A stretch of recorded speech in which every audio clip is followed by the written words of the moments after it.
Political operative and convicted felon Leslie McCrae Dallas was arrested Wednesday morning and indicted on 3 felony counts for election fraud that upended North Carolina's Congressional District 9 race. Dallas is accused of tampering with mail-in absentee ballots to favor Republican candidate Mark Harris. Harris was ahead of Democrat Dan McCready by 905 votes, but the state did not certify the outcome because of suspicions of election fraud. Harris had denied knowing about Dallas's shady past before hiring him, but then cried as his own son told North Carolina's election board that he warned his father about Dallas. Fox's Brian Yennes. Harris pulled out of the race yesterday, citing health reasons. The UN Security Council could vote in the coming days on a resolution about the crisis in Venezuela. Among other things, it calls for a peaceful political process leading to free and fair elections, while also emphasizing a commitment to the sovereignty of Venezuela.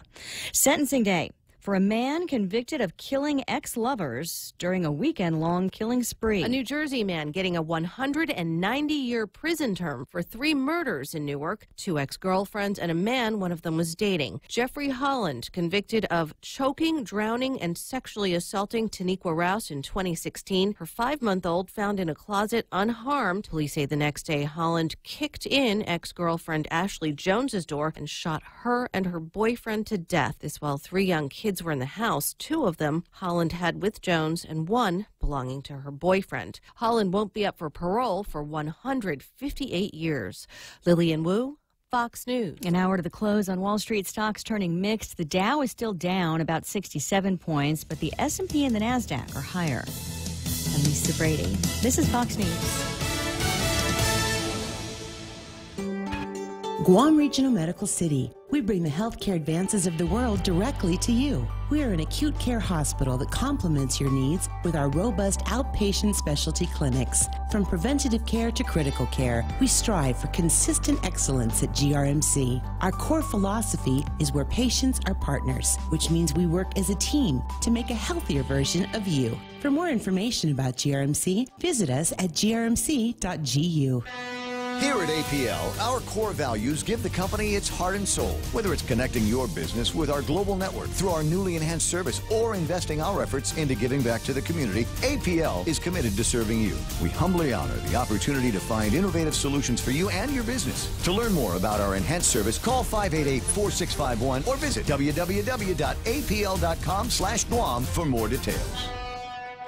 At Chili's, our burgers stack up with anyone's. Handcrafted to order, smashed to lock in flavor on a toasted brioche bun. Our burgers are all kinds of perfect. Choose from the Chili's Chili, the Mushroom Swiss, the Ultimate Bacon, or you know what? We dare you to take on the Boss Burger. Loaded with smoked brisket, rib meat, jalapeno cheddar sausage, and bacon. We may have really out-burgered ourselves. Our burgers are more than a handful, served with garlic, dill, pickles, and fries. So hurry in today and enjoy our juicy, melty, yummy, handcrafted creations. Perfection between 2 buns. Chili's, more life happens here.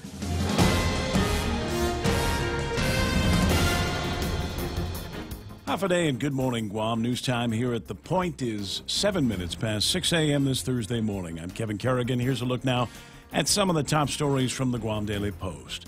Guam lawmakers yesterday voting to approve a bill requiring health insurance providers to include Guam Regional Medical City in their network if they want the lucrative GovGuam health insurance contract. Speaker Tina Munoz-Barnes introduced Bill number 30, which would effectively require Take Care to provide health coverage at GRMC for its members who are GovGuam employees and retirees. It does not require Take Care or any other insurance company to provide coverage at GRMC for members who are employed in the private sector. 13 Guam senators voted to approve Bill 30 without knowing what the financial impact of the bill will be on the taxpayers of Guam. All 3 fiscal notes submitted on the bill reached the same conclusion.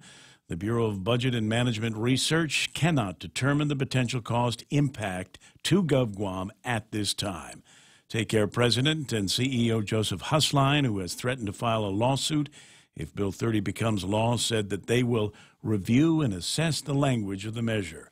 Francis Santos, GRMC's Senior Vice President for Strategic Planning, said in a statement issued by Speaker Barnes's office, "We thank all the senators for their support and confidence in our continued efforts to provide high-quality, specialized care." Guam lawmakers yesterday also approving a measure that adds the words "or more" to the 2019 budget law, which will allow the full implementation of a tax increase on real property improvements valued at more than $1 million. The so-called or more bill was approved by a vote of 10-4. The absence of those two words, or more, prevented implementation of the tax and threatened a $9.1 million shortfall in the Territorial Education Facilities Fund. Appropriations Committee Chair Senator Joe San Augustine introduced Bill number 4. He opened the debate on it yesterday by citing a January 2nd memo issued by then acting BBMR Director Lester Carlson, which instructed the 7 GovGuam agencies that get funding from the TEF Fund to cut their budgets to make up for the shortfall. Minority Leader Senator Will Castro rose in opposition to the bill and questioned the need for implementing the tax increase when the new administration's own transition team is reporting a cash surplus. Voting for implementation of the property tax increase were Democratic Speaker Tina Muñoz Barnes and Senators Talina Nelson, Kelly Marsh, Sabina Perez, Clint Trigel, San Augustine Shelton, and Jose Terlahi. They were joined by Republican Senators Mary Torres and Tello Taitigui, who initially passed, then voted yes for the bill. Governor Lou Leon Guerrero has already said she supports passage of the measure, and she is expected to sign it into law. We'll have more news after this. Family Finance has been serving the people of Guam since 1959, and they'll continue to be there for you in the years to come. Whether you're looking to get a personal loan for that summer vacation or paying off those long overdue bills, Family Finance has got you covered. Apply for a personal loan from $1,000 up to $3,600 by calling Family Finance in Agutya at 475-4545, Upper Tumon at 647-5626, or in Dededo, 633-4473. Family Finance, serving the people of Guam since 1959.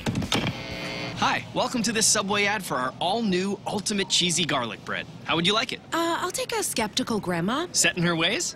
A smidge. Grandma, try this Ultimate Meatball Marinara made with Ultimate Cheesy Garlic Bread. Melted mozzarella, Parmesan, garlic butter spread. It's just like yours. Like mine? My grandmother's recipe? Try it. You know, my grandmother's cheesy garlic bread was never all that. Subway, make it what you want. Limited time only at participating restaurants.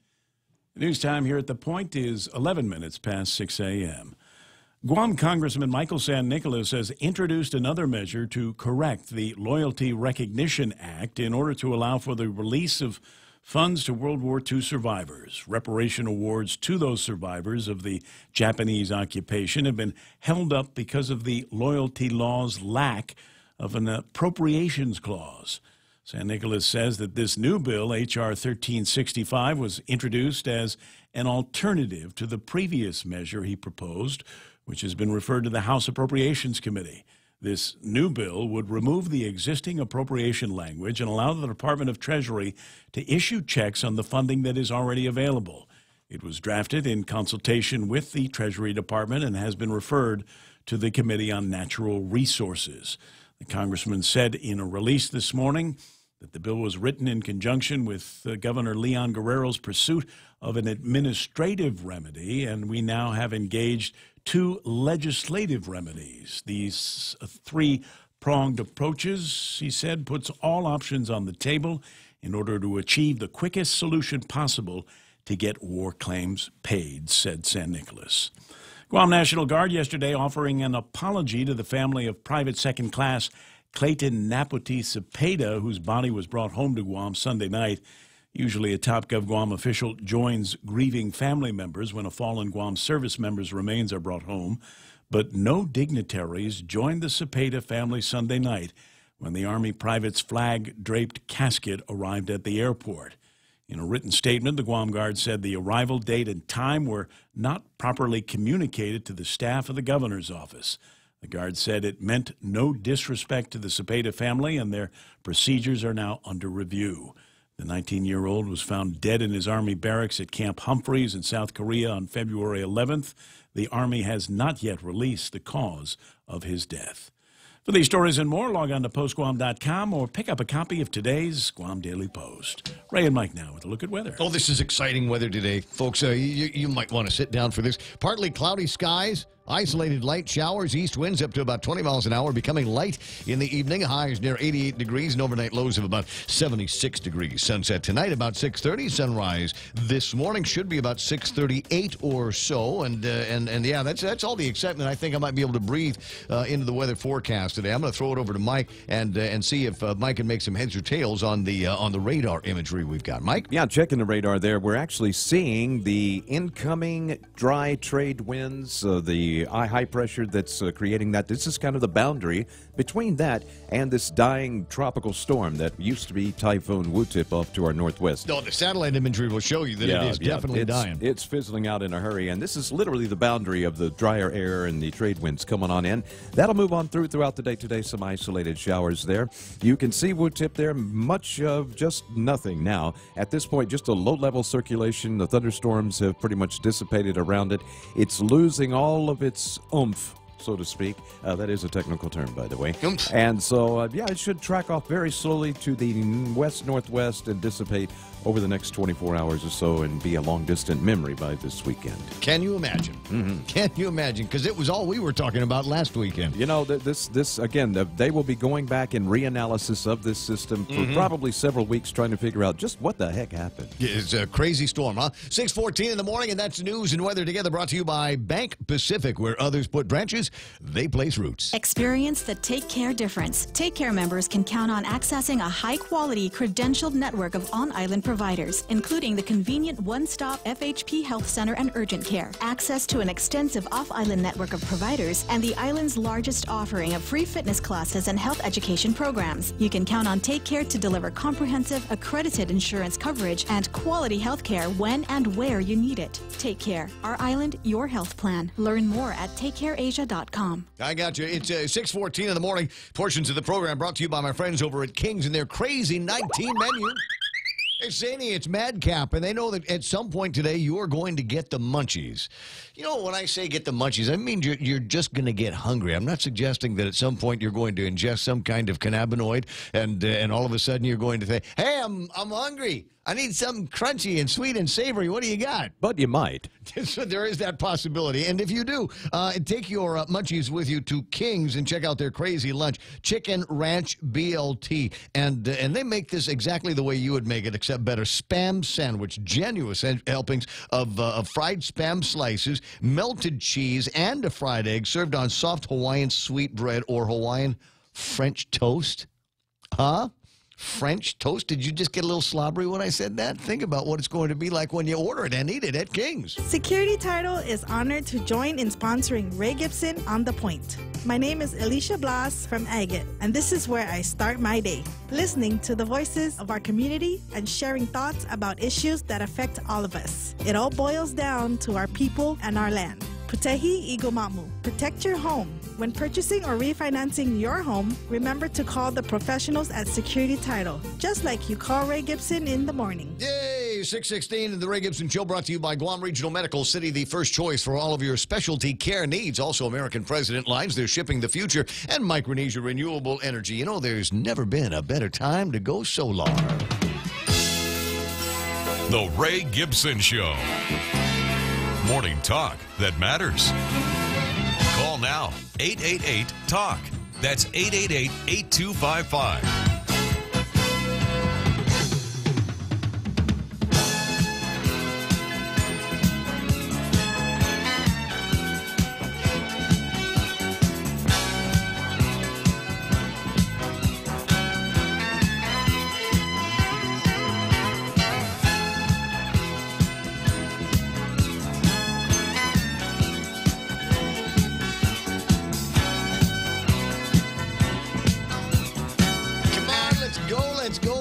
It's the Ray Gibson Show and 93.3 The Point. My name is Ray Gibson, and I gotta practice something. We're starting tomorrow. We'll probably do reads from Cars Plus as well. Add them to the growing list of sponsors of the programs. The blurb came in for Cars Plus, and it reads like this: visit the great people at Cars Plus, Joey and Jen and Dunge, and they'll take good care of you at Cars Plus. They're driven by you. You know what I like about Cars Plus?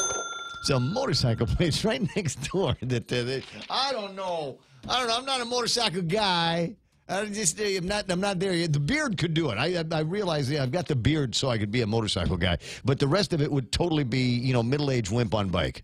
So I'm not necessarily going to be going there, but it's always nice to go around there and just check it out. Just if you're in the mood for some kind of leathers to drive your participation and just to be like walk around, just get the jeans and the boots and the leathers.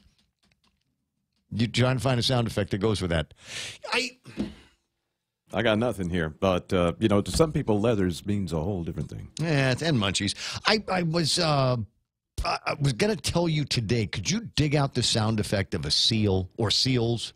I'm sure I like can a or like that? Yeah. Apparently they had a meeting of the Guam SEAL thing yesterday. In the midst of all kinds of other stuff. At the legislature, was it? I don't know if it was.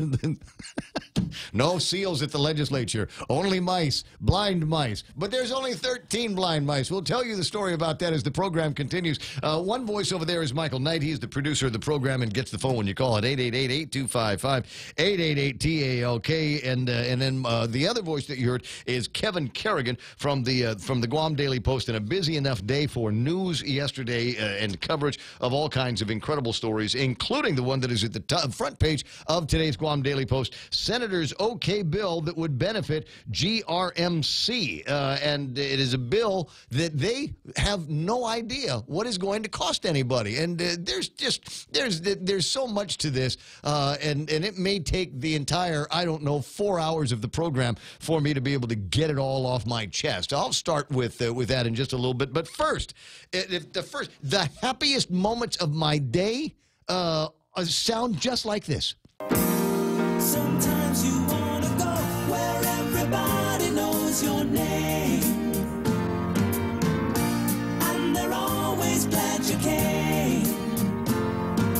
You want to be where you can see our troubles are all the same. You want to be where everybody knows your name.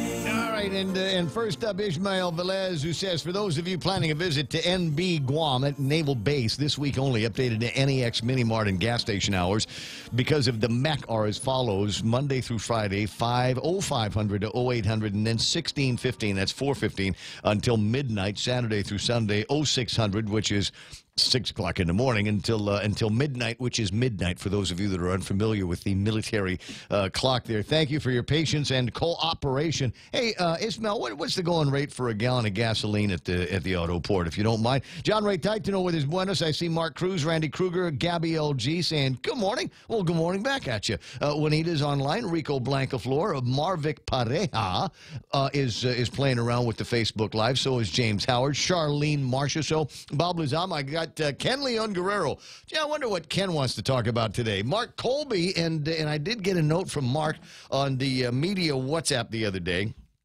One of several that exist in this town, but this is kind of a Guam Major League Baseball WhatsApp, and I'll share with you when I get a chance to look at it some of the things that he was talking about. Heard the commissioner is moving opening ceremony to Friday, March the 15th. There's something about the Ides of March to look out for. We've got baseball. Who's playing? The Rays, the Orioles, the Zotnya Redhawks, 76 Expos, Junior Nationals, Telefofo Rangers, and the Blue Jays, which is a combined Rooks and Giants from the last season. Tentative schedule for the first week includes Rays versus the Orioles on Friday the 15th, and then there's more. We'll spend some time talking about that. Hey, we got something to talk about in the sports report later on today. That's great. Tommy Bernardo, Levon Guerrero Meno. I got Tim Lohan there. Tim knows a thing or two about riding motorcycle. Cousin Tommy Barcinas, who says, "Moaning Ramon." I don't know if that's a typo or, maybe our best hopes. Gina Kono is there. Jackie Cabrera. I see Heather Perez, Pam Duval, Joy and Pinko, Lynn Vince, Borja Polino, Chris from Big Abetta, Dion Shinahara, Bert Duarte. Boy, look at all these names. Ken Leon Guerrero saying, just in case you're looking for a topic for the day, consider this summary for Bill 30. The road to hell is paved with good intentions. All right, you can riff on that later on, Ken. My riffs are going to be completely different here. Anita Muftis is there with her Valentine's eyes. I see John Nicholas with a Thurs Fry greeting for all of us. Doris Mendiola, Andy Henricks. Hi, Vicky Turlai. Simon Sanchez is online. That's right. Mark Colby says Guam Major League Baseball returns Friday, March 15th, 7 o'clock at the Paseo. Rays versus the Orioles. And I think just by virtue of the fact that my first name is Ray, I should be able to get one of those jerseys, right? With the Rays logo on it and then my name in the back. And everybody will say, boy, do you know how to play baseball? Are you good at baseball? And the answer is no. Just go there for the beer. Jordine Titano, good morning to Tony and Annette and Finko and others as we're all lining up and chiming in and wondering what the heck it's going to be about on the Ray Gibson Show today. I will, without getting too deep into the weeds, and I did look around today. Were there, Kevin, were there amendments to Bill 30 as they were talking about it yesterday? Because it sounded like Joe Usland said they were recognized that there were some changes to the measure. Do you know what those were? I can send you the bill. The language of the bill was changed, but the intent was not. Okay. And the principal amendment that was adopted was introduced by Senator Regine Biscoe-Lee.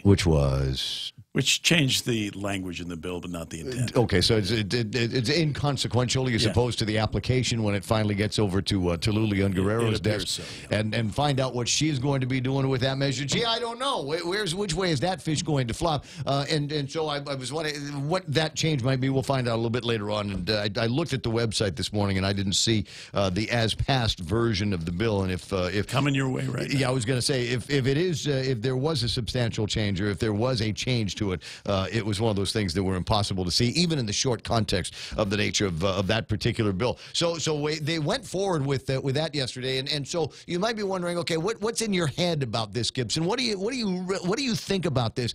And it's a crazy kind of thing, because I'm of many thoughts on this. And Ken, you might say, all right, it's the road to hell is paved with good intentions. Story of my life. Story of my life. I understand how that works completely. But in my mind, there's a couple of things that have occurred to me, and at first blush, it came down to this. Because friends were asking me about it last night, because they know I've been riffing on this for the last couple of weeks now. So, but what do you think it is? And you know what I think it is? It's the futility of the elections. The futility of the elections. It doesn't seem to matter, right?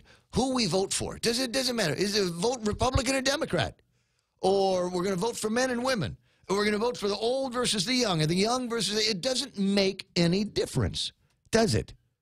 Because the government keeps getting in. That's the futility of the election. And I got a note from somebody on the WhatsApp this morning, was asking me. He says, and I almost want to read it in word for word from what he wrote here. It says, not that one. It's that one. He said, Ray, do you consider yourself a Republican? Some Republicans seem to think otherwise. And the answer to that question is I don't know that I consider myself anymore a member of any party that we've got here on Guam. I don't know that I see parallel with the Republicans. I don't know that I see parallel with the Democrats, and certainly with the unanimous nature of the way this bill passed the legislature. I don't. Maybe I am contrary to the way everybody thinks. Is that possible? Is it possible? I'm sitting here and I rail against this thing, not necessarily on the grounds or the intent of the bill or what it was that Tina was trying to do with this. It's just that it's going to come down as an additional expense for the taxpayers. I guarantee it. I guarantee it. There's going to be, if what happens, if the intent of the bill is followed through, then Take Care will be working with Guam Regional Medical City, and Take Care customers and the Take Care employees and the retirees are going to see their premiums increase as a result of that process, that negotiation. But as we have seen time after time, is generally the cost of health insurance from employees and retirees in the government of Guam are not 100% borne by the employees and retirees of the government of Guam. They're borne in large part by the contributions of the government of Guam, i.e. the taxpayers. So I'm going, wait a second, how is it possible that you could get 13 people to step into the abyss? They're completely blind, can't see anything.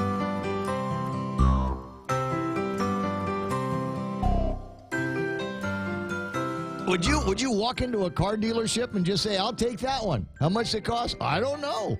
But I really, really want it. Well, you know why it's easy for them to say? Because they're not the ones that have to pay for that new car. Hey, let's go house hunting. Let's go house hunting. Let's move into that house. I don't know how much that house is going to cost. I don't know, but it sure looks like a fancy place to live, and as long as somebody else is paying the bill, we deserve to live there. We deserve to live there because of our hard work and our dedication and all of that. Isn't that the same thing welfare people think about their benefits? We deserve it. Remind me to. There's another riff in my head that I'll save for a don't later on. At Free any money rate, for everybody. Yeah, Ken, you're gonna have to wait until after the headlines because I know you're gonna want to go long on this, and I don't know. I don't want to go short on my opening. So that's thought number one: the futility of the elections. I don't care who you vote for. I don't care who is running, and I don't care about the promises that they're making and all of the waving that they're doing at the intersections. You can elect anybody you want to, but the government is still going to get in, and that's the thing that you're going to have to fight. And the other one is, as I said, am I that far off of the center line here on Guam? Am I that far off on the center line that my thoughts on moving forward with this measure, based on the lack of any kind of fiscal information on it? Am I that far off from the mainstream that all of the Democrats and all of the Republicans, virtually all of the Democrats and all the Republicans at the legislature, were able to find the common ground on this? How is that even possible? I'd also been railing against the or more legislation, and that passed 10-4 over at the legislature with Republican votes on it. I thought the Republicans were standing up against increases in taxes and new taxes, but I guess not. I guess not. Am I that far? Are we? Because I'm assuming, because you're listening to the broadcast, that you and I are pretty close to being on the same page. We got a Republican that's got a lot of bills in there, and I imagine that's just a little favor happening. I don't know. Well, well, those favors count. We'll talk about that in a little bit. But so those are the kind of my reactions to all of this, and I don't know what's going to happen. What's the conventional wisdom among the Facebook Live people? Is this when the bill goes off to the governor's desk? Is she going to sign it? She's already said that she will. Which one? Both of them? No, the or more bill. The or more bill, yeah, because it's not her problem. She said that's right. She was very clear. I will sign this as it comes to my desk because it's last administration's tax increase, and we've already talked about how I feel about that. Well, wait a second. If it's a mistake and it's not needed, as some of the fiscals are pointing out, then maybe we shouldn't go forward with it. But I don't know. Joe S. is very, very convincing. He must have had some serious lunchtime plans going on there. Randy Kruger says, wait a second, Bet Lou signs it. Gabby LG says, I agree.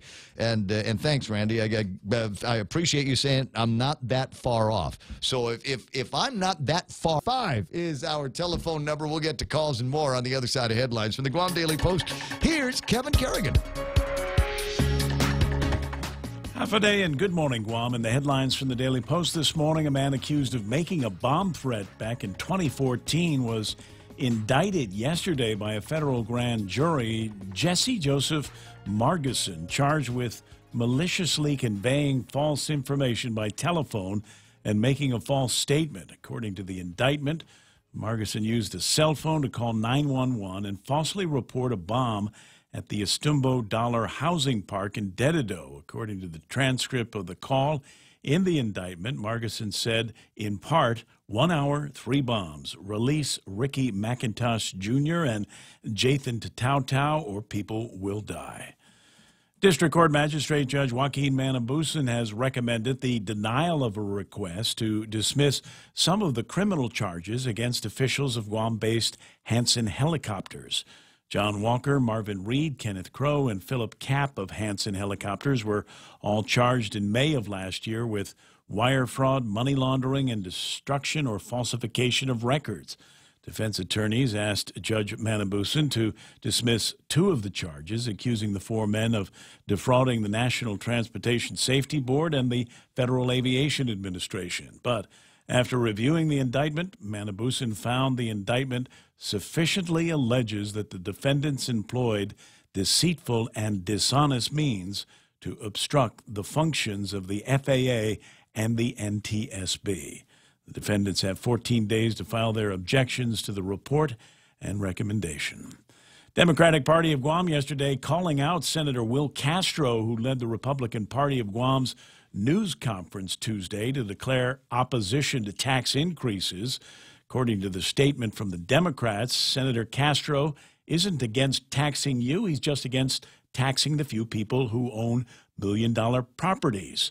The Democrats stated in their news release also said, "We won't forget that Senator Castro voted to increase the business privilege tax, voted to tax for gas, and voted to create a sales tax. Now he says taxes are bad."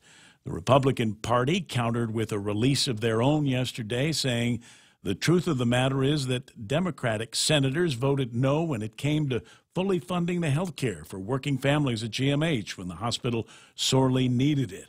And yesterday, the statement from the Republicans says, after campaigning on no new taxes, 10 senators voted to raise taxes on the people of Guam by approving the Or More bill, which allows full implementation of a property tax increase, according to that statement from the Republicans. For these stories and more, log on to postguam.com or pick up a copy of today's Guam Daily Post. See 6:34 on the clock, and that's iConnect time. Swing by the nearest iConnect and learn everything that you need to learn about 2019 Internet, mobile, and push-to-talk plans. On March 9th, join Bank of Guam for the EFIT Run and Block Party to benefit Guam Cancer Care and American Cancer Society. Our Sunset 2K and 5K run will start at Chamorro Village with showtime at 4 and go time at 5. And don't forget about our block party starting at 4 o'clock, complete with food trucks, a kids zone, live entertainment, and a beer garden. So don't forget your ID. This is a bring your own water bottle event. The EFIT Run and Block Party, Saturday, March 9th. Bank of Guam, member FDIC. Studio time 6:35 in the morning, and a question that I'm going to need to get some answers from Michael Knight on. I got a note here from a friend asking, is there grill marks this weekend? Am I getting grill marks this weekend? Yes, 100%. 100%? Yes, 100%. Grill marks? 120%. 120% yeah. with the grill. We're just going to defy all the laws of mathematics. Hardly any clouds, hardly any rain, a lot of dry air coming through? Yes. All right. So the answer is yes. Now I just got to pick a day on when there's going to be grill marks. 6:35 in the morning. I need to tell you about the grill marks that you're going to get on the burgers that they serve over at Wendy's. They hit reset and made a whole new world with the Made to Crave menu. Peppercorn, mushroom melt, barbecue cheeseburger, and the sauce and bacon cheeseburger with bacon in it for days. It's your world now, and Wendy's just rocked it. Try the new hamburgers on the Made to Crave menu today. Gladdystone Entertainment and the stations of Choice Broadcasting present a roaring 20s party. Great Gatsby style. Get dressed up and party with the Miss and Mrs. Kirby Guam contestants. Saturday, March 2nd at Roots Bar and Grill. Tickets are $10 or $15 at the door with one free drink. Special thanks to Pitbull Empire, Local Promos, One Punch Media, The Hive, and Island Lux. Traffic Gizmo time. Hold on. Let me just turn the thing on. As the Traffic Gizmo is a little bit cold this morning, and just kick it a couple of times, and it'll be all right. As usual, at 6:36, there's not a whole lot of traffic to speak of. Around the schools, you might see traffic building up. Intersection of 1 and 3 looks like a lot of cars kind of headed into the Estumbo and Ukadu area. We're looking at traffic on Route 16, 8, 10, and 16. That's all right. 10 is good. 4 is good. 1 is good. Not a whole lot sneaking up into the Big Navy area. Might see a little bit. It looks like I've got something happening around Guam Tours and the Seawalker Tours area. Southbound Marine Corps Drive. Not sure exactly what it is. Hopefully not an accident. If you're in that area and you see something, let me know. Send me a picture of it. 988-5874, because that's our space age WhatsApp number. 988-5874, and that's right now traffic here on The Point. KFC has finally answered the world's most important question. What came first, the chicken or the egg? And the answer is both. Introducing KFC's KFC AM, their new Southern and local-inspired breakfast. AM-loaded platter with chicken fried rice, waffles, and Colonel's chicken congee. KFC also has your all-time favorites, AM chicken and egg wraps, Southern biscuit and sausage sandwich, and hash browns. So for finger-licking good mornings, AM will never be the same at KFC. KFC, it's finger-licking good. Morning talk that matters. It's the Ray Gibson Show. Call Call now. 888-TALK. That's 888-8255.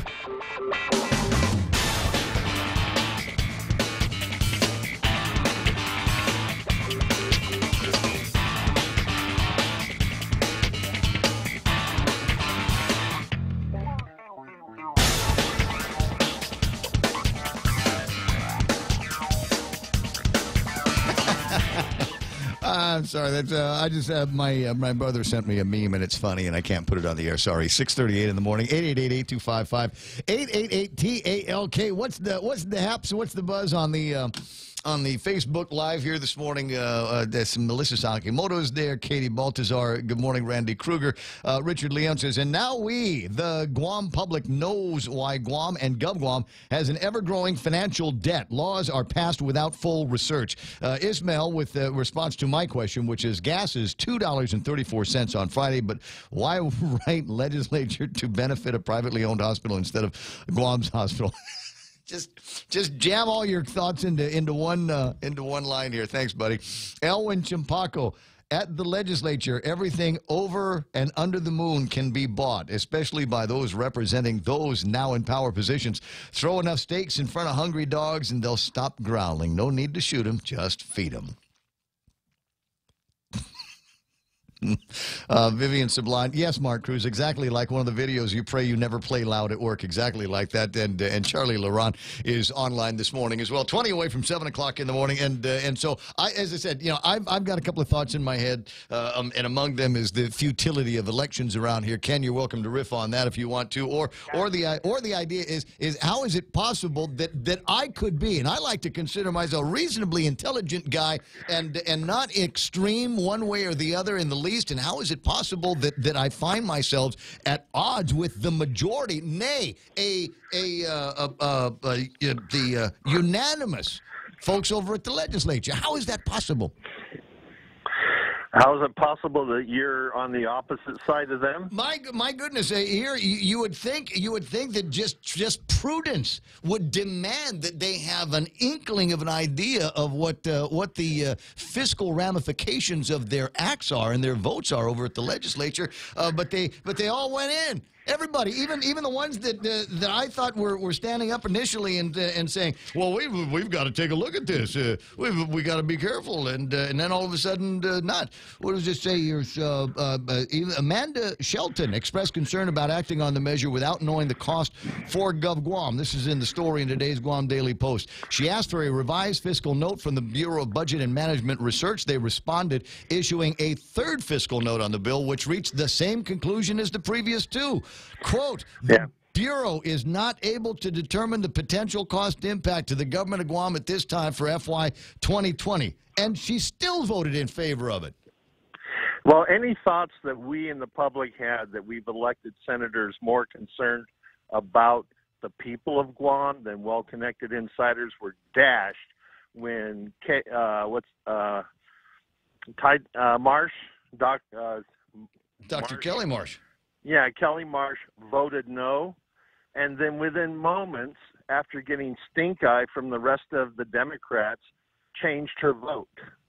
So we didn't elect anybody to represent us. What we've got there is we've got 15 people in there representing the political parties, and they're only going to do things that benefit the political parties. And until we eliminate the primary election so that we can elect people instead of party politicians, we're going to keep seeing the same thing happening. I mean, they voted to approve a open-ended check. This is even worse than Simon Sanchez, you know?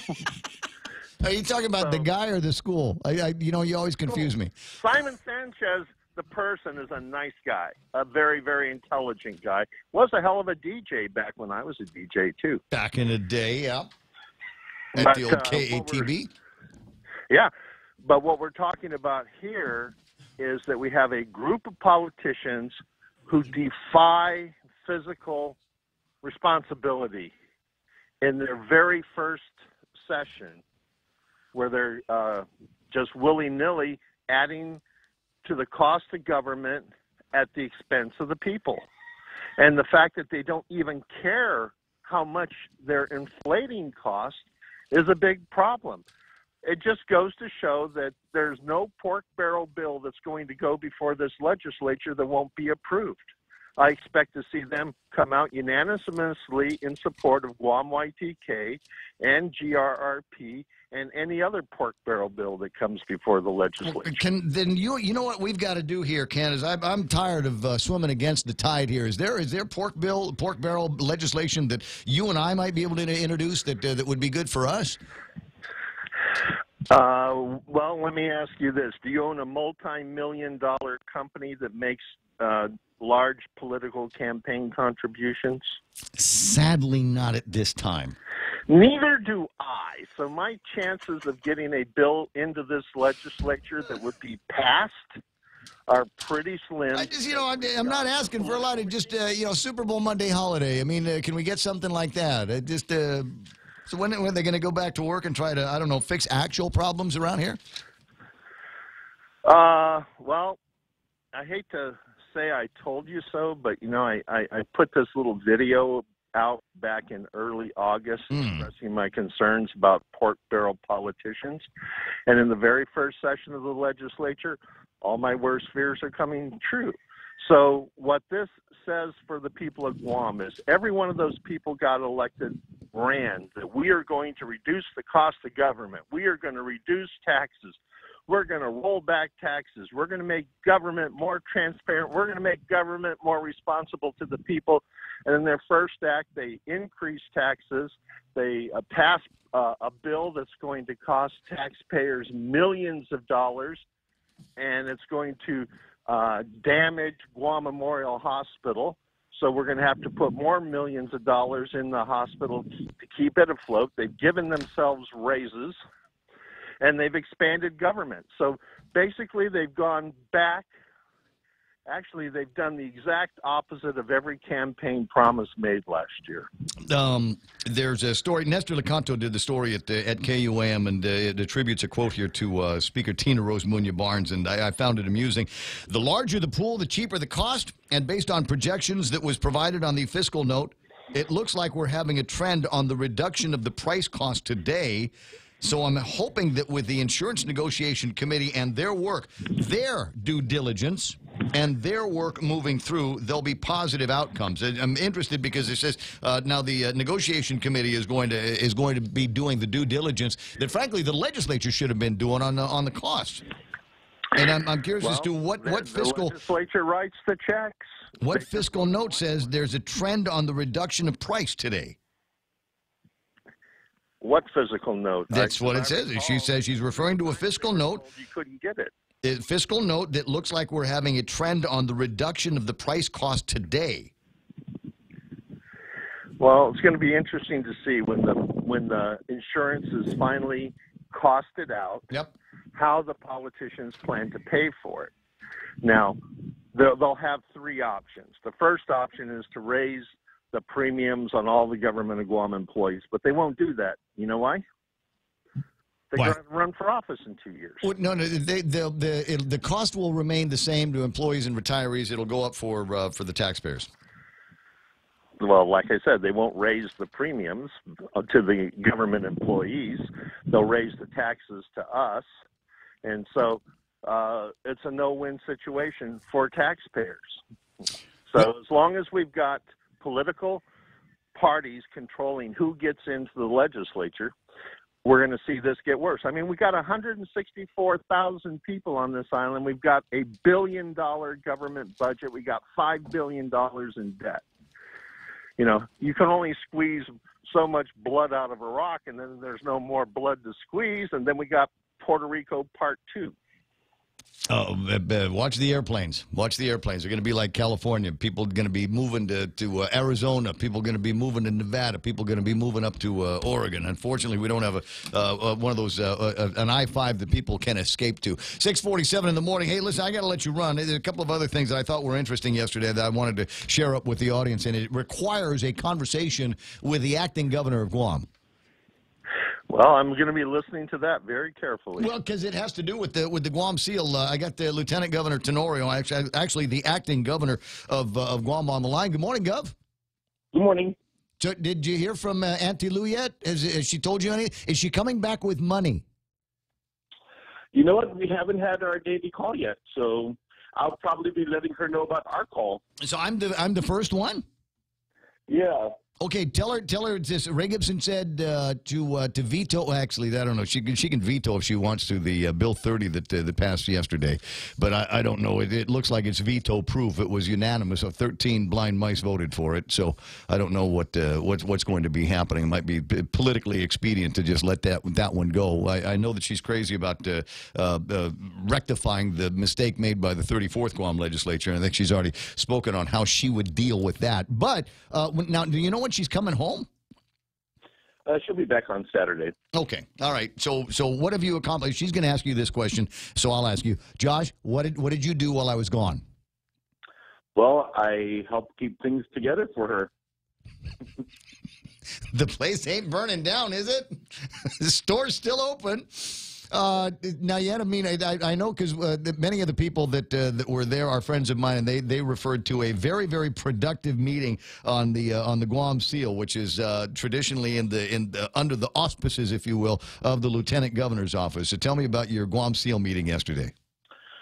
Well, you know, the Guam Product Seal program is under GITA right now, and for me, I think we're just looking at trying to see where things are. There are 59 companies that have permits, and so I'm interested in hearing from them whether or not the program is relevant to them, what ways we can improve it.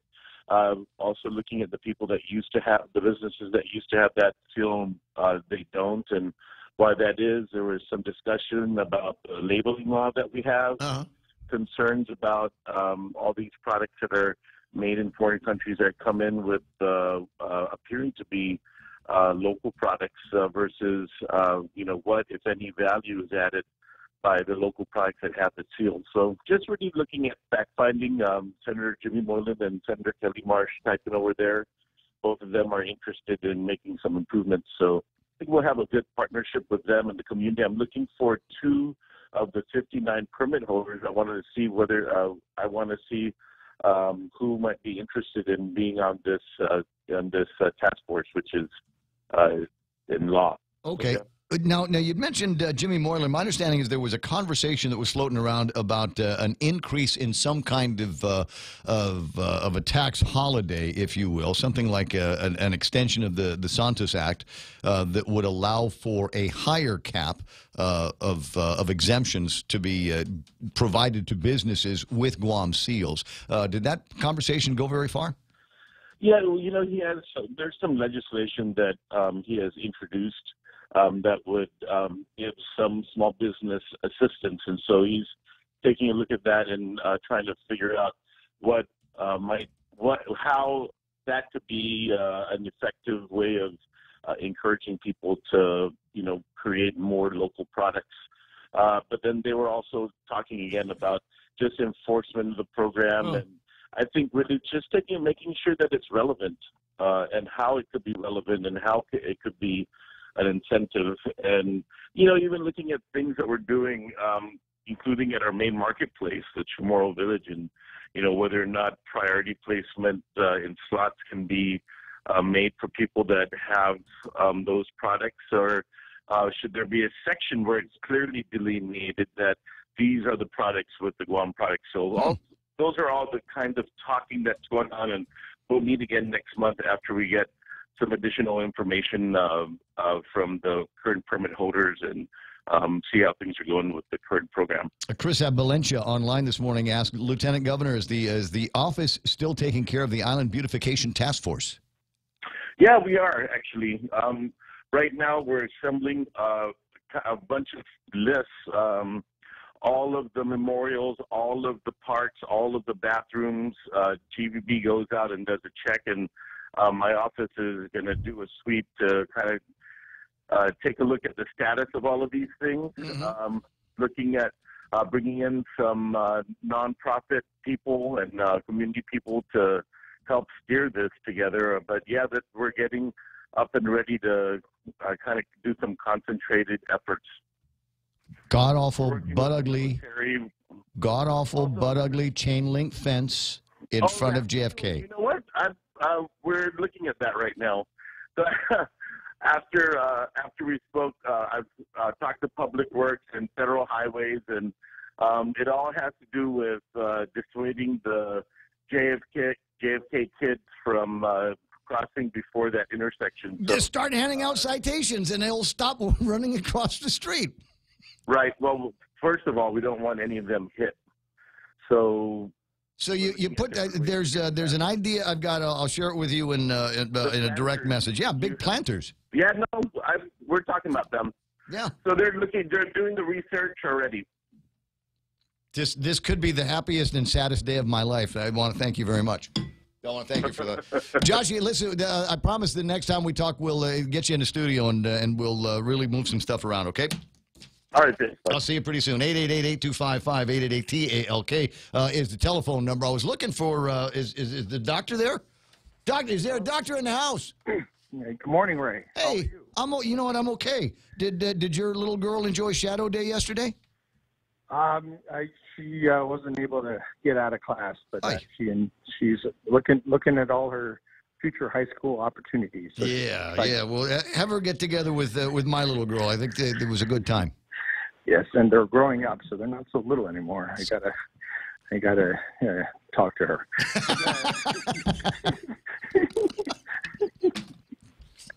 Yeah, it's tough being a dad, isn't it?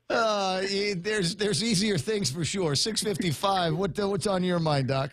I'm trying to figure out exactly how to respond this morning to the legislature's actions last night. So, shock and incredulity aren't working for you. I would have thought if they had read the post in the editorial that was so well written, outlining some of the reasons they should be careful, that at least one person would have had the courage to at least, say the emperor has no clothes. They've now put the acting governor, Josh Tenorio, and when Lou Leon Guerrero comes back, in a very difficult position because the governor of Guam now has a decision to either go ahead and accept the legislature's unanimous decision to give the private hospital advantages that now will take resources from our ailing Guam Memorial Hospital. We've been speaking with the folks in the new Lou and Josh administration, and it seems unanimous that our public health facilities and our public hospital are broke. They're running out of money, and the resources to fix the problems there are just not there. And it's going to be a very difficult time for them to deal with things, even with what we have. But now, by basically declaring that Guam Memorial Hospital is not fit for Guam employees and their retirees, and that the legislature has demanded unanimously that these people be given a preferential opportunity to go to the private hospital, despite the fact that the people in the government budget office have said that the costs are unknown and very likely very expensive. The taxpayers of Guam now are faced with really the question is, if GMH is not good enough for government of Guam employees and retirees, according to our senators, then why would anybody go to GMH? Why would anybody go there, particularly after JACO has already said it's unsafe? And CMS is still to render its final decision about whether or not they're going to continue to allow Medicare patients to go there. Hopefully, good news that, in fact, CMS said everything was fine, but it's been 2 weeks since they left, and no one's given us any good news. So, well, did you see BJ's audit talking about billing and collections over at Guam Memorial Hospital and the inability to collect anything more than about 10% of what is billed? So if we take what the senators did last night, I guess on face value, they're unanimously saying that GMH is no longer good enough for the people of the government of Guam. That does leave then the rest of the people of Guam out in the cold because they're not going to be able to go to GMH anymore with any confidence. I hope the senators who voted for this measure, which didn't include the chairperson of health, by the way, who unfortunately had to attend to a family tragedy. But so the chairperson of health did not vote yes. She didn't vote at all. But the rest of the senators, I think, blindly drank the Kool-Aid that a vote for GRMC is only a vote for better health care for government of Guam employees and retirees. Francis Santos states oddly states in the press release that was sent out by the Speaker's office, by unanimous vote today, the legislature has recognized the people's new definition of what the standard of health care is on Guam and their right to access that care without fear of excess financial burden. And, we don't disagree that GRMC is an excellent option for most patients. In fact, I've come out. So what have they done there to extend that new hired standard of health care on Guam to Guam Memorial Hospital as a result of the passage of 30-35? They're going to probably have to extend more taxpayer subsidies to make up for the loss of revenue, as now more and more patients, particularly those with Take Care, have the option to go to GRMC, and who wouldn't want to go? It creates two problems. One is loss of revenue for GMH, and according to some people, it might be about $20 million. So that means the taxpayers are going to have to pay an additional $20 million to keep GMH running the way it is. And so, right now GMH is broke, but we're going to have to pay them probably about $20 million more a year to keep it going. And the other thing that's going to happen is it's going to cause GRMC to be full of private patients who feel that GRMC is what they want. And the indigent patients are going to have no place to go, so they're probably going to be forced to go back to GMH, because that's been the problem, is that the indigent patients have complained that GRMC has preferentially dumped. Well, and back in the old days, it was always the case indigent patients would go to GMH, and anybody that had the wherewithal would go to the Philippines, go to Hawaii. 6:59, Doc, I got to run. I got the news coming up. I'll talk to you pretty soon. Thank you. All right, man. We're KUSG got you. This is 93.3 The Point. Stand by for Fox News Live.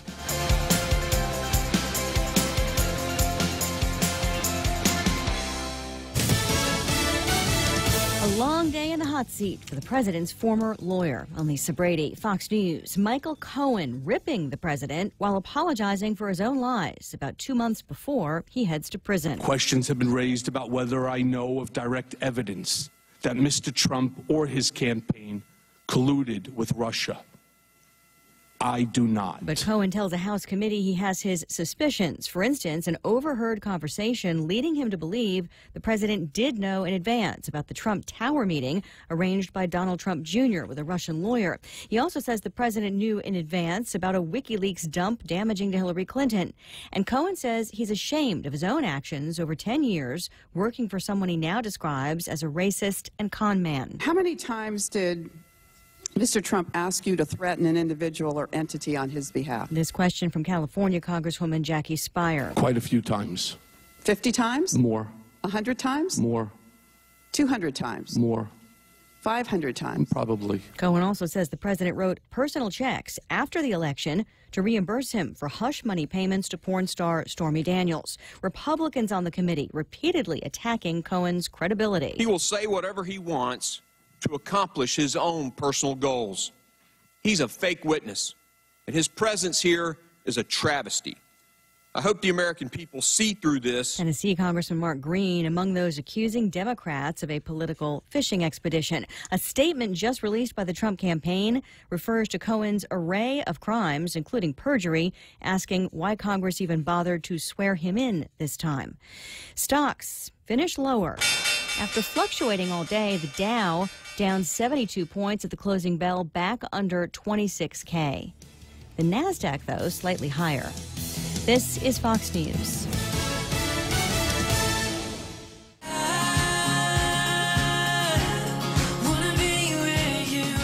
Make the good things last longer.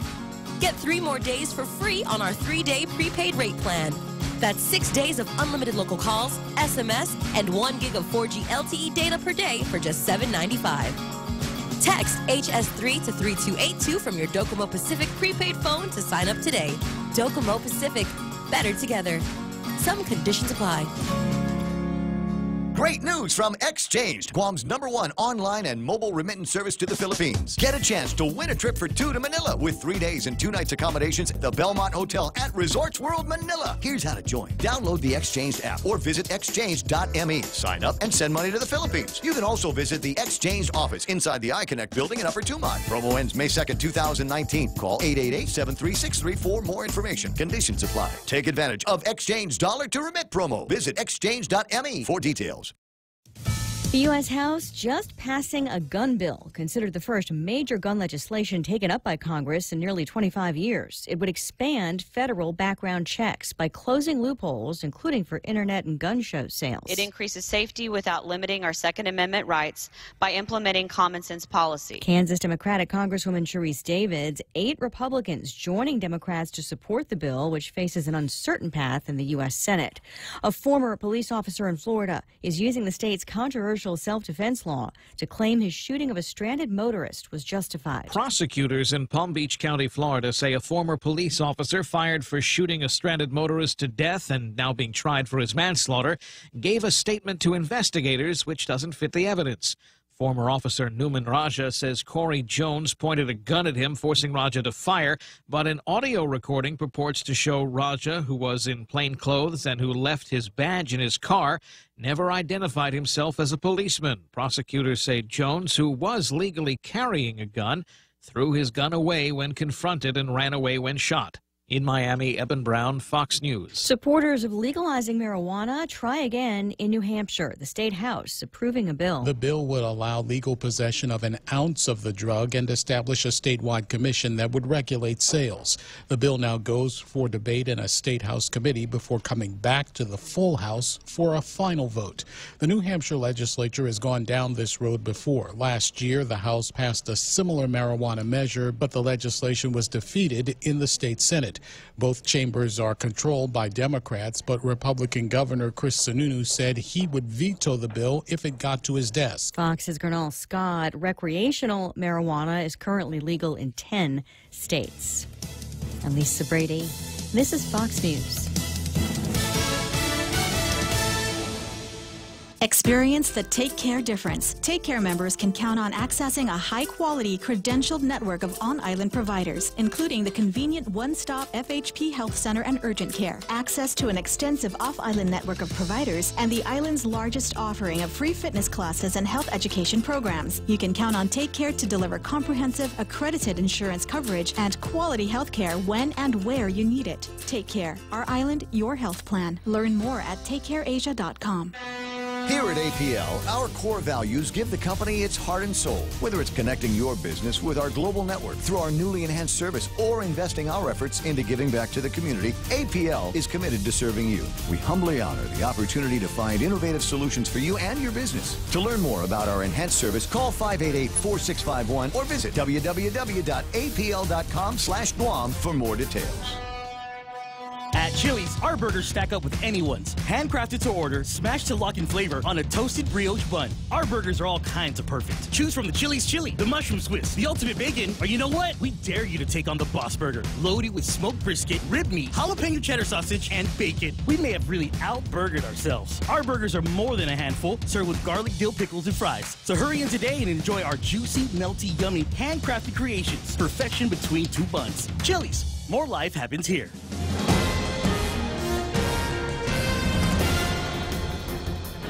Half a day and good morning, Guam. News time here at The Point is 7 minutes past 7 a.m. this Thursday morning. I'm Kevin Kerrigan. Here's a look now at some of the top stories from the Guam Daily Post. Guam lawmakers yesterday voting to approve a bill requiring health insurance providers to include Guam Regional Medical City in their network if they want the lucrative GovGuam health insurance contract. Speaker Tina Munoz-Barnes introduced Bill number 30, which would effectively require Take Care Insurance to provide health coverage at GRMC for its members who are GovGuam employees and retirees. It does not require Take Care or any other health insurance company to provide coverage at GRMC for private sector employees.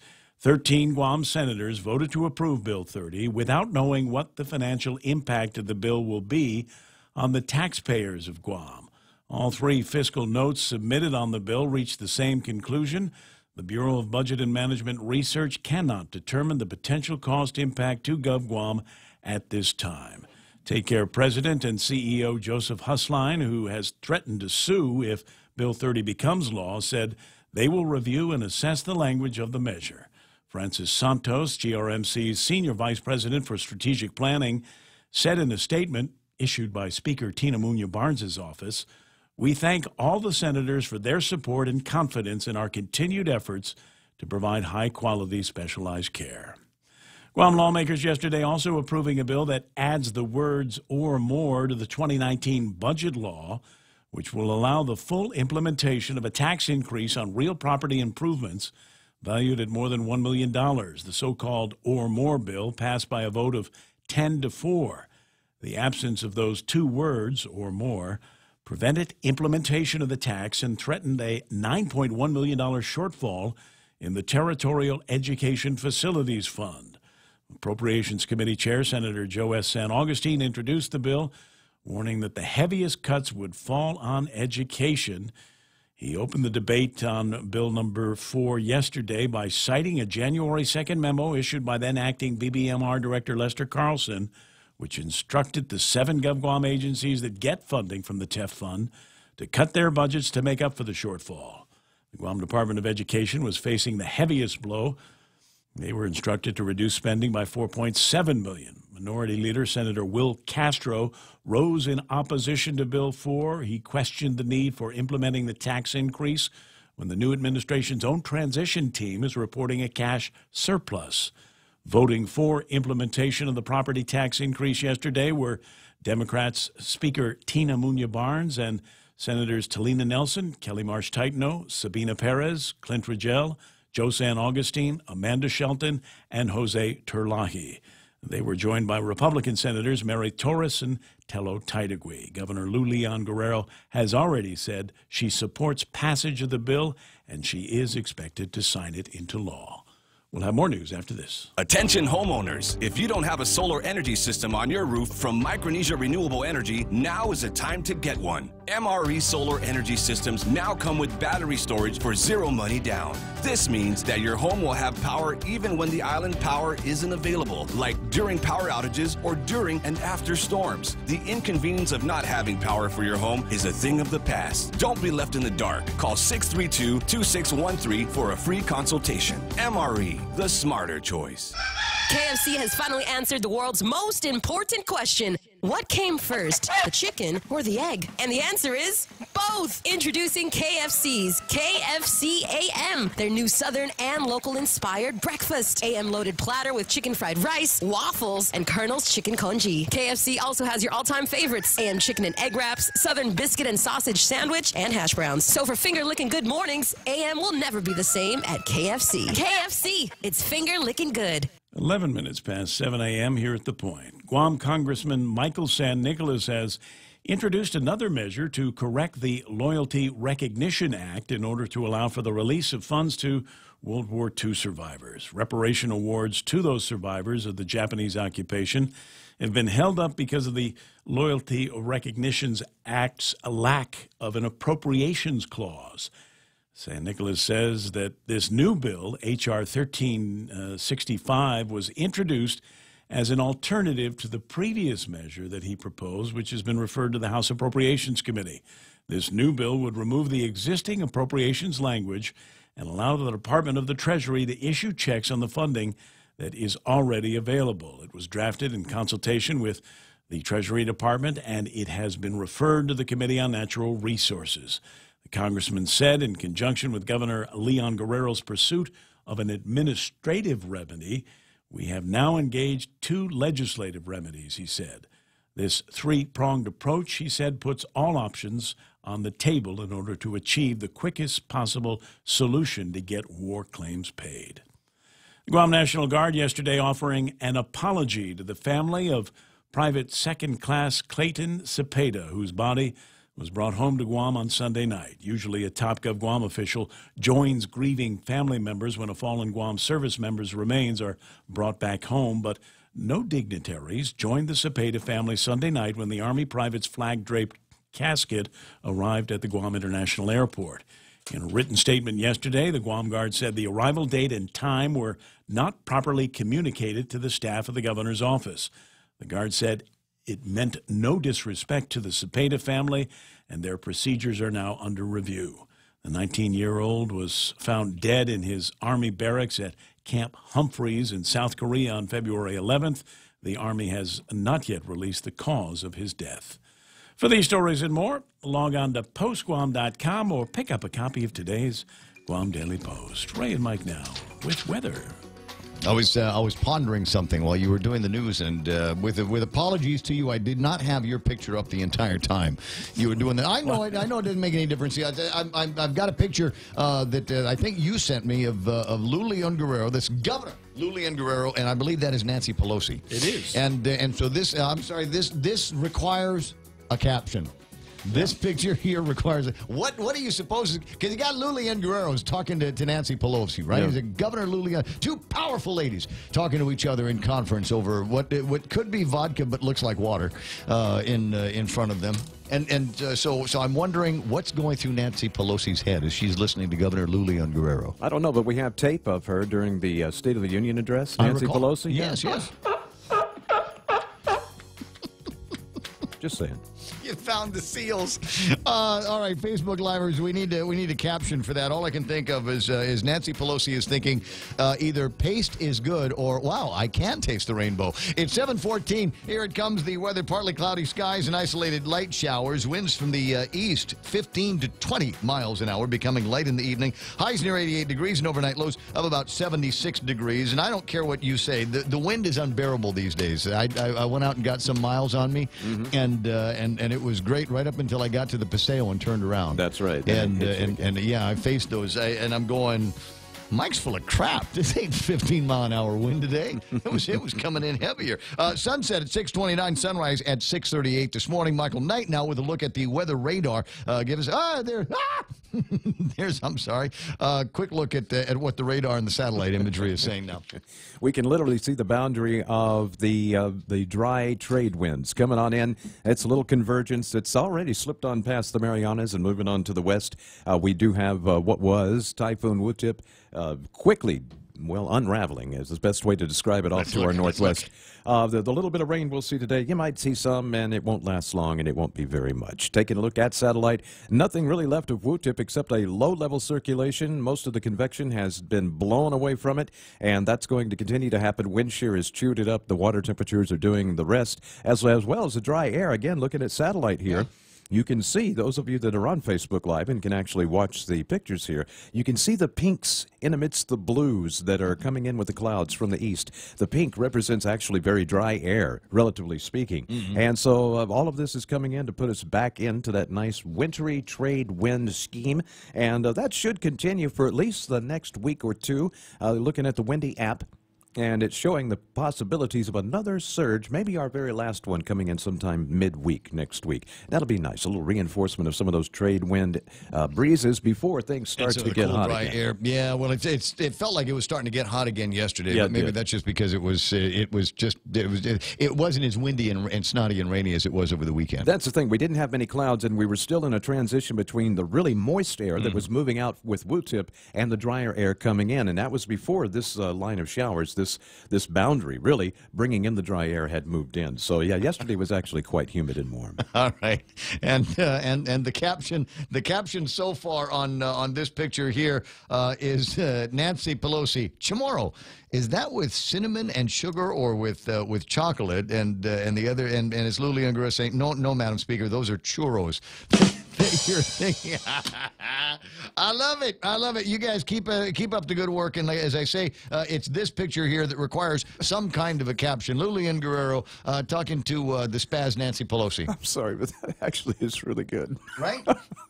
No, those are churros that you're talking about. Now, I kind of want to zoom in a little bit on the picture, see how much control I've got over which way this thing goes, because it's for those of you watching on Facebook, this is just one of the many ways that I keep myself entertained. You can almost see Pelosi's facelift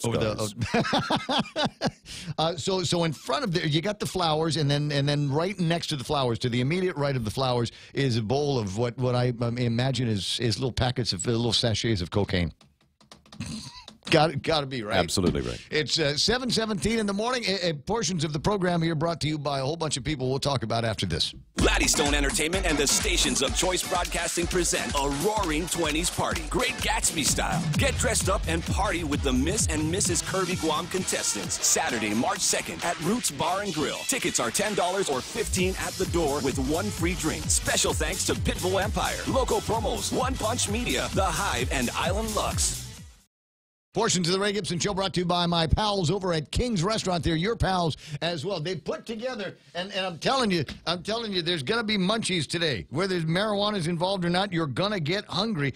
May I suggest that you roll by King's, check out the crazy menu.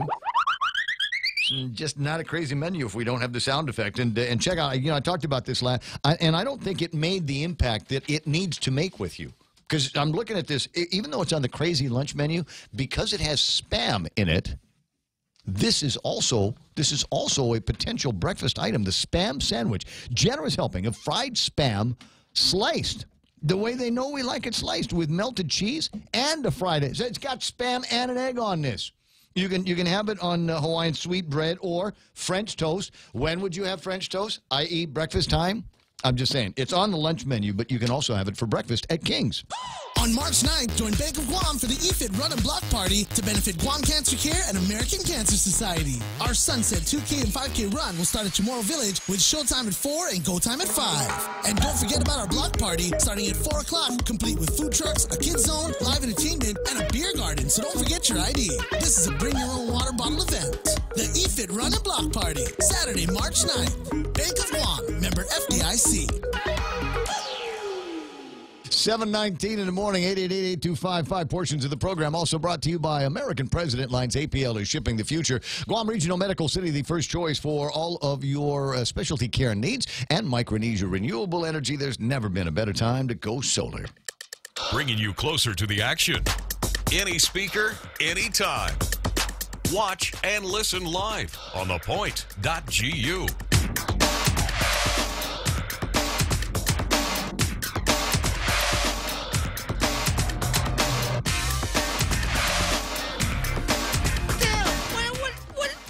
I'm looking at.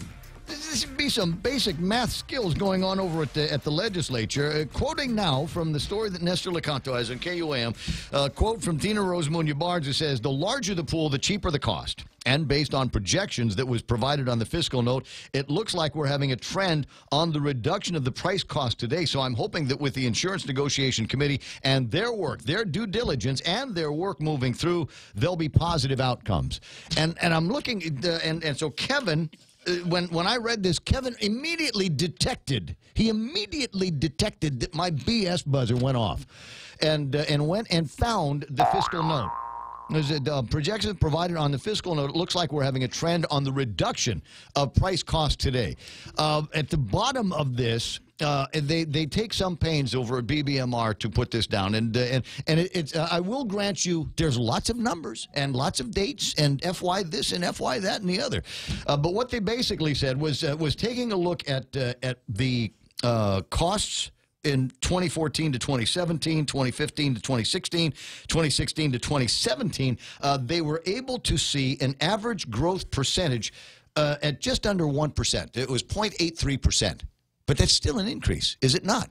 So based on that, their projections, this is just projections on what it would cost in 18 and 19 for health insurance, was $88.7 million and $89.4 million. Keep those numbers in your head. They're both under $90 million, so it's not that difficult, right?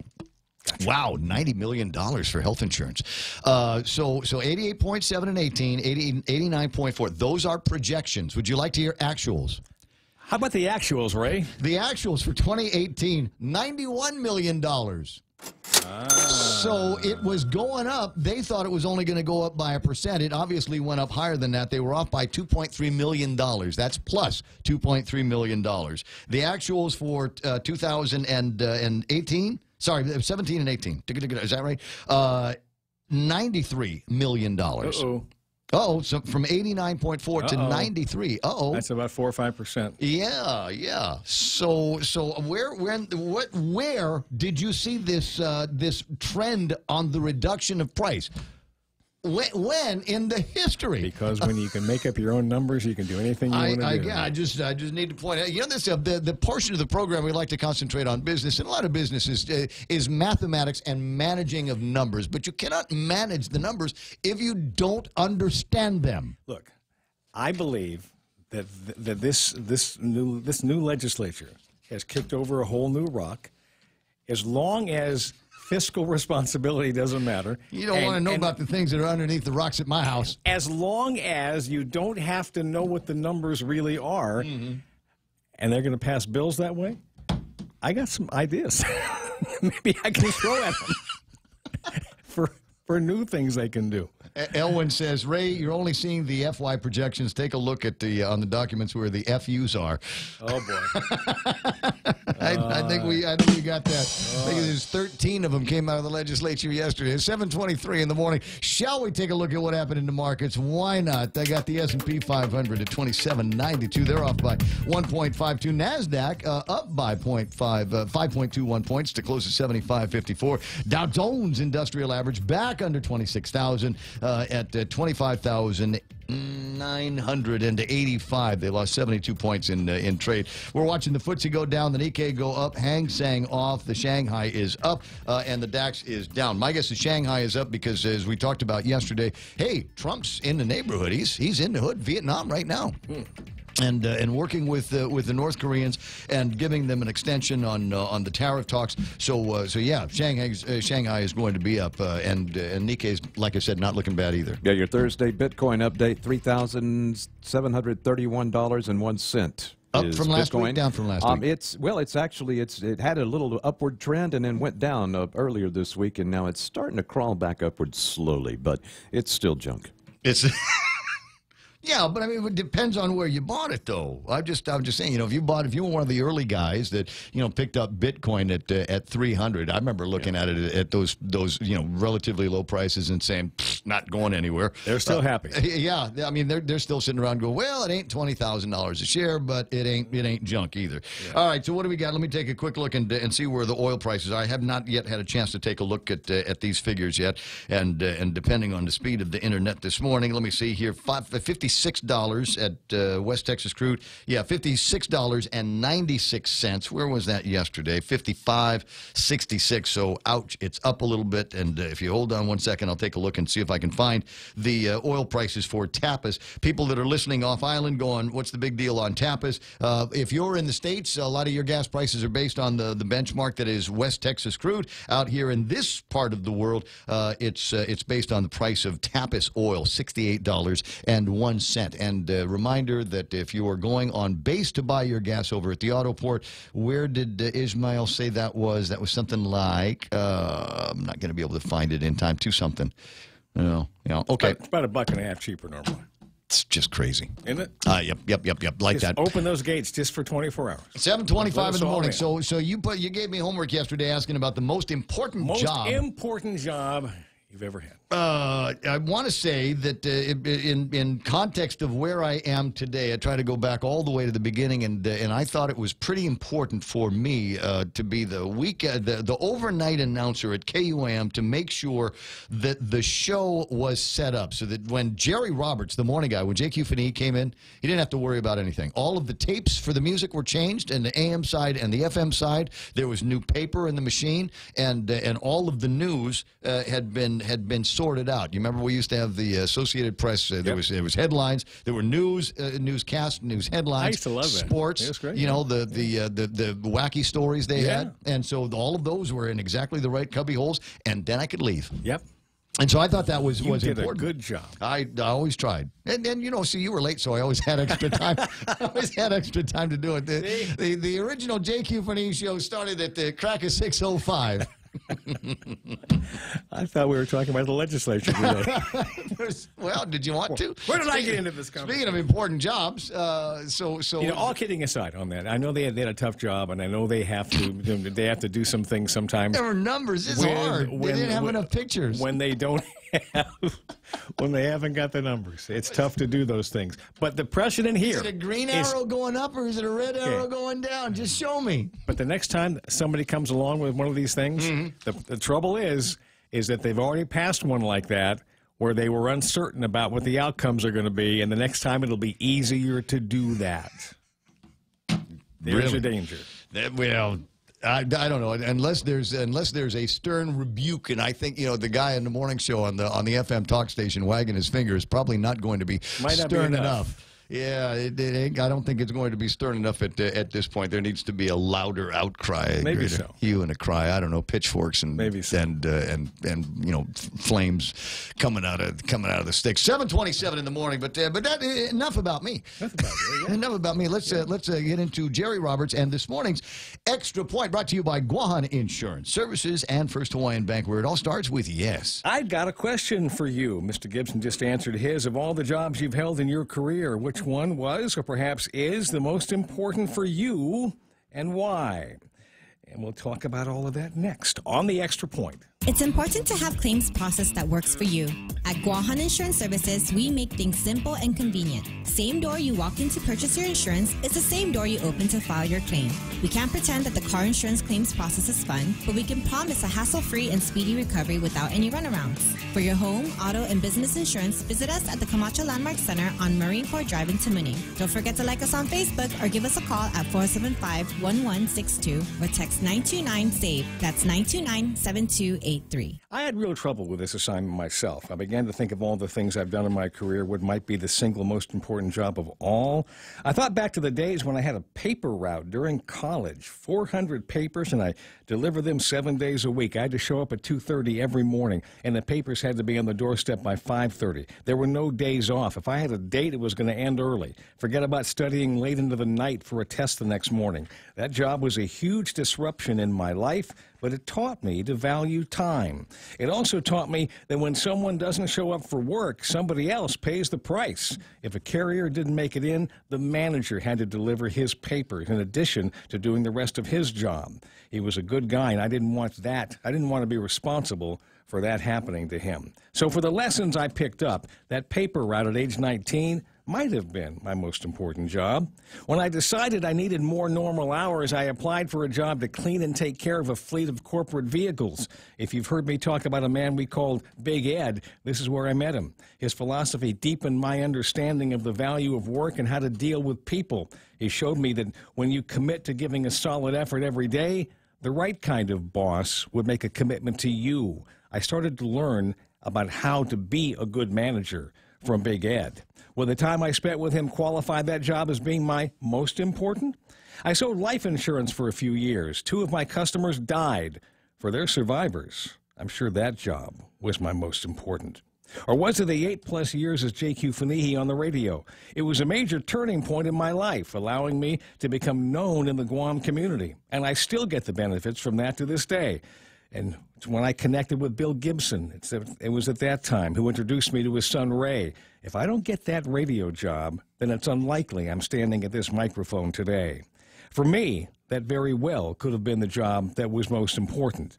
Then again, in terms of providing long-lasting value to others, I'm thinking the most important job is likely the one I have right now.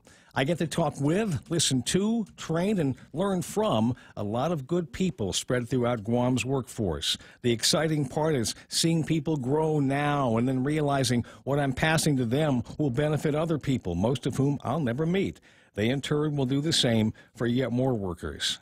Okay, so what about you? Have you gone back over the years and thought about the jobs you've had? Have you considered whose life was made better by your efforts? Which one of your jobs helped others while helping you?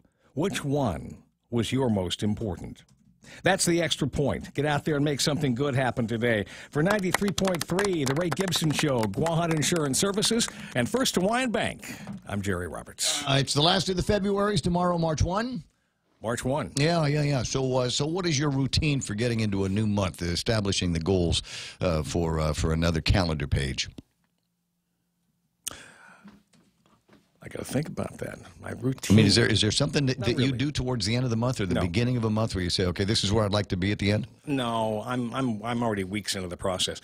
I know pretty much where I'm going to be in April at this point. So I've already gone through that. I don't do a month by month goals. I have long-term goals, and then I just things I need to do on a daily basis to get after them. Just checking, just because I thought maybe I was missing something. Apparently not, because I was looking at my calendar, and so my goal for today is to take the calendar that I got from the Japan consulate and put it on March, because it's still in January. I've bypassed the entire month, I think, and if I get that, I will have won adulting today, I think. Oh, okay.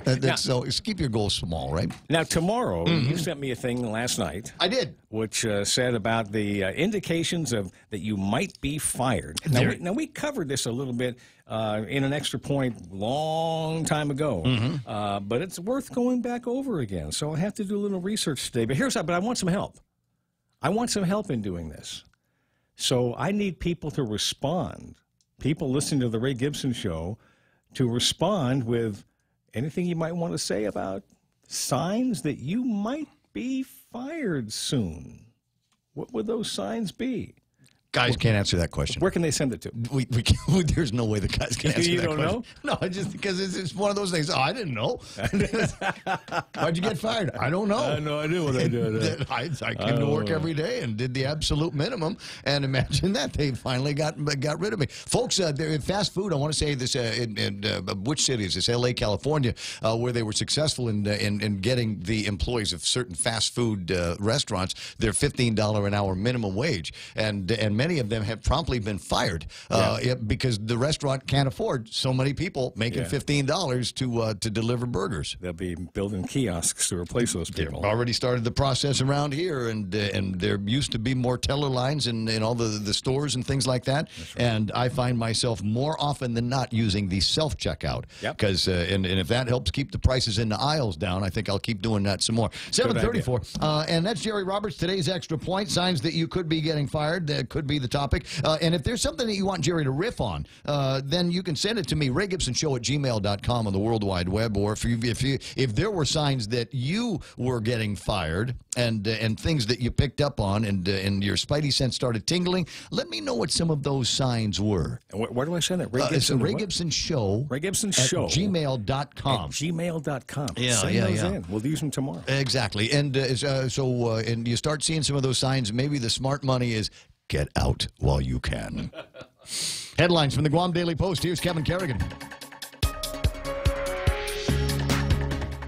Half a day and good morning, Guam. In the headlines from the Guam Daily Post this morning, a man accused of making a bomb threat back in 2014 was indicted by a federal grand jury yesterday. Jesse Joseph Margeson, charged with maliciously conveying false information by telephone and making a false statement. According to the indictment, Margeson used a cell phone to call 911 and falsely report a bomb threat at the Estumbo Dollar Housing Park in Dedido. According to the transcript of that call that is in the indictment, Margeson said, in part, 1 hour, 3 bombs. Release Ricky McIntosh Jr. and Jathan Tatau or people will die. 1 hour, 1 bomb, Dollar Housing Park.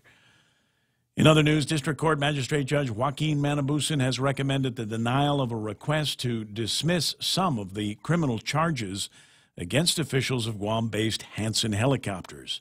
John Walker, Marvin Reed, Kenneth Crow, and Philip Kapp of Hanson Helicopters were all charged in May of last year with wire fraud, money laundering, and destruction or falsification of records. Defense attorneys asked Judge Manabusan to dismiss 2 of the charges, accusing the 4 men of defrauding the National Transportation Safety Board and the Federal Aviation Administration. But after reviewing the indictment, Judge Manabusan found that the indictment sufficiently alleges that the defendants employed deceitful and dishonest means to obstruct the function of the FAA and the NTSB. Manabusan recommended that Chief Judge Francis Tadenko Gatewood deny the motion to dismiss. The defendants have 14 days to file their objections to the report and recommendation.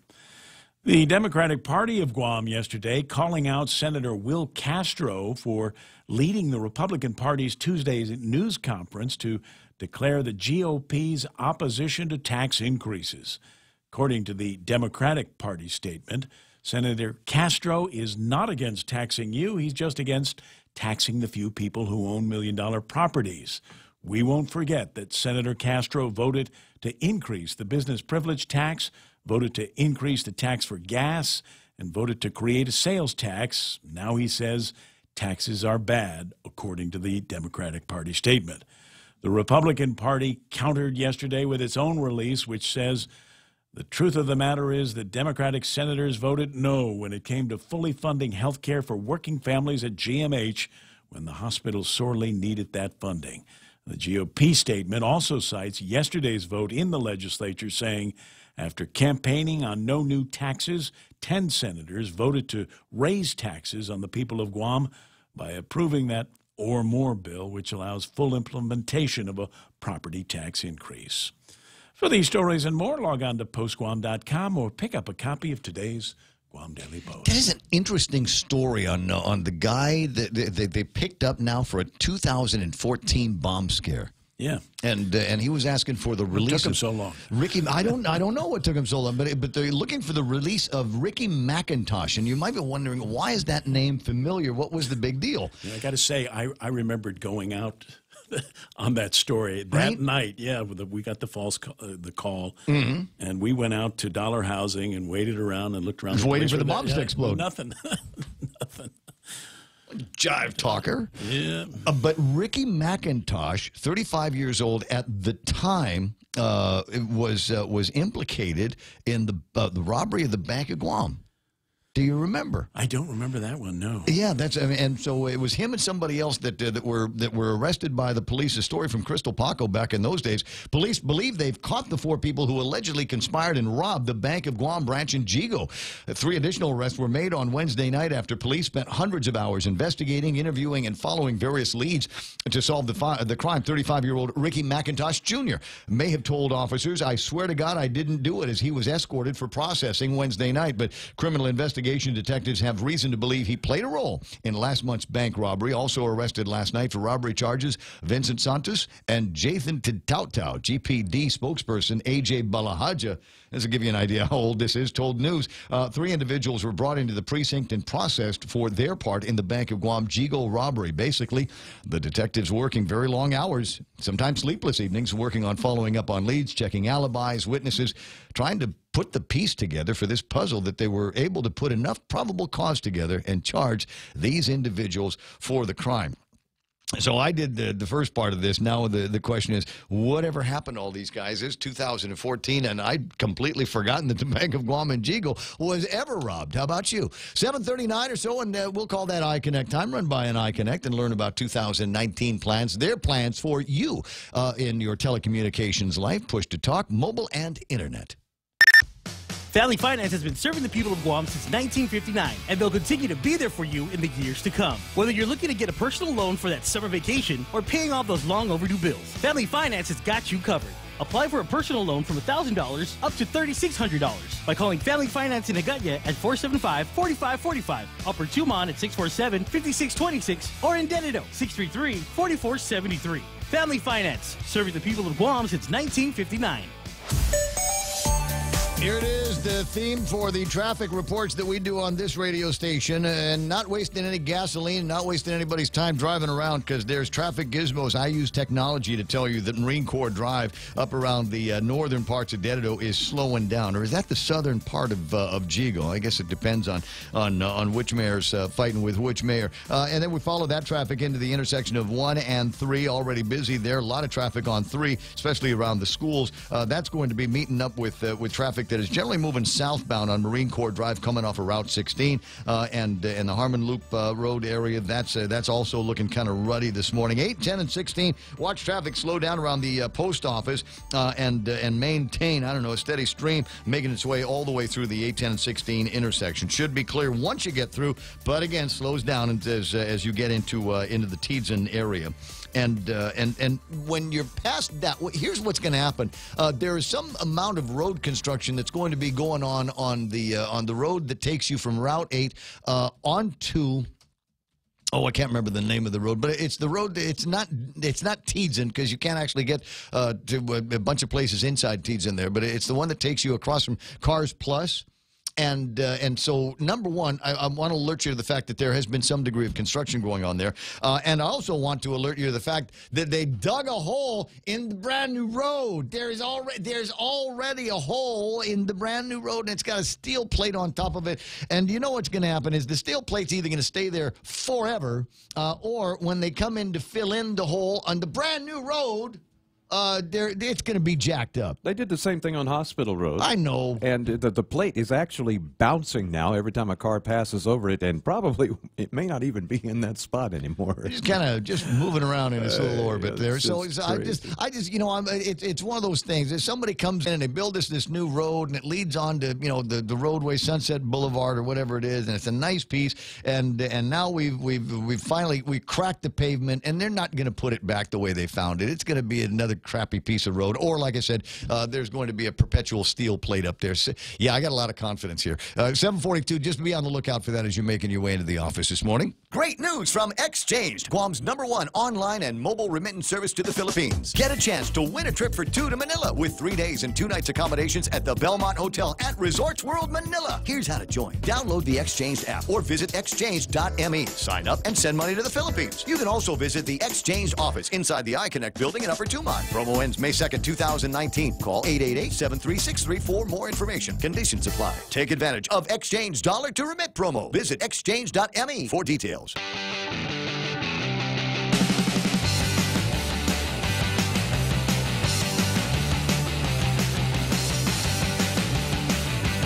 I don't know, but it reminds me of dancing at the Rancho Grande in 1980 in the original M80s up on the stage. A little bit more. Come on. Come on. I got my punk shades on. Yeah. Dancing with the punk girl. Oh, so much fun. It's 7:43 in the morning, 888-825-588-TALK. What are we playing with? Yeah, Cazendo, steel plates equals duct tape for DPW. You know, I don't want to lay the blame at DPW. I don't want to lay the blame there because there could be a private contractor working on it. Could be military. Isn't there a pump station nearby for the jet fuel? Maybe they're doing some work out there. Could be GWA. Maybe an issue there. I don't know. It's just that they broke the asphalt slab on my new road, and they're not going to put it back the way they found it. I guarantee it. I'm going to tell you this. I'm going to tell you right now. I can say it with so much certainty that we will always, forever, from this day forward, be driving on the scar of whatever work that needed to get done there. Because it's Guam. I'm 7:44 in the morning, Ray here in the studio. My buddy Mark's out there. Marky. Ray, man. Dude. Okay. The bank robbery. Chigo robbery. You weren't involved at all. Neither was I. They can't pin this one on me. Yeah, but I remember what happened was that they arrested a bunch of guys. One of them flipped. He became the star witness, and I don't remember who it was, but he became the star witness. When it came time to trial, he recanted, and the AGs were left holding the bag, if my memory serves right. So nobody ever served time for the Jigo robbery? Nope. Huh. I remember it being a big story. It's just one of in the continuum of stories. You kind of have to look through the rest of the archives in the news departments and find out where the string is on that. So apparently, one of the guys that was trying to get his friend Rick McIntosh released by calling in bomb scares, he might be the only one that gets punished for any of that stuff because they've pinched him now on a 2014 bomb threat call. Hey, it's federal time too. I guess. Well, we'll see where it goes. We'll see if the lady at the court's able to do something with this. But like I said, just kind of an interesting story. When I heard when I read that this morning, I was going, why is that McIntosh name so familiar? Why did this guy want him to get released? So obviously a quick Google search got me to the Jigo, the Bank of Guam Jigo heist all those years ago. Anybody remember how much money was taken out of there? Nope.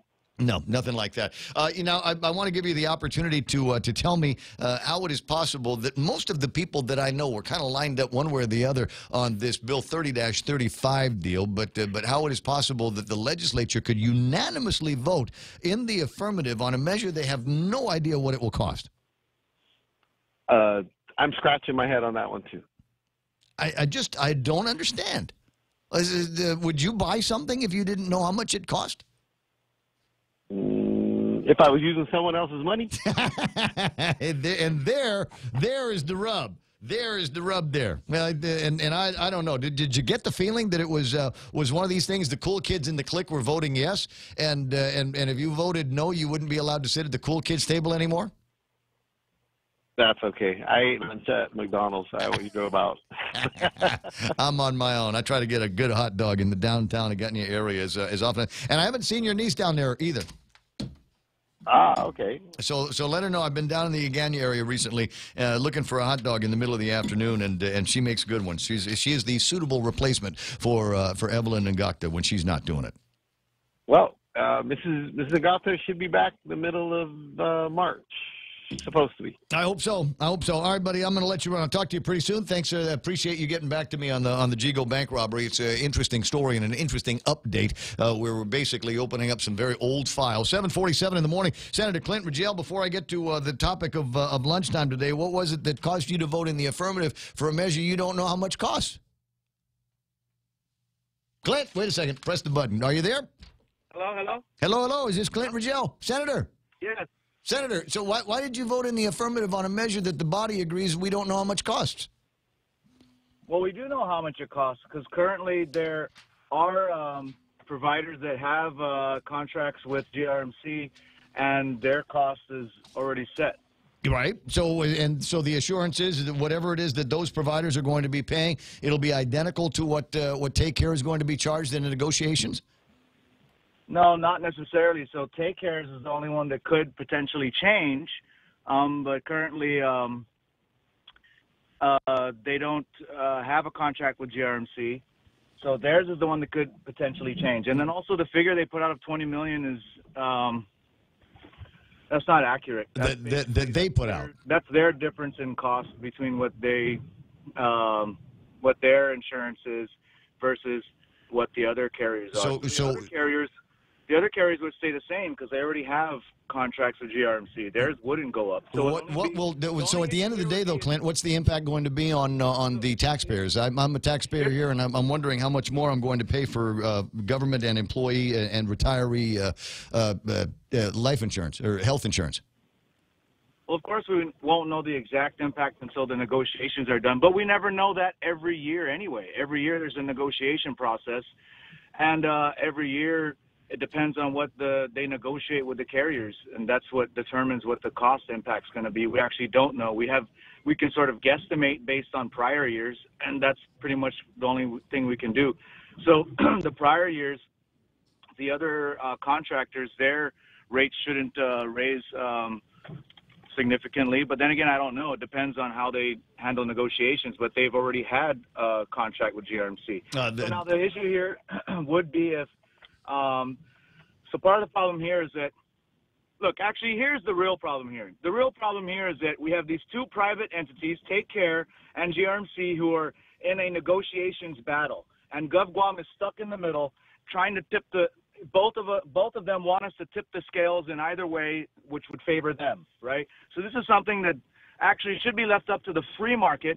They should be able to negotiate amongst themselves and figure out why they can't do business with each other. I don't know why they can't do business with each other and why they can't negotiate some sort of deal with each other. So in the meantime, the government of Guam has been stuck in the middle as sort of the referee on this whole issue. And I didn't like that from the beginning.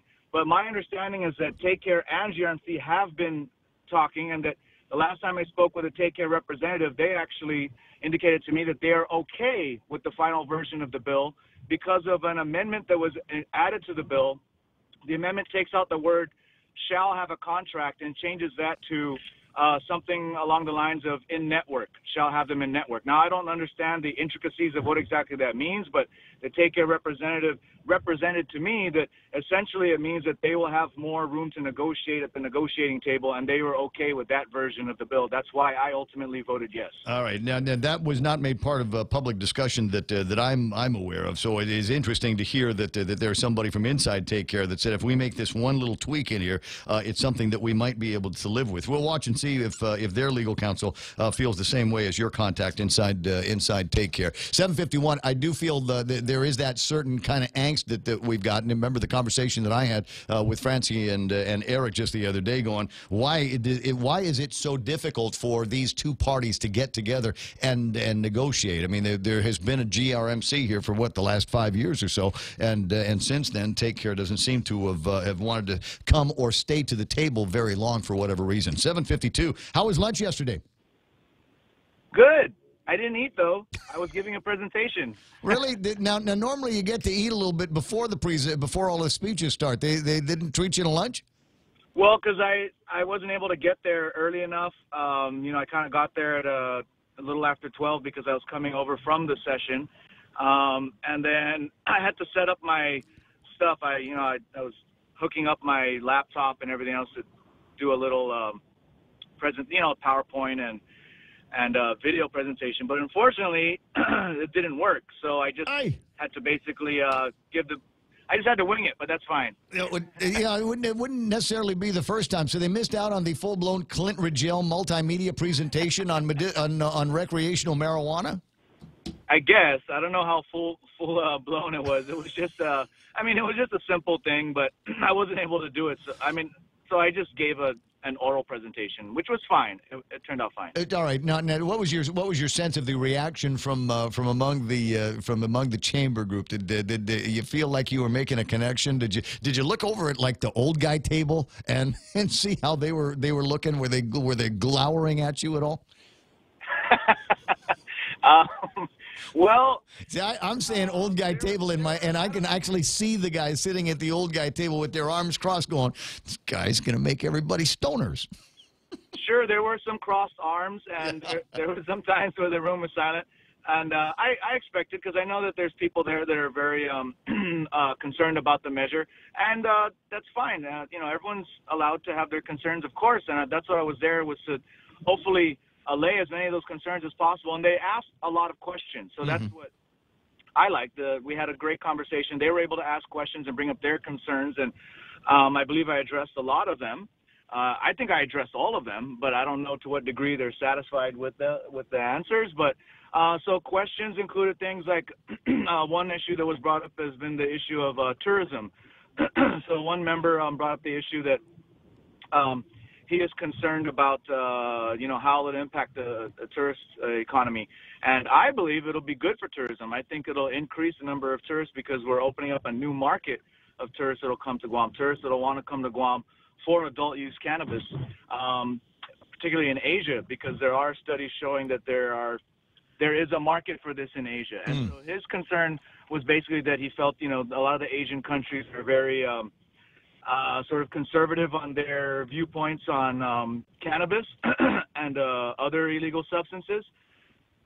But the truth is, I think the scales are beginning to tip the other way now. In fact, that there's evidence to that, because South Korea has just recently legalized medicinal cannabis in South Korea. Yeah. And so we're starting to see, and there's other countries that are considering the same, including Thailand.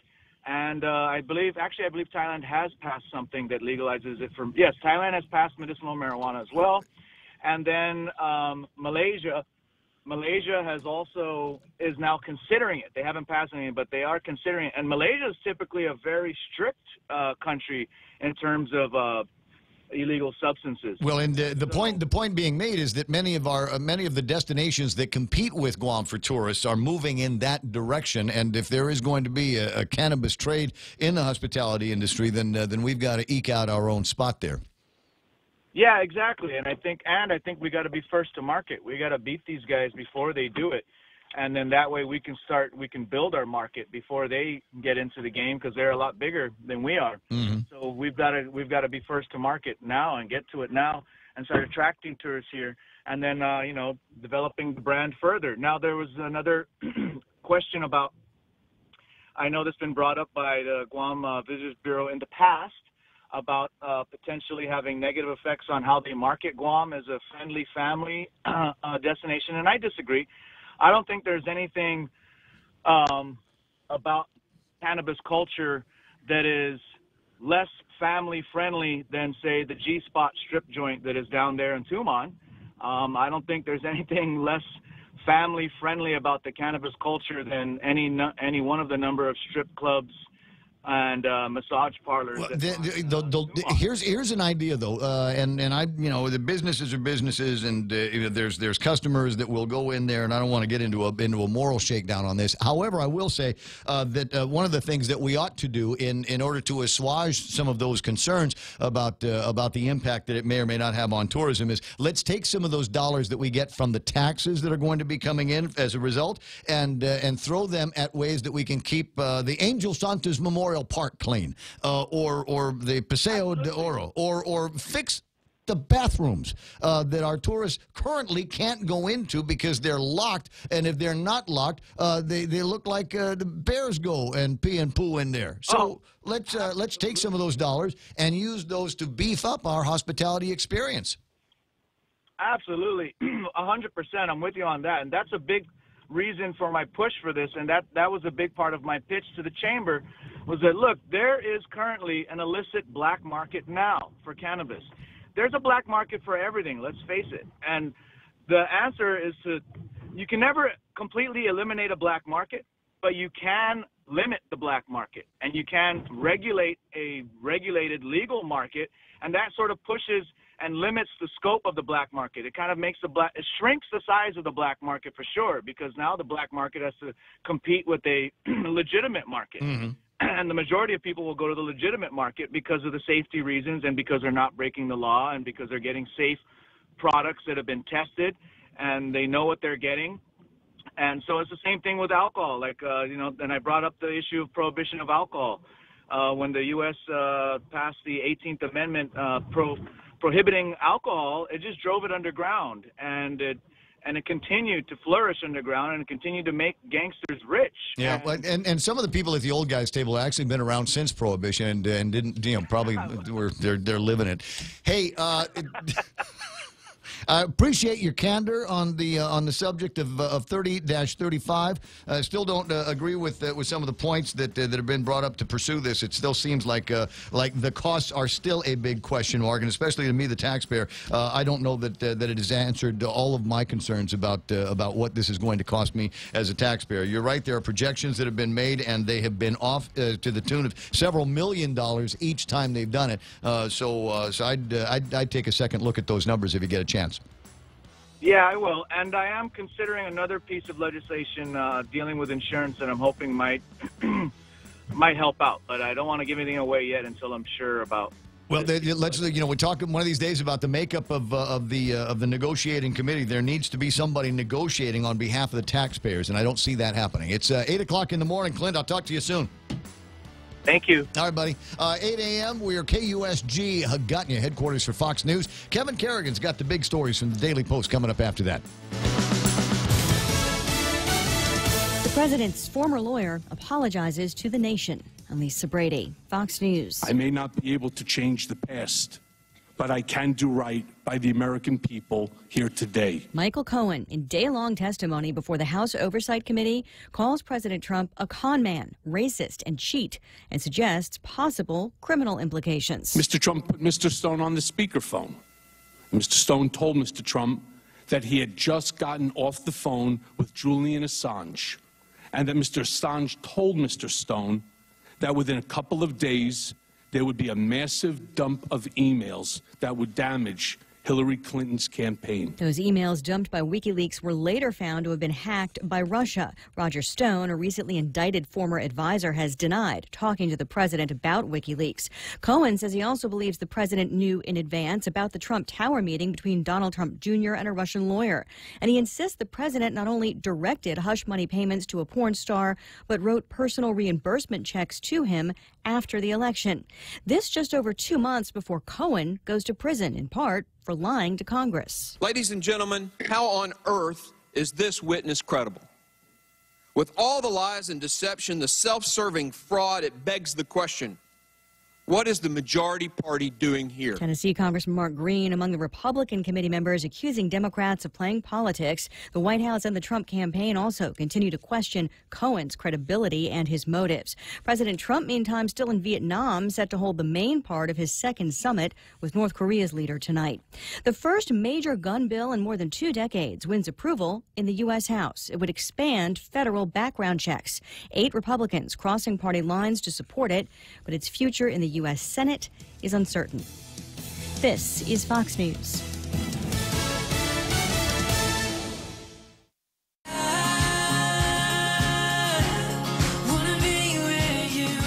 Make the good things last longer. Get 3 more days for free on our 3-day prepaid rate plan. That's 6 days of unlimited local calls, SMS, and 1 gig of 4G LTE data per day for just $7.95. Text HS3 to 3282 from your Docomo Pacific prepaid phone to sign up today. Docomo Pacific, better together. Some conditions apply. Attention homeowners, MRE solar energy systems now come with battery storage for 0 money down. This means that your home will have power even when the island power isn't available, like during power outages or during and after storms. The inconvenience of not having power for your home is a thing of the past. It's solar with battery storage exclusively by Micronesia Renewable Energy. Don't be left in the dark. Call 632-2613 for a free consultation. MRE, the smarter choice. Thousands of people ordered to evacuate in Northern California, where a winter storm has caused severe flooding. Officials say the town of Guerneville is an island surrounded by floodwaters. The Russia River was rising fast Wednesday. More than 4,000 people had been told to evacuate. They always wait till the water gets around their house and they call and say we can't get out. They're not hurt. They just waited too long to get out. That's Monte Rio Fire Chief Steve Baxman. While some who live near the river are hunkering down, others said evacuating was a no-brainer. So everyone in the neighbors kind of know this is a serious one. We're putting everything up higher in the house and exiting. One rural spot in Sonoma County got over 20 inches of rain in 2 days. Jessica Rosenthal, Fox News. That same storm pounding parts of the Pacific Northwest into Montana with heavy snow. The political operative at the center of voter fraud allegations in a North Carolina congressional race is now charged with obstruction and illegal ballot possession. State elections officials have already ordered a new election in that race. Something that happened at the Oscars is spurring action in theaters. The reaction to Lady Gaga and Bradley Cooper's Oscar performance of their hit song Shallow from A Star Is Born has prompted Warner Brothers to bring the film back to theaters with added footage. The performance on the ABC telecast garnered heavy social media response. The studio said Wednesday that the new edition will feature extended performances of songs sung by Gaga, which include an a cappella version of Shallow, which won the Oscar Sunday for Best Original Song. It'll also feature brand new scenes between Allie and Jack. The 1-week showing starts Friday and will be available on over 1,150 screens across the U.S. Fox's Michelle Polino. Mixed finish on Wall Street. The Dow dropped 73 points. And Lisa Brady. This is Fox News. KFC has finally answered the world's most important question. What came first, the chicken or the egg? And the answer is both. Introducing KFC's KFC AM, their new Southern and local-inspired breakfast. AM-loaded platter with chicken fried rice, waffles, and Colonel's chicken congee. KFC also has your all-time favorites, AM chicken and egg wraps, Southern biscuit and sausage sandwich, and hash browns. So for finger-licking good mornings, AM will never be the same at KFC. KFC, it's finger-licking good. Great news from Exchanged, Guam's #1 online and mobile remittance service to the Philippines. Get a chance to win a trip for 2 to Manila with 3 days and 2 nights accommodations at the Belmont Hotel at Resorts World Manila. Here's how to join. Download the Exchanged app or visit exchange.me. Sign up and send money to the Philippines. You can also visit the Exchanged office inside the iConnect building in Upper Tumon. Promo ends May 2nd, 2019. Call 888-736-3 for more information. Conditions apply. Take advantage of Exchange Dollar to Remit promo. Visit exchange.me for details. It's important to have claims process that works for you. At At Guahan Insurance Services, we make things simple and convenient. Same door you walk in to purchase your insurance is the same door you open to file your claim. We can't pretend that the car insurance claims process is fun, but we can promise a hassle-free and speedy recovery without any runarounds. For your home, auto, and business insurance, visit us at the Camacho Landmark Center on Marine Corps Drive in Tamuning. Don't forget to like us on Facebook or give us a call at 475-1162 or text 929-SAVE. That's 929-7283.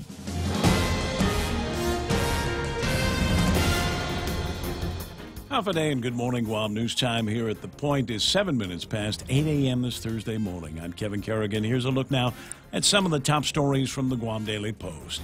Guam lawmakers yesterday voting to approve a bill requiring health insurance providers to include Guam Regional Medical City in their network if they want the lucrative GovGuam health insurance contract.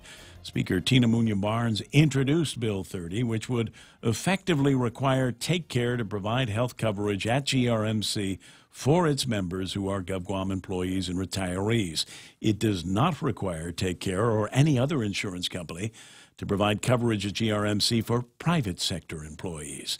13 Guam senators voted in favor of Bill 30 without knowing what the final financial impact of the bill would be. All three fiscal notes submitted on the bill reached the same conclusion.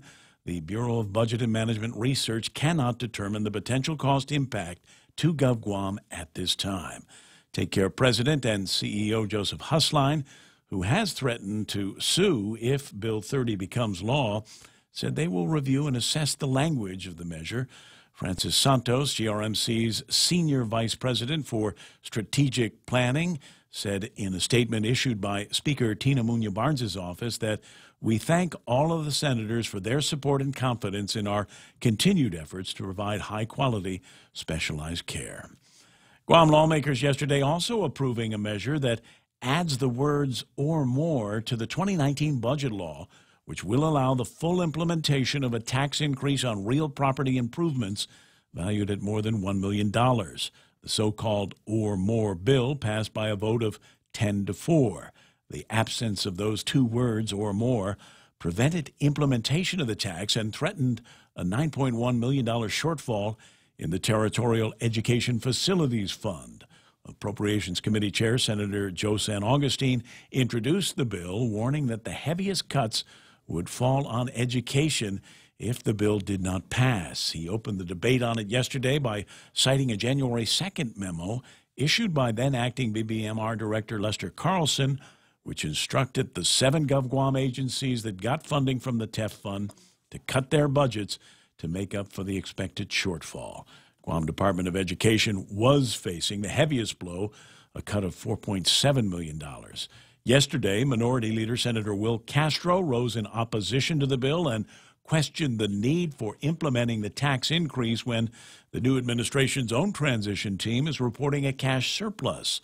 Voting for implementation of the property tax increase yesterday were Democrats Tina Munoz-Barnes and Senators Talina Nelson, Kelly Marsh-Titano, Sabina Perez, Clint Rogel, Joe San Augustine, Amanda Shelton, and Jose Terlahi. They were joined by Republican Senators Mary Torres and Tello Taitigui, who also voted yes on Bill 4. Governor Lou Leon Guerrero has already said she supports passage of the measure, and she is expected to sign Bill 4 into law.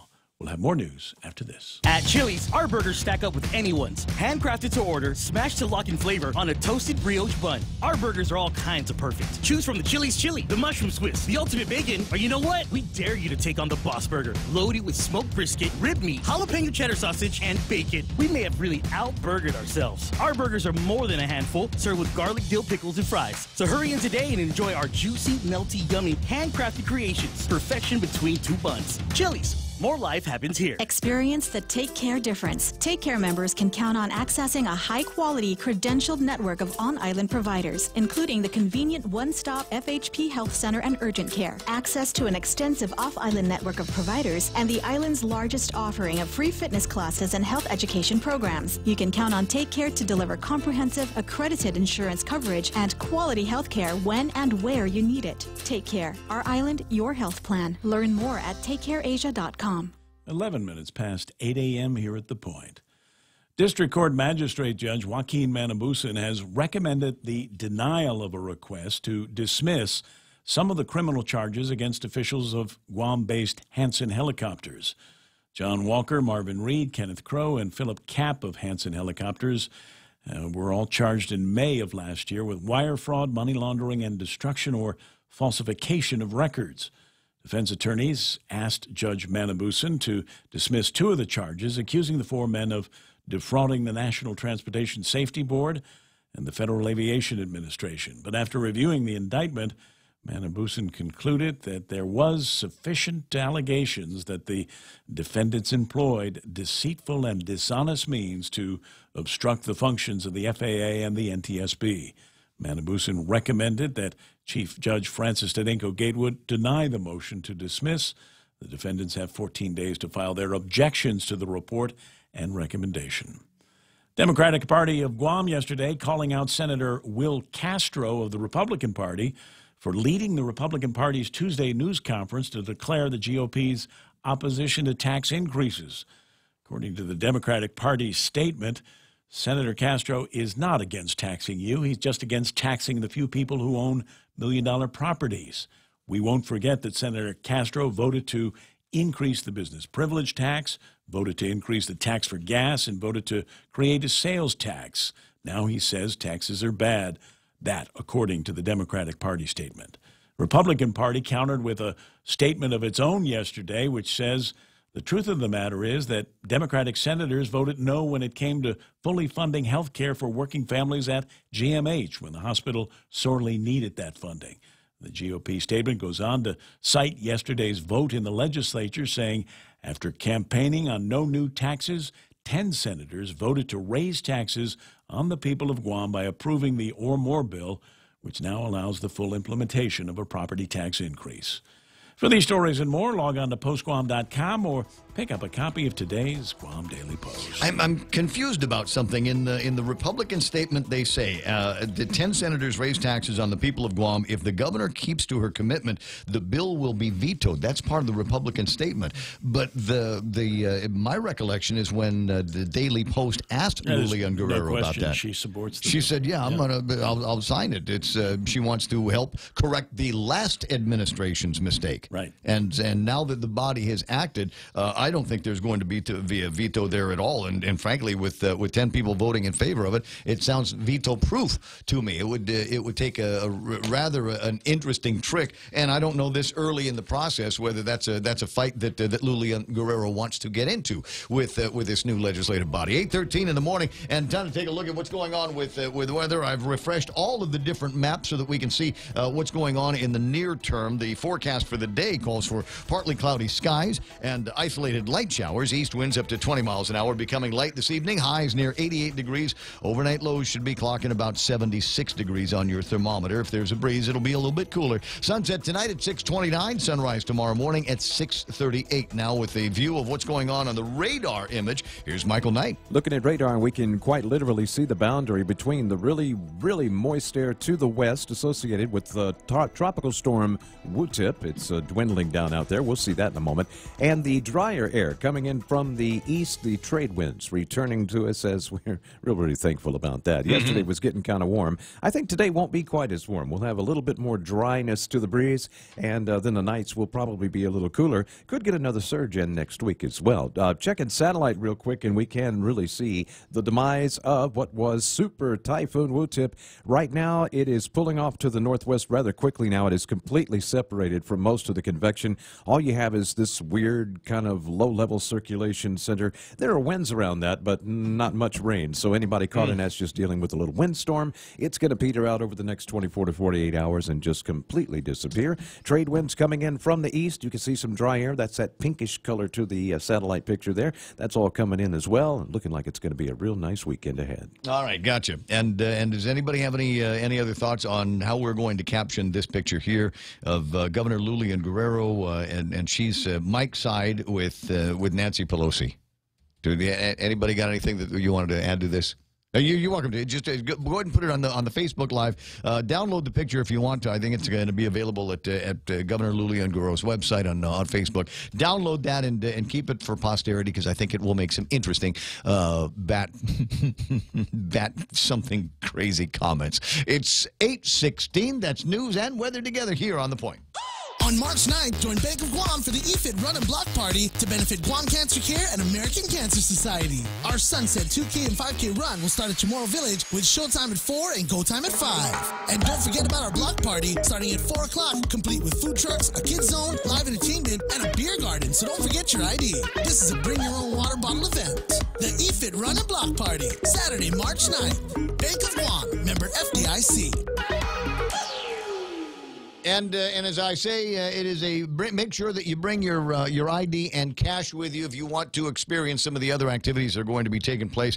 If not your ID, then make sure that you got your EFIT card from the bank so that you can use the mobile ATM as they bring that thing out. 8:16 in the morning. Portions of the Ray Gibson Show brought to you by my friends over at. Am I doing all of it? Just King's right now. Okay, King's, where I've been making a big deal about their spam sandwich. Because it's on the lunch menu, but really it could be on the breakfast menu as well. But another favorite here, Chicken Ranch BLT. Now, I like a BLT sandwich. I'm crazy. And usually I'll get a BLT when I don't want something big. But in this case, if you want a BLT and you want it big, check this out. Panko-crusted chicken breast, fried to perfection with bacon, lettuce, and tomato. Then they top that with ranch dressing. You can have that on Hawaiian sweet bread. So, yes. So we're now talking about something that would normally be just a couple of slivers of bread and some the BLT stuff on the inside. Now it's major. Now it's a handful, and now it's waiting for you at lunch at King's. Laddystone Entertainment and the stations of Choice Broadcasting present a roaring 20s party. Great Gatsby style. Get dressed up and party with the Miss and Mrs. Kirby Guam contestants. Saturday, March 2nd at Roots Bar and Grill. Tickets are $10 or $15 at the door with one free drink. Special thanks to Pitbull Empire, Local Promos, One Punch Media, The Hive, and Island Lux. Portions of the Ray Gibson Show also brought to you by my pals over at Security Title. You need confidentiality in your real estate transactions. Ron and Kim and everyone, the building is a virtual cone of silence. Everything gets in, nothing gets out. Portions of the program also brought to you by GRMC, Guam Regional Medical City, the first choice for your specialty care needs. American President Line, shipping the future. Micronesia Renewable Energy, the first choice for all of your solar needs in 2019, and as well as Take Care. And they've sponsored, now thank you very much, the month is about over. This is the last of the Februaries, and all through February, they've been supporting our anniversary broadcast. I do appreciate it. Thank you, Take Care. Rediscover Talk Radio here. Your FM News Talk Superstation. This is The Point.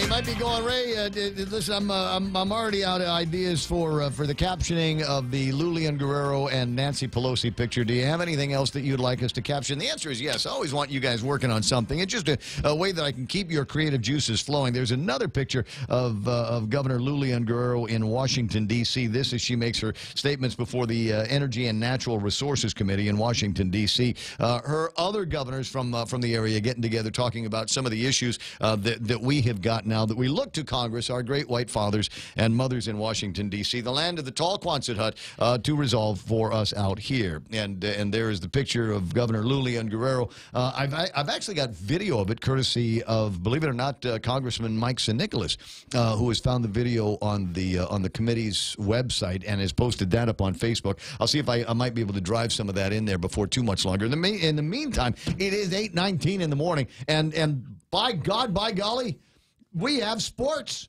with Blake.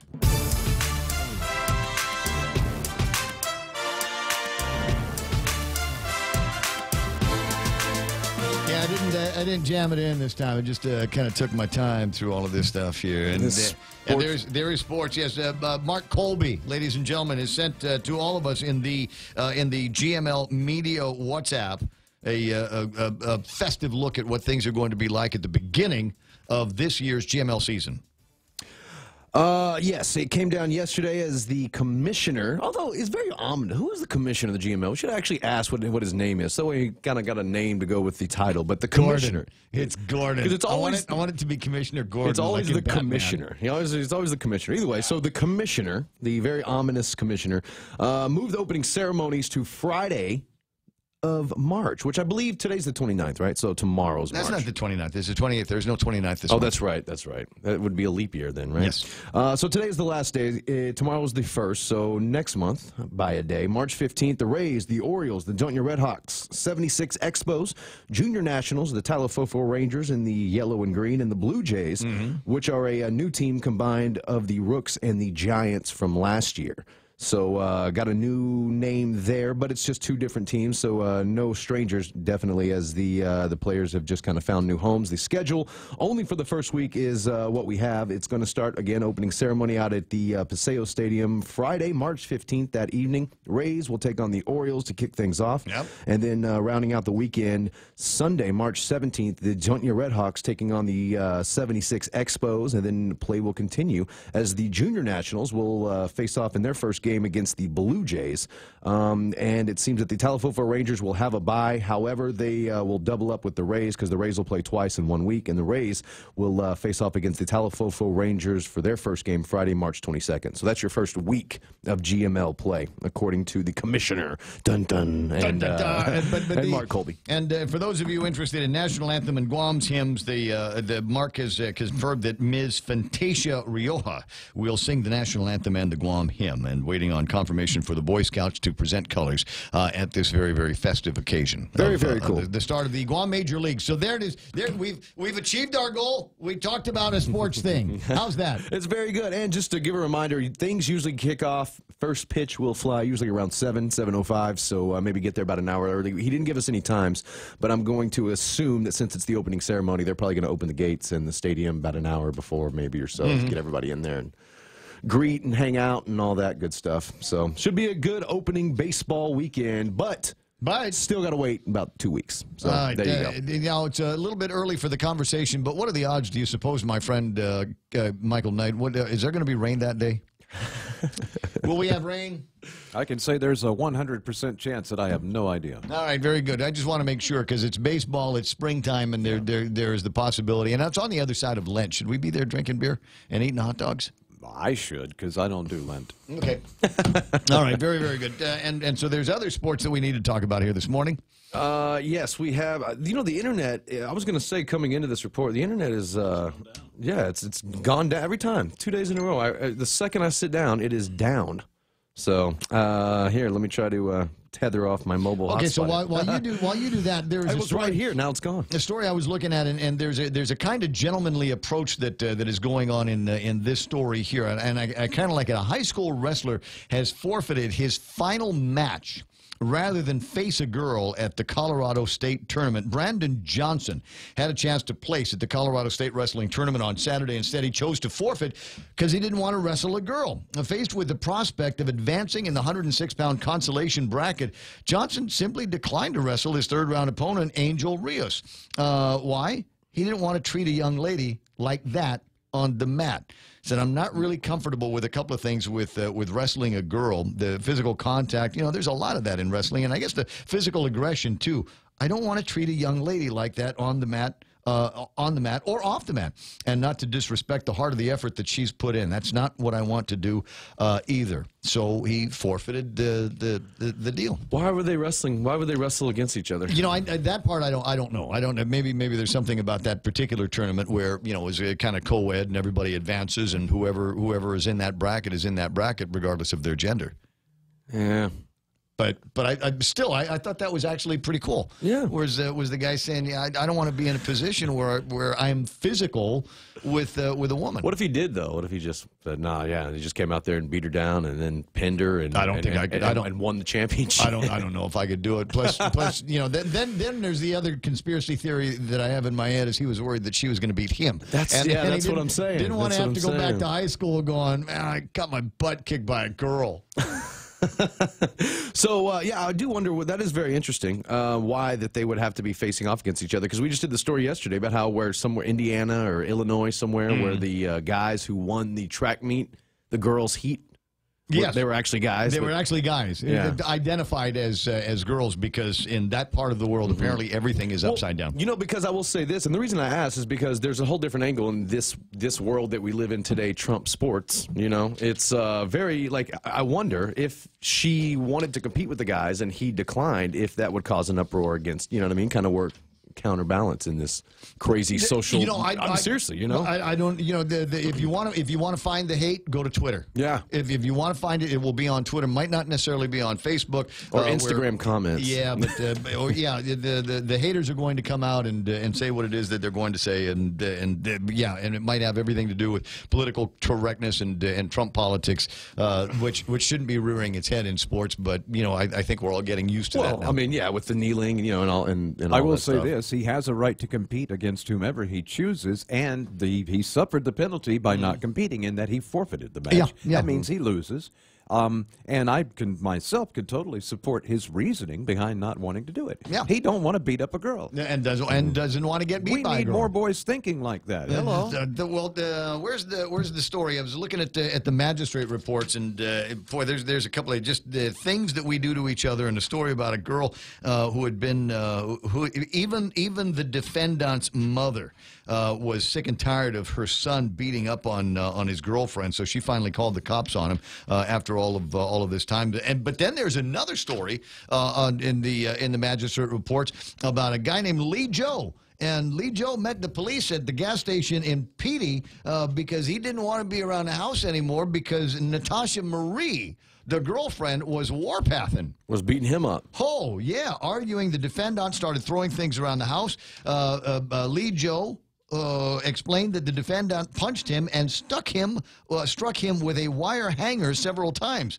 He indicated that the defendant locked herself in the bedroom and stated that she would kill herself. He indicated the defendant run outside onto the roadway, attempting to get struck by a vehicle. He then stated that when he brought the defendant back to the residence, she grabbed a kitchen knife and rushed at him, causing him to fall onto the couch.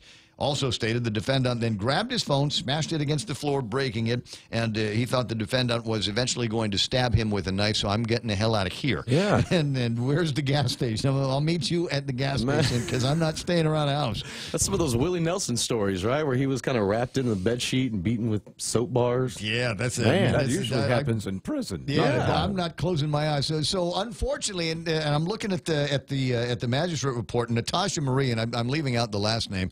You know, it's everybody's innocent until proven guilty or whatever. But I'm leaving that out in the magistrate report. You can see it in the newspaper; they'll publish it. But you know, my first instinct is to go to Facebook. Straight to magistrates. I want to go. I want to look at Facebook and just see if you can if she's got a profile and you can see the crazy in the profile.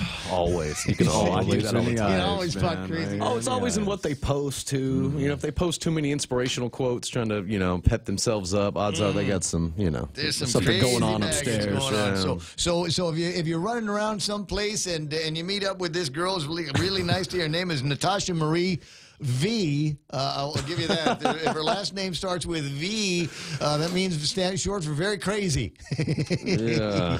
Yeah. So I don't know about that. So yeah, and so there is the flip side of all of this. I mean, so this guy Lee Joe has now got this blemish that he's in a domestic abuse relationship with the girl, and who wants that? No, and I don't want it as a result of the wrestling thing. So yeah, it's safer. You know, just go to the gas station. Yeah. Go away from her. Well, the worst part about it, there'll be a place at the gas station for guys that are running away from their chicks. Right, a whole little building all by itself. The thing about it is, we're on Guam. Even if he gets away from the girl, he may very well have to leave the island because she's super crazy. Yeah, that happens. Not a lot of place to go. Yeah. Not that anything like that's ever happened to us. I'll answer the question. My buddy Chris Biacchino. Sounds like my first wife. Hey, Ray, you guys were talking about Haneda the other day. I didn't get all the conversation, but is United planning to fly directly into Haneda? The answer on that one is yes, they have applied for that route. United's applied for a bunch of routes. Guam directly to Haneda. There's, I want to say, another 9 or so cities that they want to fly from into Haneda. 2020 is going to be a big year for tourism, inbound and outbound wish for Japan. Sydney was one of those cities. Oh, what's that? I said I wish Sydney was one of those cities. I'd love to be able to fly direct to Sydney. Cairns, Australia. Cairns, I'll settle for Cairns. I'll settle for Cairns because that's Cairns, 4 hours down in that direction. I remember when they were flying, when Continental was flying into Fiji for a little bit. That was all. That was also nice. You go 737s will go that far? Yeah. Right when I got here is right. I was here in about a month after me being here. 10 years ago, is when they stopped it. Maybe a little bit longer, but somewhere around there. I barely remember that. Chris says that's awesome. Thanks, Ray. Not a problem. For those of you, and there's no press release on this one, but they also have plans to extend the schedule that they have now between Guam and Saipan. That was originally supposed to go away in a little bit, but it looks like it's going to be with us probably through until October of the end of the year. So that's the good news. James Howard asking UFC Jones versus Smith light heavyweight title and Woolley versus Usman in the welterweight title. Any thoughts on that? Give me Jones and Woodley. That's it? Yep. Jones and Woolley. Yep. Okay. I assume that's John Jones and Ty Woodley. That's who I assume that is. But I yeah, have no idea. You know that. If that's who I think it is, then yeah, give me Woodley and Jones. Yeah. Jones is really good. As long as he can pass, he's the one who keeps failing the test right before the fight, and keeps getting suspended for a year. He's failed like 3 or 4 tests. But I think he fought his last, he was able to fight his last fight. And so I think this is his second fight in very, very, very short amount of months. And so should be good. I've been corrected. There is no Commissioner Gordon. I did see somebody in the magistrates. This is so. The only reason I'm bringing this up, it's not his last name, but his first and middle name. There is somebody in the magistrates right underneath what we're talking about. His name is Bruce Wayne. Yeah. No, Bruce Wayne's the one that beat up the girl. Oh, he beat up the girl. He's the one that beat up the girl, and it was so. I mean, it's just so grievous that even his mother called the cops on him. So that was Bruce Wayne. So that's the thing. So what did I say the names are? Natasha Marie and Bruce Wayne, and just Natasha watch V out. and Bruce Wayne and Commissioner Gordon. There needs to be a website for people like that, like a domestic abuse Tinder or something like that. So Rocky Alcantara is the commissioner of the GML. Rocky Alcantara. Okay. Gordon. I know that name. It's Gordon. I know that name. And that's all the time that we got to pretend to talk about sports as usual. Blake Watson's going to go finish the morning show on Star 101. Yes, I got a bunch of stuff today about Ariana Grande surpassing Selena Gomez as the most followed woman on Instagram. She's got like over 100 million followers. Like 130. Who did she beat? Selena Gomez. Okay, so it's uncomfortable, but I've been watching Ariana Grande since she was in that Jessie show on the Disney Channel. The thing about her, she looks the exact same as she did when she was in that show. Yes. She has not aged one bit. That's the deal about Ariana Grande. She forever looks 14, 15 years old. Yep, and like I said, it's uncomfortable to talk about. It's 8:33 in the morning. All right, and we got headlines with Kevin Kerrigan. That's coming up in seconds. Here at APL, our core values give the company its heart and soul. Whether it's connecting your business with our global network through our newly enhanced service or investing our efforts into giving back to the community, APL is committed to serving you. We humbly honor the opportunity to find innovative solutions for you and your business. To learn more about our enhanced service, call 588-4651 or visit www.apl.com/Guam for more details.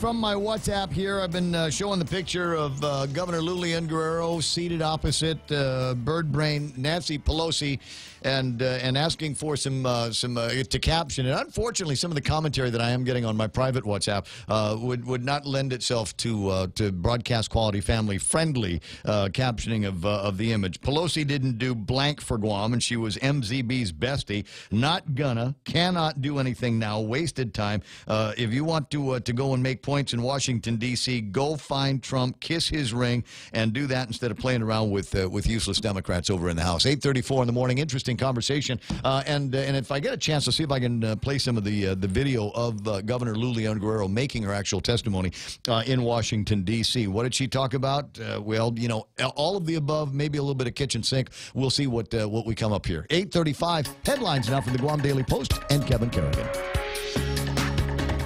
Half a day and good morning, Guam. In the headlines from the Guam Daily Post this morning, the Democratic Party of Guam yesterday calling out Senator Will Castro for leading the Republican Party's Tuesday news conference to declare the GOP's opposition to tax increases. According to the Democratic Party statement, Senator Castro is not against taxing you. He's just against taxing the few people who own million-dollar properties.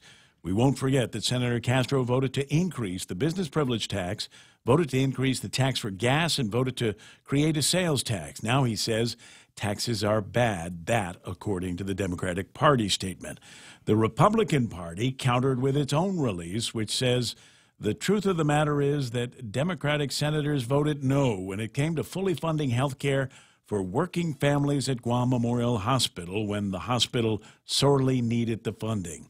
The GOP statement goes on to cite yesterday's vote in the legislature, saying after campaigning on no new taxes, 10 senators voted to raise taxes on the people of Guam by approving the Or More bill, which allows full implementation of a property tax increase. District Court Magistrate Judge Joaquin Manabusan has recommended the denial of a request to dismiss some of the criminal charges against officials of Guam-based Hanson Helicopters.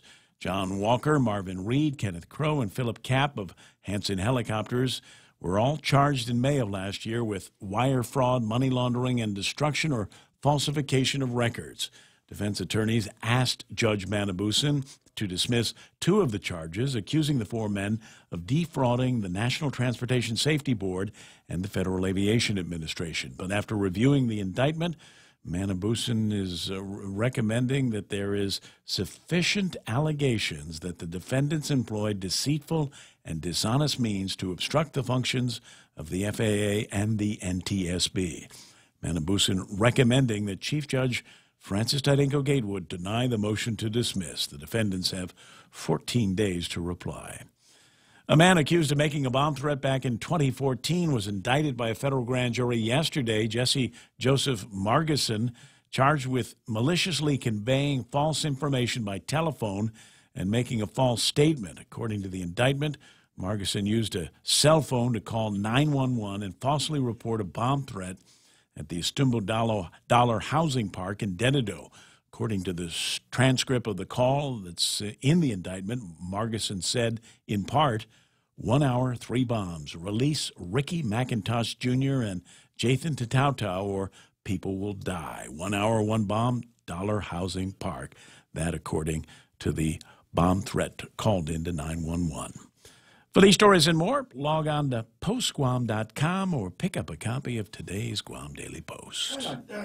Right on, Kevin Kerrigan. It's 8:38 in the morning, and that's iConnect time. 2019, brand new year, brand new requirements for a happy telecom lifestyle. That is, being able to communicate without spending a whole lot of money. They got great plans for you at iConnect. Push to talk, mobile, even internet. 888-8888. Security Title is honored to join in sponsoring Ray Gibson on The Point. My name is Alicia Blas from Agate, and this is where I start my day, listening to the voices of our community and sharing thoughts about issues that affect all of us. It all boils down to our people and our land. Putehi Igomamu. Protect your home. When purchasing or refinancing your home, remember to call the professionals at Security Title, just like you call Ray Gibson in the morning. I'm supposed to tell you about some great hamburgers they've got on the Made to Crave menu at Wendy's. There is a great place, and they got them all over the island now. You go to a Wendy's and you hit the drive-thru, and once you're in the drive-thru, they'll say, "What would you like to eat?" And here's the deal: the Made to Crave menu with 3 incredible burgers on them. One I'm already raved about. It's the Sawsome Bacon Burger that is got the Sawsome sauce on it, and it comes with onions. I usually tell them to take out the onions, give me more pickles and a little bit more Sawsome sauce, and they'll do that for me. for me, but they've also got a way that you can enjoy a barbecue burger at Wendy's and something new, peppercorn mushroom. With obviously it's got mushrooms in it, but something about the way they spice everything up and they season everything up, so it's got a little peppercorn flavor on it. Find it on the Made to Crave menu at Wendy's. Family Finance has been serving the people of Guam since 1959, and they'll continue to be there for you in the years to come. Whether you're looking to get a personal loan for that summer vacation or paying off those long overdue bills, Family Finance has got you covered. Apply for a personal loan from $1,000 up to $3,600 by calling Family Finance in Agutya at 475-4545, Upper Tumon at 647-5626, or in Dededo, 633-4473. Family Finance, serving the people of Guam since 1959. There is no ugly traffic going on right now. I'm staring at the traffic gizmo, looking for something to report and just not seeing anything. You'll find the usual slowdowns, the usual lines of traffic in the usual intersections. And if you can get past, usually in my mind, you get past St. John's at this time of day, and then you're in the clear for pretty much everywhere else that you need to go. So think about that. There were some traffic issues yesterday at a number of intersections, largely because we had the big boot drive that the guys in the Guam Fire Department were conducting yesterday afternoon. I made my contribution in there and was a little bit amused in that as at the ITC building intersection, all of the spots were covered by fire guys with their boots out there, and there were one or two of the kind of regular panhandlers that we've got running around going, hey, save me some. Save me some. I'm looking to get a job. Go get a job here. 8:41 in the morning, and that's what things look like in right now traffic here on The Point. Hi, welcome to this Subway ad for our all-new Ultimate Cheesy Garlic Bread. How would you like it? I'll take a skeptical grandma. Set in her ways? A smidge. Grandma, try this Ultimate Meatball Marinara made with Ultimate Cheesy Garlic Bread. Melted mozzarella, Parmesan, garlic butter spread. It's just like yours. Like mine? My grandmother's recipe? Try it. You know, my grandmother's cheesy garlic bread was never all that. Subway, make it what you want. Limited time only at participating restaurants.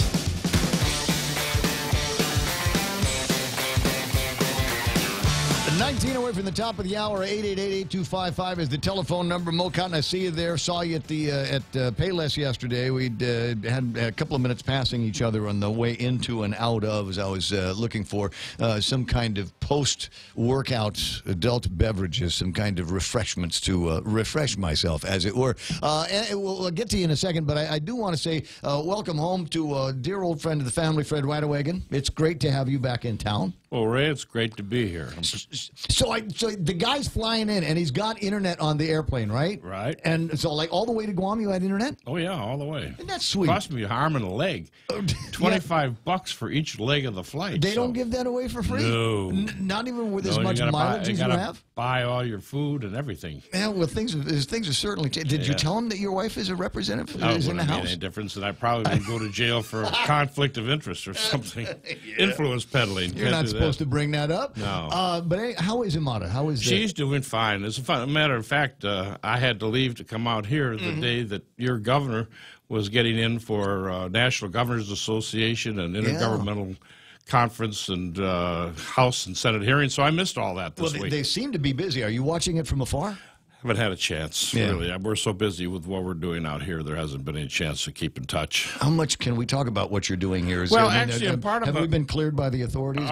Well, I don't know, but I think I can talk about it without getting into trouble. Mm-hmm. I'm part of a 3-person site visiting team for NASPA, which originally stood for National Association of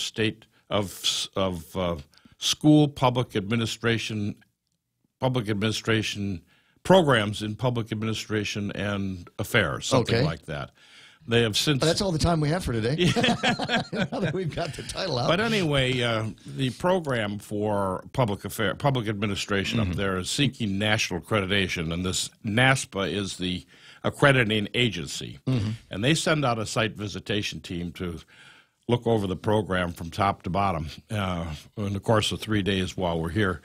And the team includes 2 professors and 1 practitioner who knows something about how public administration actually operates in the real world. Yeah. So once we're out of the academics, exactly. So I kind of temper what their book learning is with what the reality is. So that's my role. So you're here to help with are you a part of the review now? Or Yes, I'm part of the review team. How does it look? I mean, I know some of the people that you've been running around with. Well, I mean, I'll tell you this. Yesterday we had separate sessions with a group of faculty, a group of alumni, and a group of students. And that was the opportunity. By segregating them out, we didn't allow the program director, John Rivera, to be in there at all. And that was the chance from all their different aspects to have complaints, and nobody had a complaint. Less formal discussions and less concerns that there might be some ramifications afterwards with the coordinator. But everybody had praise for John with the job he's doing. Well, that's great. So now, is the program already accredited? No, so it's we're not, seeking but they accreditation. belong to the association. It's an association of 300 schools. And some are accredited and some are seeking accreditation. Okay. And they want to be able to lift this program to the next level. You know, interestingly enough, John didn't quite put it this way, but I just said, why do you want to be accredited? What does it give you? He said, well, it gives us some cachet. It moves us to a new level, gets us nearer to the mainland. And I said, you know, you don't want to try to chase Harvard here. What you want to do is to accentuate what you've got, and that is the central location, not physically, but in a cultural sense and in a sophistication sense for this whole region. Yes. Public administration, most of these islands out here still rely heavily on government, and public administration is a degree that could be very well used for people coming up in government. So outreach, I think, to the various islands will benefit the program, and also might make some federal money available to help run it, because Interior Department still has responsibilities for the Micronesian governments. I heard. I heard. How are they doing with that task? You know, as somebody, we were together the other night, and I'd introduce you to a friend, and after you'd taken off, she's like, "Well, what's he all about?" And I said, "Well, you know, Fred's one of these guys. You know, he's got this wide view of life for the territories, with the elephant in the room that is the federal government of the United States. I mean, you see things from a number of perches, American Samoa, obviously, and Guam. You've been watching and see how federal policy affects us." Well, that's right. And, you know, interestingly enough, I'm just 2 months shy of the 50th anniversary of first setting foot on this island. And that gives me this moment to say that two of the people I met earliest in my very first trip, a guy by the name of Bill Gibson. I knew him. And a guy by the name of John Anderson. Now, John wasn't down here. He was in Saipan, but Saipan was also where we were working, and he was running the Micronesian News Service.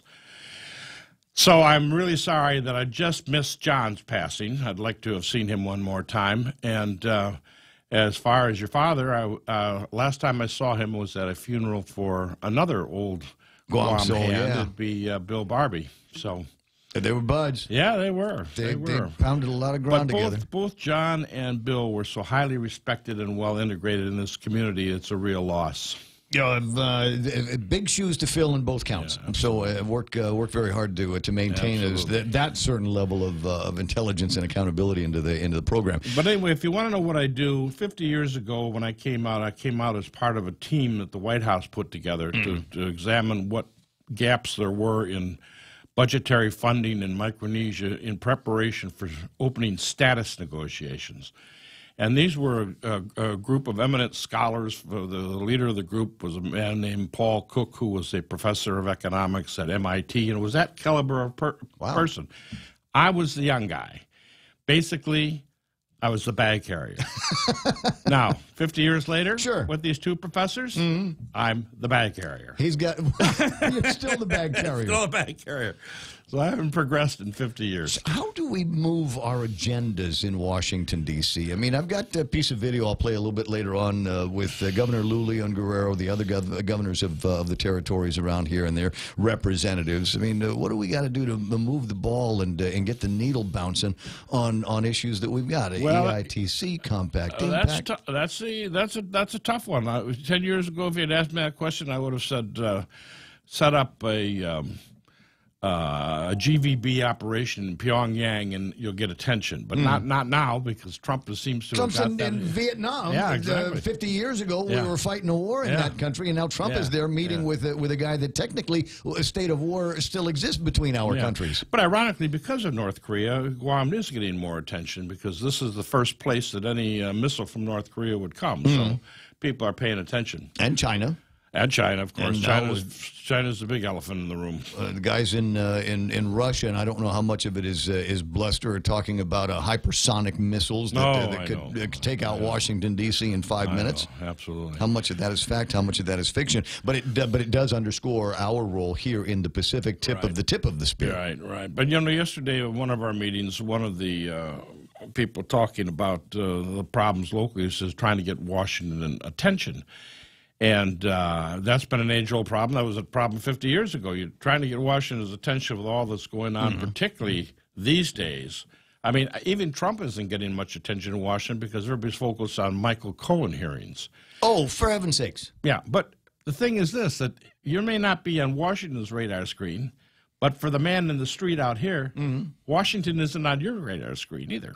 To the degree that we try to pay attention to what goes on. I mean, there's a whole lot of inside the beltway. It's like watching the NFL, and you pick your favorite sides, and you pick the players on either side, and hope that the things go for the best where you're headed. And there's a conversation about maybe we need to really, really seriously invest in some kind of serious lobbying power, so that that we can find some of what Uncle Robert refers to as these moving vehicles in D.C. that we might be able to attach our agendas to. Well, there are always political problems with that. Over the years, I know that there have been on and off. There have been Washington offices. I've known most of the directors. But the legislature is always unhappy with a Washington office. And I know for a long time, the legislature refused to fund a Washington office. And wouldn't fund a lobbyist either. That's right. So to try to get a lobbyist on top of that, there's just no public... Even though they don't understand that the member of Congress serves a different function. That office is there to look after national legislation and make sure Guam is included where it should be included and excluded where it shouldn't be included. And he can't be running around to the agencies looking for federal grants and additional money. There's just not enough resources. Well, they got grant people here. I mean, it's the job of the people on the ground here to be able to identify where those grant opportunities are. Well, the governor has to have his own Washington presence, and it's not in competition with the delegate. So, it shouldn't be. No, it shouldn't be. How do you think? Well, and if you want, you can tell me what do you think is going to be the upshot? I mean, high side, low side of Madeline Berdallo being the governor's representative in Washington, D.C. Well, that's very political. I think that's going to be very uncomfortable, and they're going to have to work out some sort of arrangement where they can work together. It's going to be difficult for everybody. Are we missing any opportunities in D.C.? Are there things that are going on that you look at and just say that Guam needs to be there? I mean, are there things that the other territories are looking at that maybe Guam's unaware of? Well, I can tell you this. From the standpoint of my wife, who is a graduate of the University of Guam, by the way, as a member of Congress from American Samoa, she's also a member of the Republican National Committee. And she's been there long enough where she is the senior member of the Republican National Committee. Now, Madeline was the member for many years from Guam to the Democratic National Committee. But somebody convinced her when she became a member of Congress that was too much to do and she should give that up, so she gave it up when she first got elected. My wife, on the other hand, wouldn't have given that up for all the tea in China because those are additional networking opportunities with top political people in all of the states and the other territories. And sometimes you get the work done in the House, but it's nice to know the Republicans in the Senate side as well. Well, that's right. And on top of that... I don't think any of the other delegates will admit this publicly, but most of them privately have said they were glad that Amata was there because the rest of them are all Democrats. And for a long time, they were all Democrats and no Republican delegates. And when you have the Republicans running the House and you're all Democrats, you're sitting in a room pointing at each other, but you're not in the room where the decisions are being made. Right, not necessarily effective. No. So... they come to her, and she's happy to carry water because the island issues are not partisan. So there's no reason why she can't carry water for the other territories as well, and vice versa. Now that she's in the minority, she'll look to the the Democrats in their caucus to push for island issues. The interesting thing is that we're not the only ones. As territories, we seem to think that we've got a lock on the maltreatment from the federal government of the United States. But when you start looking at places like Hawaii and Alaska, they have also got issues. And people think about the United States just in terms of the 48 contiguous states, but there is still Alaska and there is still Hawaii. And I was delighted last year, and I want to say your wife was here for the visit that Lisa Murkowski made. Yes, she was to on that Guam. trip. Yeah. So she was here on that trip, and I recall vividly that the evening because the get together was in the warehouse of one of these Alaska Native corporations behind the infusion, and I remember sitting there in the room going, well, this only good things can happen as a result of this get together because Murkowski has got issues with the sister federal government, even though she's a state, and it was also pledged, and I think in the Pacific Daily News write-up, has also pledged support to some of the territorial needs, and it's nice to have somebody like Murkowski, that kind of influence on the Senate looking out for us. Absolutely, and they're few and far between. Her father, good example, her father, of course, was her predecessor. Mm-hmm. And he was very interested in the territories, and one of the things he was most interested in was telemedicine, because they're landlocked up there, but all these villages scattered around. You cannot get to Juneau by road. That's right. So it's almost like having an ocean. Mm-hmm. And so the future for all those small villages, particularly Alaska Native villages and whatnot, is going to be telemedicine. And of course, he went out well before this modern age of technology, where this is really going to become a reality sometime soon. Mm-hmm. I think it was fascinating when we think about it. I was in Juneau a couple of years ago, and I remember the idea there's two ways to get in there. One of them is by an airplane, and then the other one is by a boat. And that's so, right. And because there's no roads in or out of that capital city. How strange is all of that? So how much longer are you going to be in town? Everybody's going to say, oh, I want to buy Fred Waterregan lunch. We leave tomorrow morning, first thing. So we've got a farewell dinner with university people tonight, so I'm not going to have a chance to see some of the old friends if I had time to be just around. Listen, I don't want to make too much of a big deal about it, but you mentioned a couple of names of guys that were still knocking around about a year ago. So right. If you can shave out some time for some of the other I old sure souls. wish. I'd sure like to see Paul Calvo again and Joe Otta and the people I worked with over the years. The biggest change. Now, it's been 50 years since I first came, but it's not been 50 years with no being here in between. But the biggest change over the course of 50 years is the telecommunications. Mm-hmm. When I was in the Interior Department in '69, and we were dealing a lot with the trust territory, and we had to speak with the High Commissioner daily, we had to get a Pentagon line, telephone line at Interior. They switched us to a switchboard in Kunia in Hawaii, which sent us out here, and then from here, they did a single sideband patch to sideband. Oh my God. Yeah, that's how we communicated with the High Commissioner. Yeah, now it's a pick up the phone 1670, and now you're talking to the governor in Saipan. Exactly. That has changed out significantly. Huge. I think there are other opportunities that telecom brings to us with all of the big data pipes that are coming into and out of Guam. Guam also a strategic location for several of these underwater digital cables and fiber cables. When I got here in '69, there was only one hotel, and that was the Cliff. Either that, or you could stay at the Micronesian Hotel, the Quonset huts. Well, wasn't there also the Sleepy Lagoon? I'm not familiar with that one. Down along this way, Mo Cotton's on the other line. Mo, let me just bring in Mo before I get to the top of the hour. You can call back in the next hour as well. But you've been around here for a long time. You remember where the old Sleepy Lagoon was? Well, I know Sleepy Lagoon. I even lived down there later on, but I don't remember the hotel. No, there was no hotel. Was it a hotel motel or something like that down there? Well, when I first came, I also had to stay at the Cliff Hotel. That was just for business, and then later I came in after the Hilton was built. And I don't know your guest speaker right now, but I've been here 40 years, and I built all the Wendy's, so we're talking nostalgia. So I built 4 Wendy's, one in Saipan and 3 of them here. It wasn't one of my better investments over my time, but a little bit of nostalgia there. Does your speaker remember that? Putting together the Wendy's. Did you remember the first time that you had a Wendy's burger over at Gibson's? Well, that wasn't here then. All there was the Cliff. There wasn't even a stoplight in Guam. In 69, there was not even a traffic signal on Guam.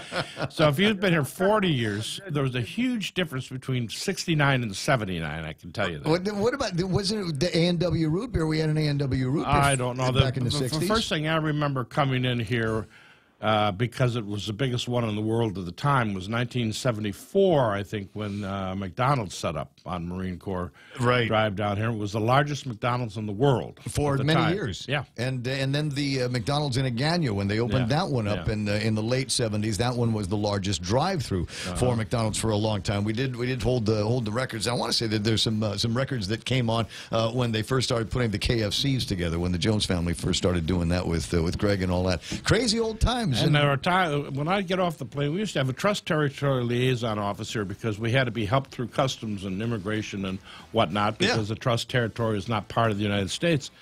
And his name was Gordon Finley, a retired Navy captain. And when we got off the plane, the first thing he said was, "Please don't tell me the scores of the NFL games because they bring them in by plane 2 weeks later," and he didn't want to have it spoiled. It is amazing how much things have changed. Fred's always good to see you. Kiss to the Congresswoman, and we'll all get together the next time. And, Sounds good. I'll make sure everybody knows you're coming out so all your old friends can find you and buy you guys lunch. It's 9 o'clock in the morning. We're KUSG, Agana. In the hot seat, I'm Lisa Lacera, Fox News. President Trump's former personal attorney, Michael Cohen, before the House Oversight Committee, asked by New York Democrat Alexandria Ocasio-Cortez about a New York Times report that the president engaged in suspect tax schemes. To your knowledge, did the president ever provide inflated assets to an insurance company? Yes. Who else knows that the president did this? Alan Weisselberg, Ron Lieberman, and Matthew Calamari. Alan Weisselberg is the chief financial officer of the Trump Organization. President Trump has not released his tax returns, claiming he's under audit. Ohio Republican Jim Jordan saying Cohen is acting out of revenge. I see a guy who worked for 10 years and is here trashing the guy he worked for 10 years, didn't get a job in the White House, and now you're behaving just like everyone else who's got fired or didn't get the job they wanted. Cohen had a message for President Trump. You take responsibility for your own dirty deeds. You don't use your power of your bully pulpit to destroy the credibility of those who speak out against you. The president's now in Vietnam ahead of his summit with North Korean leader Kim Jong-un. A Coast Guard officer arrested earlier this month on drug and weapons charges now facing a federal indictment. Fox's Colonel Scott has more live. Lisa, among the counts Christopher Paul Hassan faces are possession of a firearm as a drug addict and possession of a controlled substance. He is the same Coast Guard member authorities say drafted a hit list of prominent Democrats and journalists. Investigators found 15 firearms in his apartment, including 7 rifles and 1,000 rounds of ammo. He was also in possession of tramadol, an opioid painkiller. As of now, Hassan has not been charged with terrorism, but a Maryland U.S. attorney says that is still being looked into, Lisa. Thanks, Gernal. This is Fox News.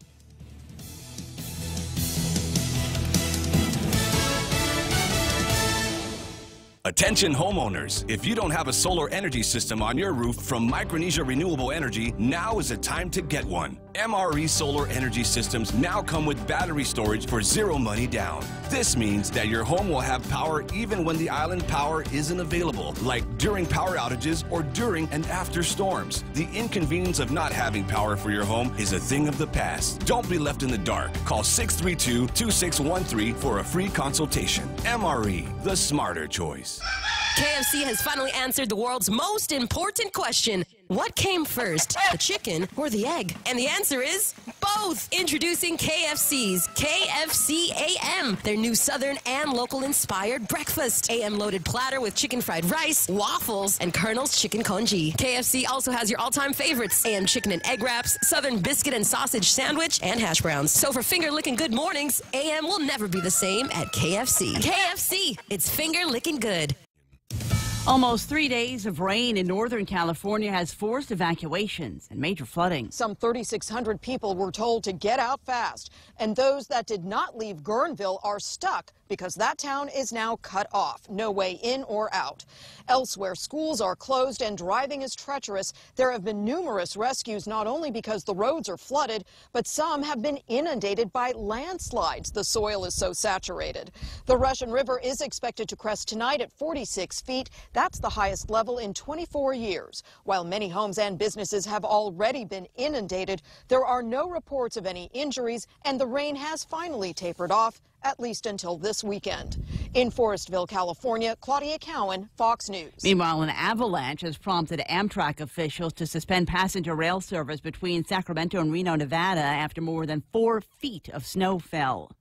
Legal action being taken against several bars across the country. A dozen drinking establishments nationwide are being sued. It's not because of the drinks they serve, but over the music they play. The American Society of Composers, Authors, and Publishers represents more than 690,000 songwriters and others. The group licenses bars to play songs in public, but the suit claims the dozen establishments named did not have the proper permission. The owner of one Baltimore bar saying Carlos O'Charlie's licenses music through a Pandora business account as opposed to the ASCAP. Tom Graham, Fox News. Several personal possessions of Oskar Schindler, the German industrialist who saved the lives of about 1,200 Jewish people during World War II, are up for auction. Schindler's watch, a compass he and his wife reportedly used in 1945 as they were fleeing the Russians, 2 fountain pens, and several other items being sold by a Boston auction house. They're expected to fetch about $25,000. The auction ends March 6th. I'm Lisa Lacera, and this is Fox News. On March 9th, join Bank of Guam for the EFIT Run and Block Party to benefit Guam Cancer Care and American Cancer Society. Our Sunset 2K and 5K run will start at Chamorro Village with showtime at 4 and go time at 5. And don't forget about our block party starting at 4 o'clock, complete with food trucks, a kids zone, live entertainment, and a beer garden, so don't forget your ID. This is a bring your own water bottle event. The EFIT Run and Block Party, Saturday, March 9th. Bank of Guam, member FDIC. So you know what I had a little bit of last night? And I need to know where to find. My buddy Joe shows up, and he's got a cooler. And inside this cooler is this Saipan beer. And I looked at it. I looked at the can. I said, well, you know, it's just like Guam beer. Where in California is this brewed? He says, no. It's actually brewed by a guy in Saipan. And I had a couple of sips of it, and it was really good. So Facebook Live, friends, my vast and unpaid research department, where can I buy some of that? 888-255-888-TALK.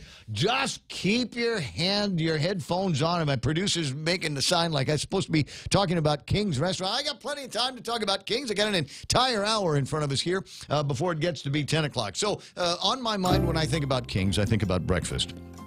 But it's also a great place to go for lunch. It is an incredible place to go for dinner. And you can get, a lot of people say, hey, you know what, I've got friends in town. I want to treat them to, some down-home food. Where can I get a Fiesta plate? Well, believe it or not, you can get a really good Fiesta plate over at King's. Their crazy menu includes... like this, parrotfish strips, marinated beef short ribs, barbecue chicken, shrimp patties, panko chicken cutlet, and pork chops. Pick two for $9.99. Pick 3 for $12.99. You're going to go, does that come with rice? Hello. Does it come with rice? Hello, it's King's. Yes, it does. 7 after 9 there.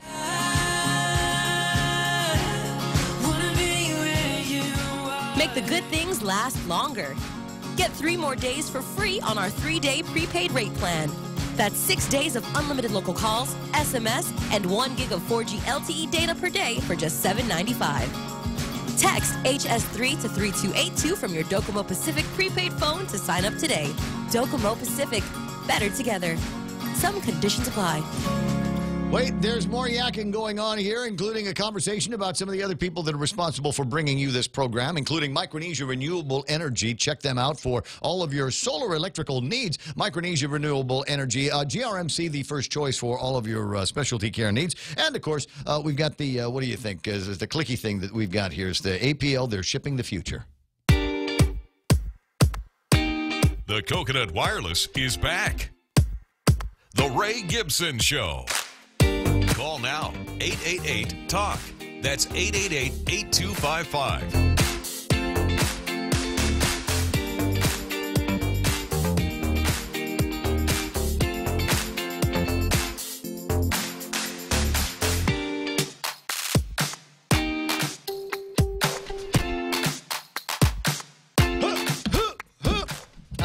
Celebrating birthdays today. I get the notice on Facebook about people that are having birthdays, and I consistently forget to refer to it on the radio.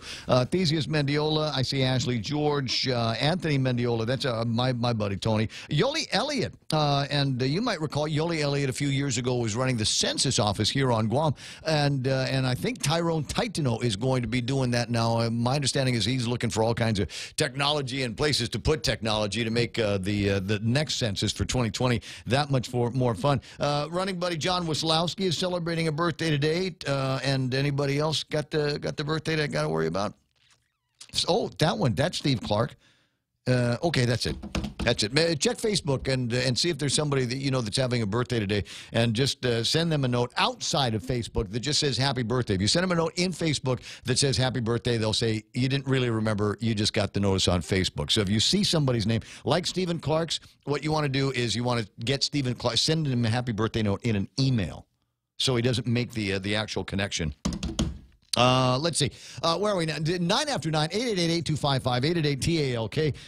And that's the way to get a hold of me and talk on the radio about a variety of issues. As I said, my pal Mo Cotton and I run into each other over at the Payless yesterday. Oh, and Mo, before I get to you, just one thing here. In the Fox News story, they were talking about some guy they nabbed with a bunch of guns, and they said 1,000 rounds of ammunition. I don't know anybody that owns a gun. Literally, I swear to God, I don't know any of my friends that own guns that have less than 1,000 rounds at their house. 1,000 rounds of ammunition isn't a whole lot. That's a Saturday morning at the firing range, okay? So when you hear these guys going, 1,000 rounds of ammunition, my God, he could have taken out a whole city. No, it ain't like that. 9:10 in the morning. My buddy Mo Cotton's on the line. Good morning, Mo.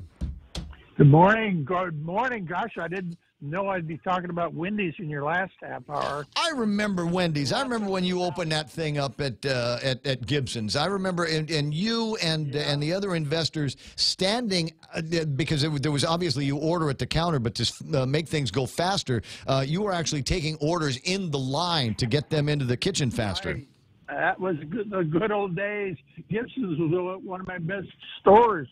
And then Agania was great, but you actually called on the radio and thanked me for the one when I put it up in Barragata. Do you remember that? Yeah, because I live near there. Yeah. Yes. And you thanked me for putting that one in. Yes, and the same way I called up the guys over at KFC and thanked them for putting a KFC on Route 8. Give me another choice. Route 8's going to be the place to be in another, I don't know, 6 or 7 months. Route 8, people will be falling all over themselves to find places in Mongmong, Totomaiti, Kenyatta, Barragata area because we have a KFC, we have a McMobile. There's going to be a Payless that's opening up right next to Benson. It's going to be big enough to replace the one that they had at Agania Shopping Center. So there's nothing but good things going to be happening out there. Yeah, I think so. And also Route 3 because of the eventual military buildup. But Route 3 has been neglected for many years. And I think that's going to be a hot area. Yeah, I remember when I was in high school, the only reason why we hung out on Route 3 at all was because the Munoz kids would have parties. And as far as I was concerned, it was like, great, we'll go hang out at Route 3. It's like going to Jigo, but you don't have to drive so far. Right. And I remember that was kind of notorious for the gangs. But I think those days are past, hopefully.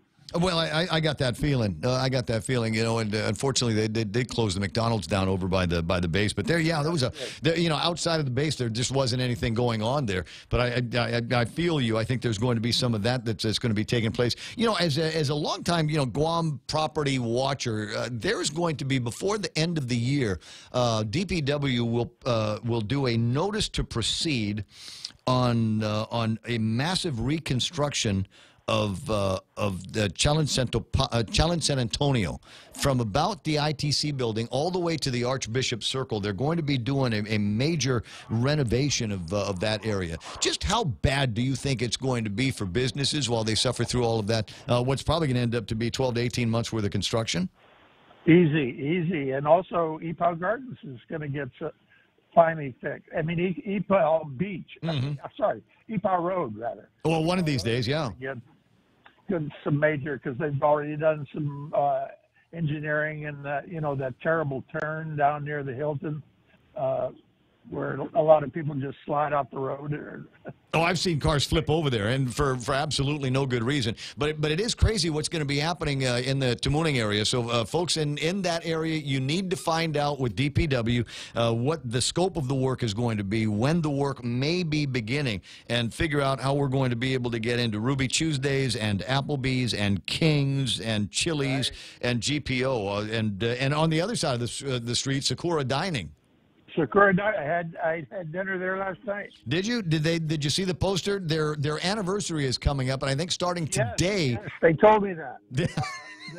They're going to have some food half price or something. It's sushi. Sushi is supposed to be like half price. I got hold on. I want to make sure I get it right before everybody starts rolling over to the place. Hold on, because I got a note and I sent it out to everybody that I know. All sushi roll 50% off from February the 28th. That's today until March the 3rd, as they celebrate their second anniversary as part of that portion of Tamuning's one of the new dining experiences there. Yeah, I had the grasshopper rolls for the first time, and it was delicious. It's made with real grasshoppers, too. Probably. It had everything in it. It had eel in it, and all kinds of things that I like, but I never had that one before. I used to have California rolls every time I go in there. Oh, yeah. Well, it's one of those things. I know that they've got pages and pages of items on their menu, but I always find I'm ordering the same thing whenever I go. And it comes with an acai beer, so it makes me happy. You wanted to talk about marijuana. Yeah, I thought that's why I called to see if I could remember. Oh, yeah, recreational marijuana. I just wanted to put my vote in for that. I just learned that my daughter, she's going to kill me for saying this over the radio, but she told me she now smokes. Of course, it's legal in California. Yeah. So I'm going to make that clear. But she used to have drink before she go to bed so she can get sleep. And now she's totally given up the booze and has a little marijuana at night, and it can sleep like a young lady should. And for a lot of people, there may be some of that value. For some, it's just need to take the edge off a week, take the edge off a day. And I don't know that there ought to be any prohibition to something like that. I mean, just don't drive. Don't give it to kids. If you run school buses or gas trucks or big moving trucks during the day, well, obviously, I don't want you smoking that the same way I don't want you drinking alcohol before you go to work. Absolutely. I mean, the people that are so worried about it, and let's face it, they're never going to get medical marijuana in here. It's just too hard. All the regulations to go through and everything, and the doctors don't like it, and it's just well, for one thing, they can't seem to get it in. They've tried and tried and tried. Well, they set up, and to his credit, the guy went out there and found a good comprehensive plan for medicinal marijuana coming. I forget what state it was from, Arizona or Nevada or someplace like that, but it was a good plan.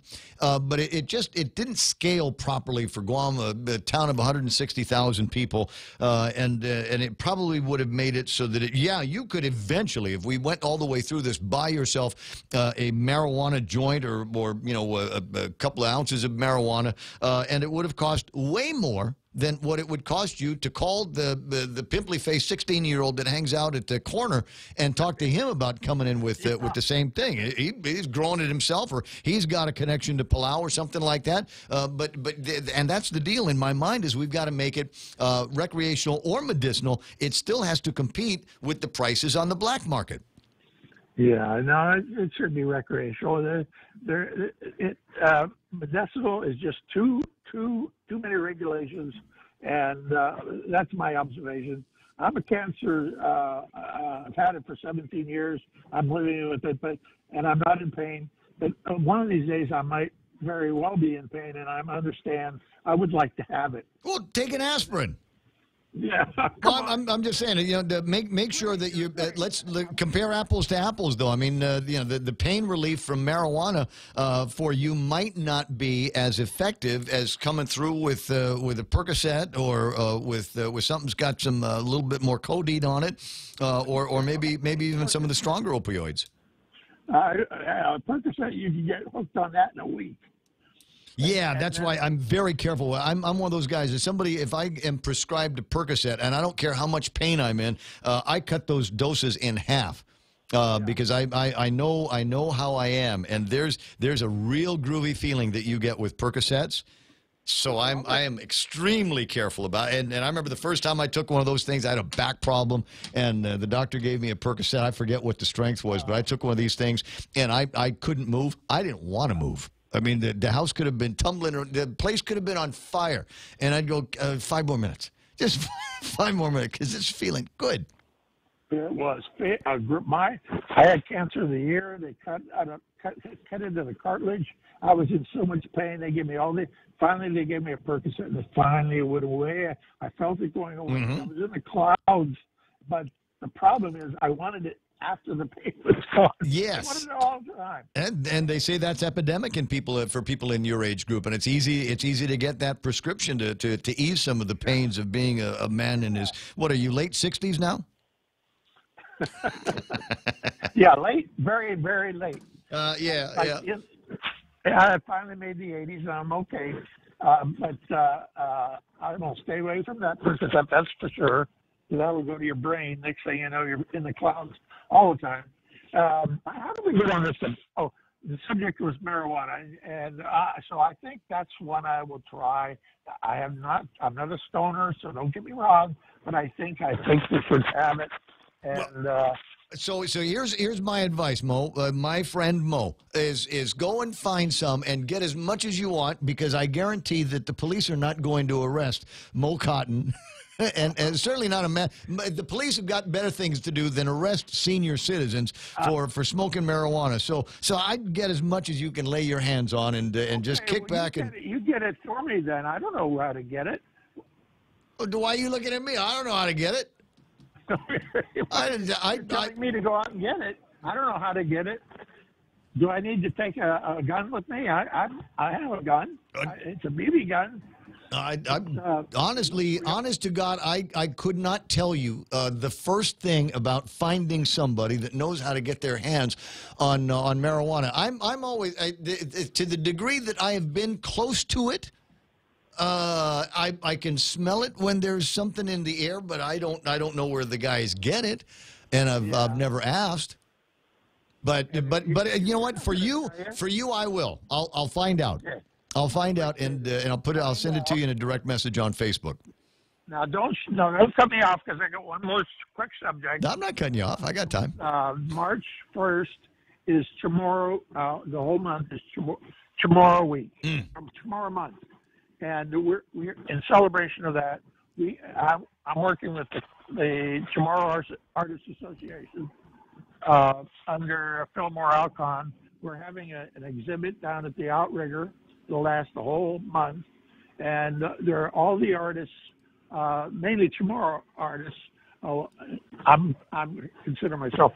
Well, I consider you a local artist, sure. Yeah. So anyway, a local artist, yeah. But we're going to have this display. I've got an old one that I brought out from the dust that I love, because it was framed right. So it's called Dragonfire. And I'll be happy to sell that to some lucky person. Mm-hmm. But I'm not promoting myself, because I'm promoting the exhibit itself. It lasts a whole month, but tomorrow is going to be the grand opening. So there'll be music and singing and gaiety and speeches and stuff like that. All right. So you said this tomorrow over at the Outrigger for the entire month. In the lobby. In the lobby. I was just at the Outrigger. I didn't see them prepping for that. Is that something they can put together fast? I don't know how fast, but we're meeting tonight to put it together. Okay. Put the art up. I got you. Well, we'll go ahead and plug that through the month. Have Phillimore or somebody from the Outrigger contact me. I'd be happy to get it on the air. Fantastic. Okay, and like I said, I'll see what I can find out about getting Mo Cotton. This is not now. Would I be in trouble? Am I going to get in trouble if I'm successful in finding a connection, which is a 70s term? This is a 70s term. Get into trouble. Would I get into trouble if I found marijuana via a connection of a connect and was able to get marijuana to Mo Cotton? How much trouble could I get into? Would the police in this day and age be willing to come after me for helping you, as I said, take the edge off the day? I wonder if. I'm sitting outside and have people going to my wife's school, coming in and going out. But anyway, well, you go ahead and take it. I promise I'll look for you. I will make that my quest in the next couple of days to find Mo Cotton a joint. Just you have to give it to me. You know, if you show it to me, then yes, you're going to get into trouble. I'll find a way to do this as expeditiously, as efficiently, and legally as possible. I'll talk to you pretty soon, buddy. See it, pay less. 9:24 in the morning. What a treasure! And wouldn't that be something? Maybe that's the thing. Maybe this will be the cascading effect where you get somebody, senior citizen, well-respected member of the community, just out there. On the sidewalk, over by the tennis courts behind the mayor's office in Tamuning, just sitting out there smoking a joint, and here comes the police. What are the police going to do? Would the police arrest Mo Cotton for the simple act of smoking a marijuana cigarette out in public? And if they did, I mean the holding a little bit isn't illegal here, right? I mean, there's just a little bit that you're not going to get busted for possession on, right? No. You can't have anything here. Yes. No, there is no legal amount of recreational weed that you can possess and not be busted. Even if you're found with just a joint or a part of a joint, they can take you in for it. Now, it's really, it's going to be up to the arresting officer. Frankly, yeah, I think if you've just got one piece of a marijuana cigarette that you haven't quite finished, they probably won't take you in for that. Like a I just don't citation know. or something, yeah, right? Yeah, maybe. I don't know. Well, let's find out. Let's get Mo a joint. I don't know where to get him any. The other Joe's laughing out in the other studio. Let's get him a joint and let's try it out, because this is where I want to take the conversation next. And there are going to be some of you that say, Ray, that doesn't sound like you. But I'm of the opinion that when Clint's done with this legislation that would provide for recreational marijuana use on Guam, what I'd like to see is I'd like to be able to go back through all of the records on the crimes, right? And anybody that was busted for possession, right? And has had this as a blemish in their permanent record for all of their lives, I'd like to see those expunged. Okay. I'd like to see those expunged. So what amount? What do you mean, what amount? Well, I mean, you can't allow a expulsion of a guy who's tried to bring in 8 pounds. Why not? That's a bit extreme. Why not? No, that's a bit extreme. I mean, what is punishable now, or what is not punishable now? You take somebody who might have made early criminal career mistake, right? And saw dollar signs and opportunity, right, for something that at the time was illegal. And in 2019, if it's not illegal anymore, why would we force them to continue to live and continue to pay the price for that indiscretion, something that we completely look the other way on now? Okay. So I'm just saying, whether we're talking about a camera film size possession. You remember the little canisters that Kodak film came in back in those days? Used to. Never mind. Never mind. I'm sorry. There's an image of a woman, and she's a beautiful woman. She was a beautiful girl at the time, but she is a beautiful woman now. That whenever I see the little Kodak canister, the little black with the gray top on it. Yep. When I see that, waterproof, by the way. Waterproof, yes. Well, certainly water resistant, etc. When I see one of those things, I don't see film. I see her, and she had 2 or 3 different versions of this. And if I mentioned the name, you'd go, no way. There's no way she smoked marijuana. No way that she was a stoner back. It's impossible. No way.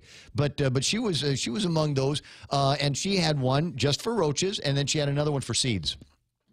And I don't know whatever happened to one or the other, but she'd save all of the roaches and make new marijuana joints that were supposed to be highly concentrated and extra sticky as a result. Oh my God, a conversation that 10 years ago I could not have had on the air, and here I am talking about it now. Isn't that amazing?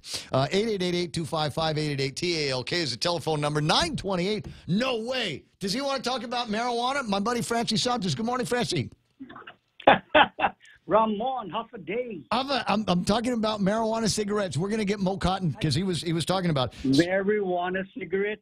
Back in the day, it wasn't even that, Ray. You know that. Yeah. Back in so Francie and I known each other since they used to make marijuana cigarettes that were yellow. You remember they used the yellow paper? We're going to divulge our secrets. I think they were called Thai stick.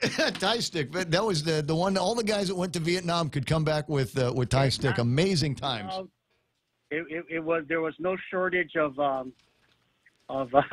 medicinal marijuana back in the day. What a time to have survived the 70s on Guam, and now look at us, pillars of the community. You're now divulging. I don't know how we managed to get through school, so but we did. And the rest is history. Well, I never smoked anything or took anything in school until senior year. Ray, how often did you go to confession at FD? Whenever it was required for the fulfillment of another sacrament. Sacrament? Wait. See, now you're telling that you were in the seminary. That's not good. I'm from the old days when extreme unction was one word. or as we know it, jug. Yeah. Anyway, so I don't know whether should I congratulate you on 30-50. I mean, it's been called the GRMC bill. I still can't call it that because you guys, as far as I know, weren't the sponsors of the legislation, were you? Call it what it is, Ray. At the end of the day, we meaning GRMC, we got the votes, and that's there. But I did want to share something with you, and just again because of our continued effort, right? So I would say an hour afterwards, we had to report to the boss, of course, which is Dr. Mike. So Eric, myself, and Dr. Felix. So one of the discussions we had, we immediately reached out to Jeff Larson. Yeah. And said, Jeff. Clearly, something's going to happen. We want to do a deal with you. But Jeff's not there anymore. What are you talking about? Jeff is there till he's got T-minus 15 days. And he was at the legislature all 3 days. We were all pressing the flesh there. Yeah. So Jeff was there. We were talking to him. Well, I would have gone short time already, and I'd just sit in the office and do Sudoku and Facebook. There's no one left anymore to talk to. And I told you, Joe Husline doesn't live on Guam. Okay, so we need to reach out to him. And so we've done two things. We've reached out to Jeff. Jeff, we talked yesterday. Can you please talk to your boss? And the next one, sitting this morning debriefing with Dr. Mike, he says, hey, let's talk to George Chu. He represents Take Care. He's an owner, and he represents the TANs, the other pillars of the community. So he said, so we did.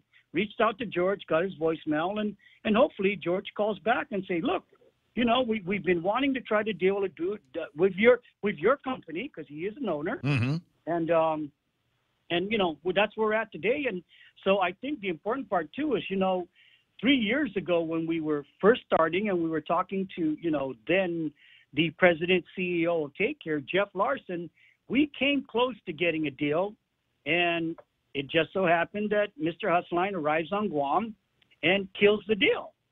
So 3 years later, we still don't have a deal. But, in the spirit of trying to make this thing work, we reached out to Jeff. This morning, I reached out to George.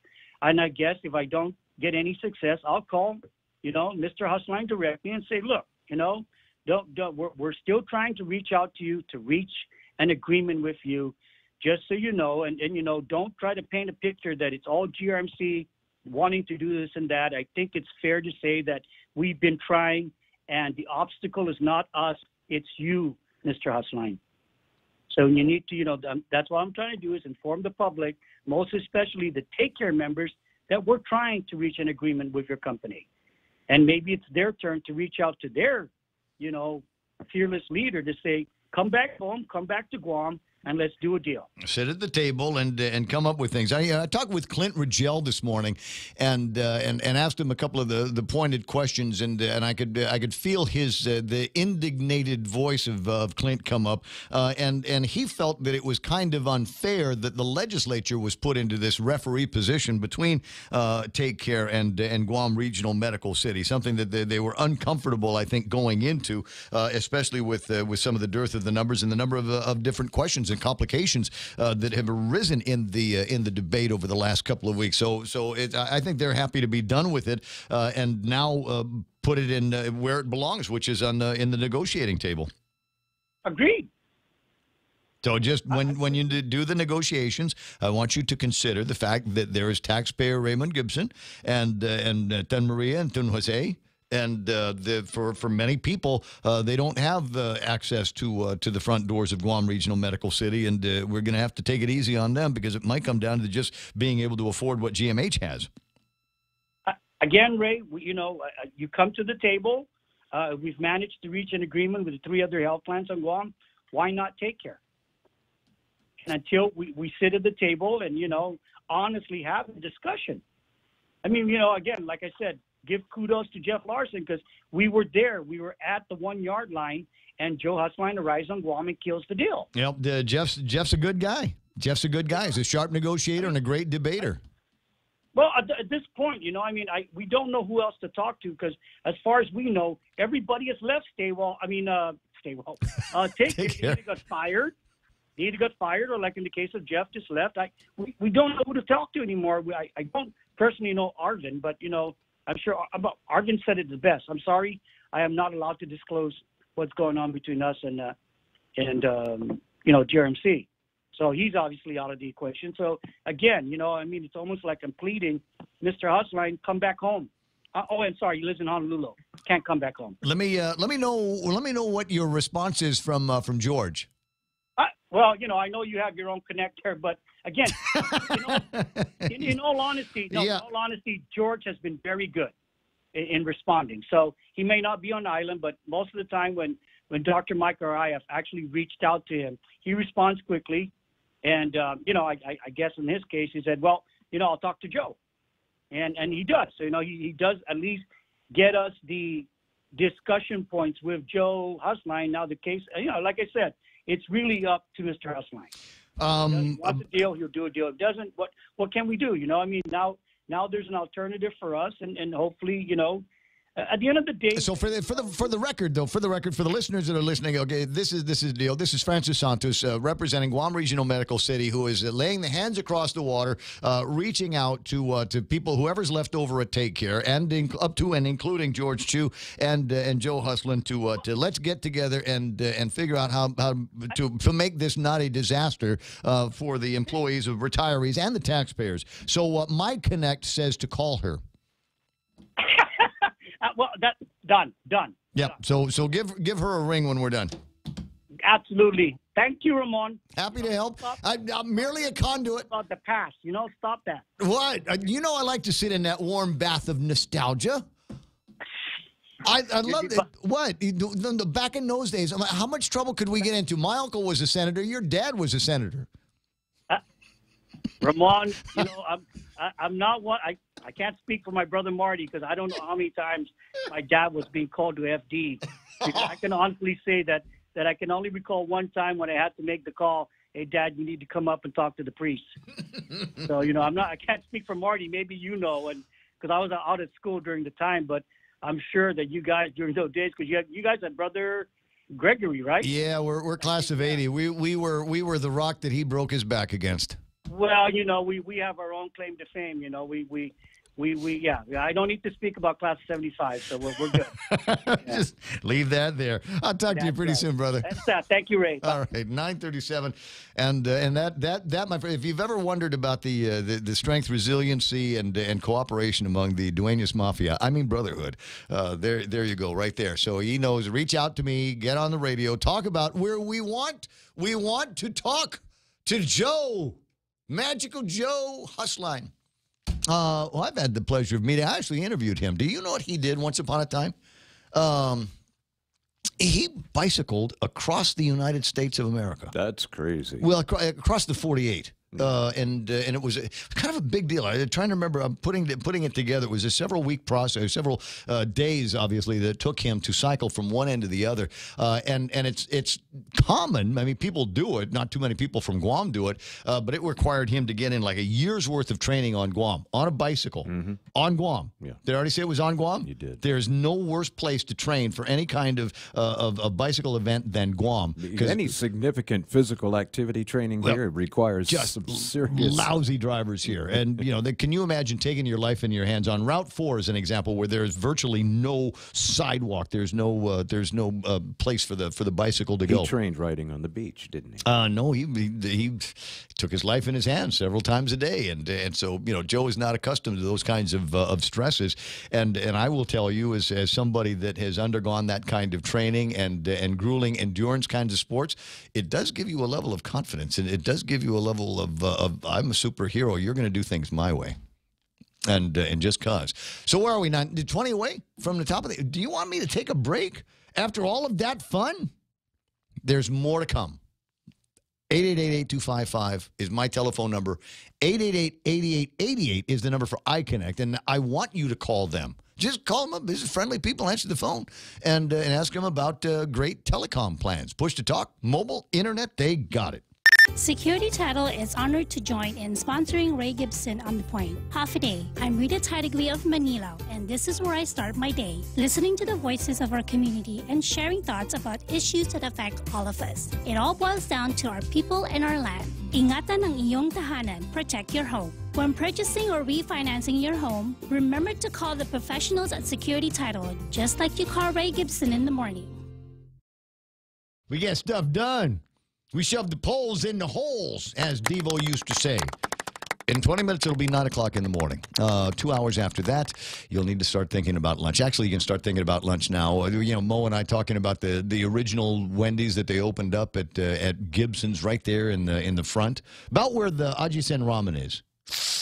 Dun dun ramen. Nice.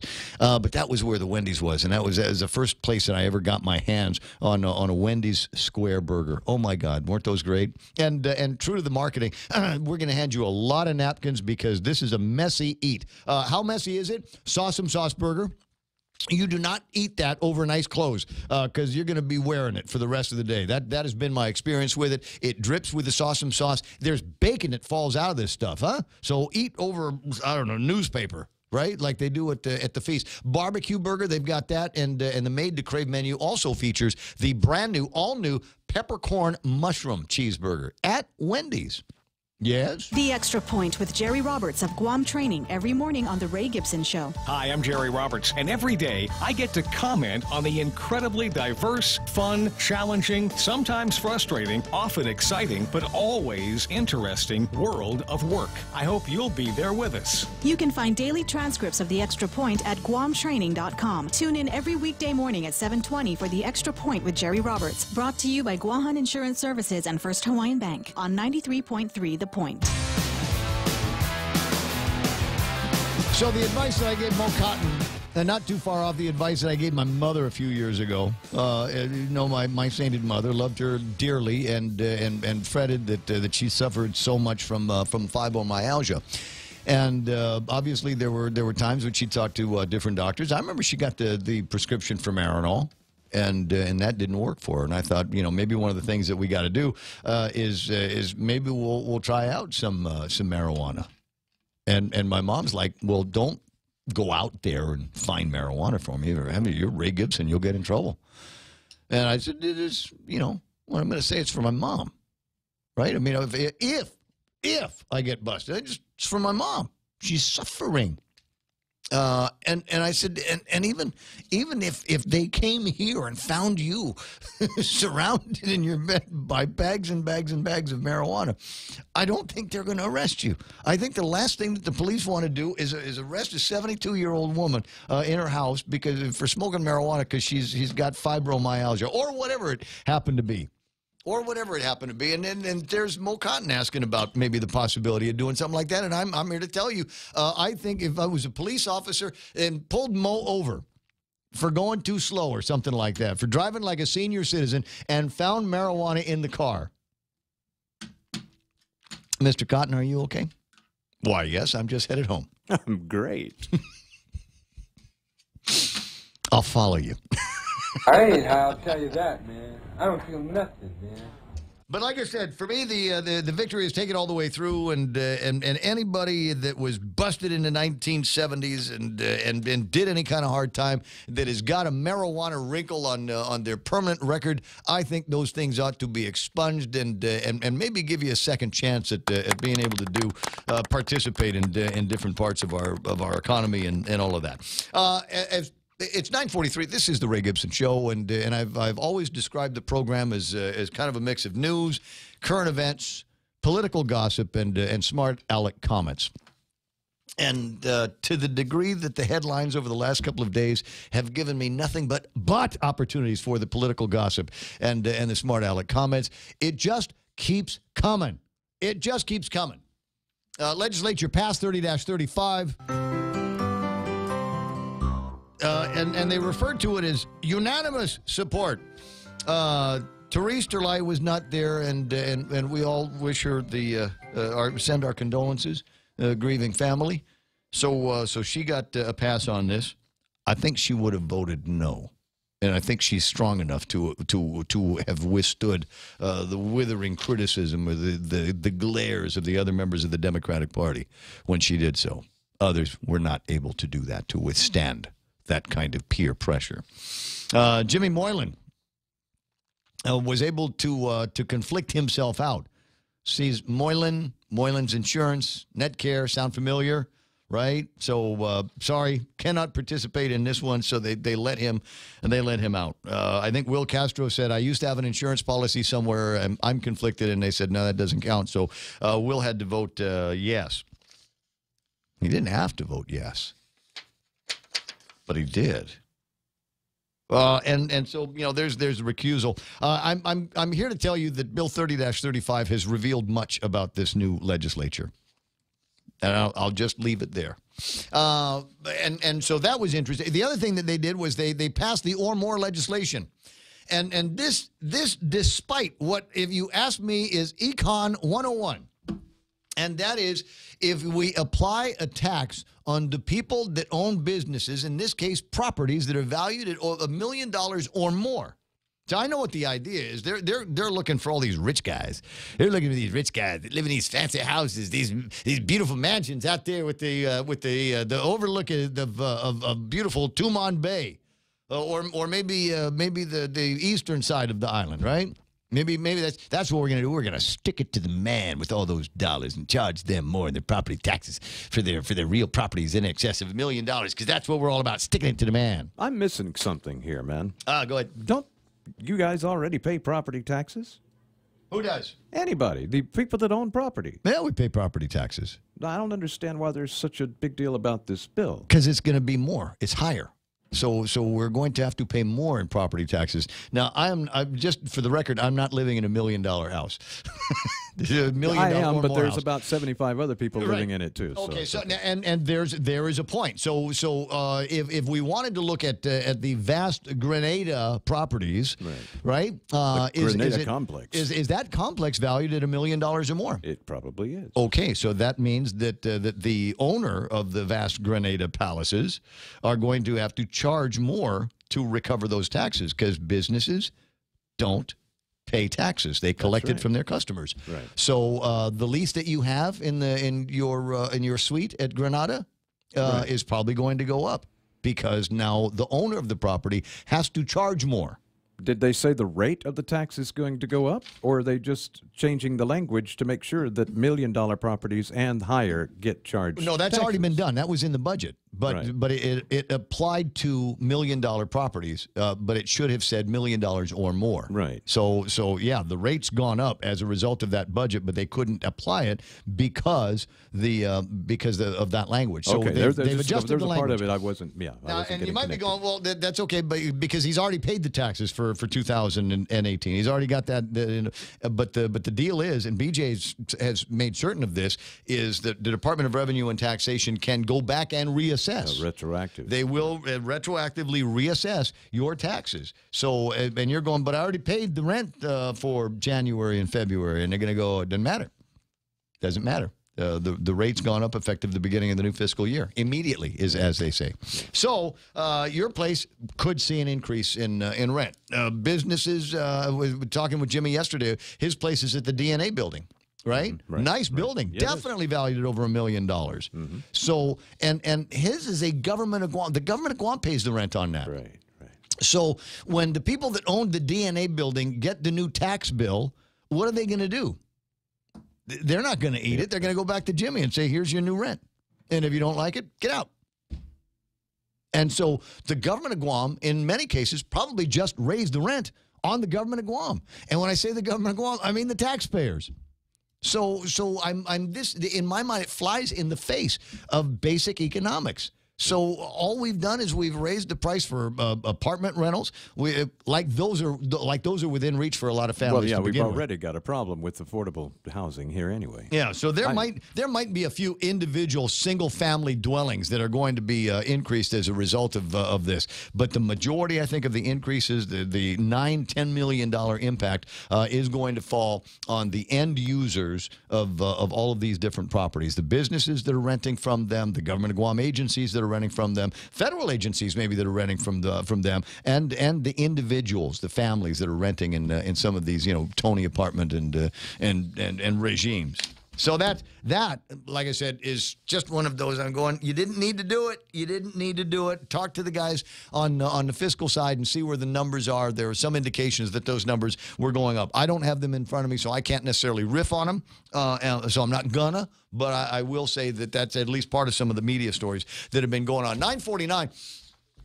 And this one here, deep into the realm of political gossip. I'm looking at this and I'm going, between the Democratic Party of Guam and the Republican Party, my God, what a bunch of children.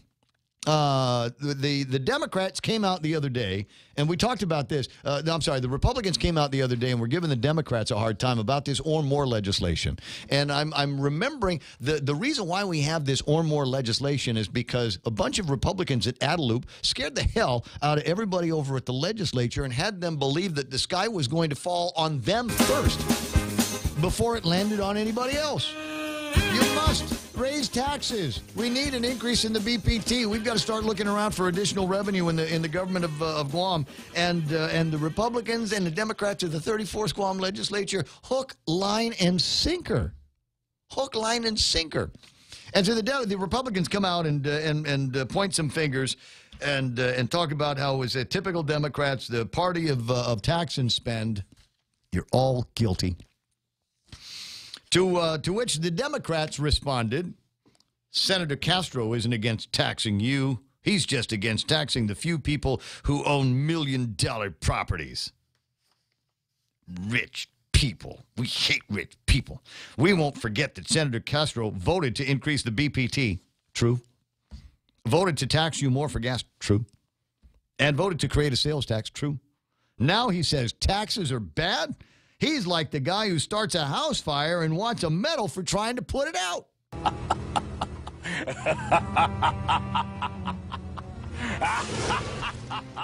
Remember that joke? Hey, Mike, how's your dad? And the answer is, my dad's in a wheelchair. Right? Who can run faster, you or your dad? Wow, thanks. My dad's in a wheelchair. You ever get busted on that one before? So he's like the guy who starts the house fire and wants a medal for trying to put it out. So whoever at the Democratic Party of Guam wrote this, Jewel, apparently forgot that, you know what? They did actually lose their house in a fire once upon a time. Did Will lose the opportunity to bring that up in the rebuttal? Oh, no. This is the rebuttal from the Republican Party. The truth of the matter is that Democrat senators voted no when it came to fully funding the health care for working families at GMH when the hospital sorely needed funding. Today, after campaigning on no new taxes and collecting more, 10 senators raised taxes on the people of Guam. If the governor keeps her commitment, the bill will be vetoed. Wrong. The governor has already signaled that she will sign this bill the second it hits her desk. Oops. Furthermore, to personally attack the minority leader in such a manner is uncalled for and unstatesmanlike in conduct. It's no secret that Senator Will Castro's family home burned down as a youth, leaving his family displaced and homeless, the effect of which are felt to this day. Alluding to such a horrific and traumatic incident says more about the Democrats than it does about us. It was pretty low. Do you think that that was what they intended? Do you really think the Democrats would have gone there? No, I just think people don't pay attention to what the heck they're writing anymore. The Republican Party will continue to work towards what is best for all of the people of Guam. And I don't know. Like I said, what a bunch of children. It's now it's just I bet it's this is millennials almost writing it. The elementary school tit for tat, isn't it? Yeah, it's like Facebook. And incidentally, I did look it up, and for those of you that are curious about the genesis of the phrase "tit for tat," it's not what you're thinking. This or that is the genesis of that language. So don't go thinking, "What did he just say on the radio?" Look, I don't know. It's apparently the Republicans are still using some of the same drama team writers that were kicked out of Adelup as a result of the election. I don't know that there was any ill intent in addressing this. I thought it was an interesting turn of phrase, and I laughed out loud. Would I laugh out loud again? Probably. It's 9:54. Imagine. I mean, if this is what Thursday turned into, just imagine what we're going to be talking about tomorrow. Are they still in session over at the legislature? Is that possible?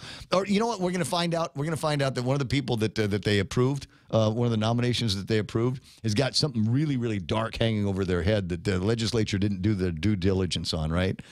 Somebody that didn't go to prison but should have. I'm not talking about me when I say things like that. What time is it? 9:55. Quick break, and then we'll wrap up the show.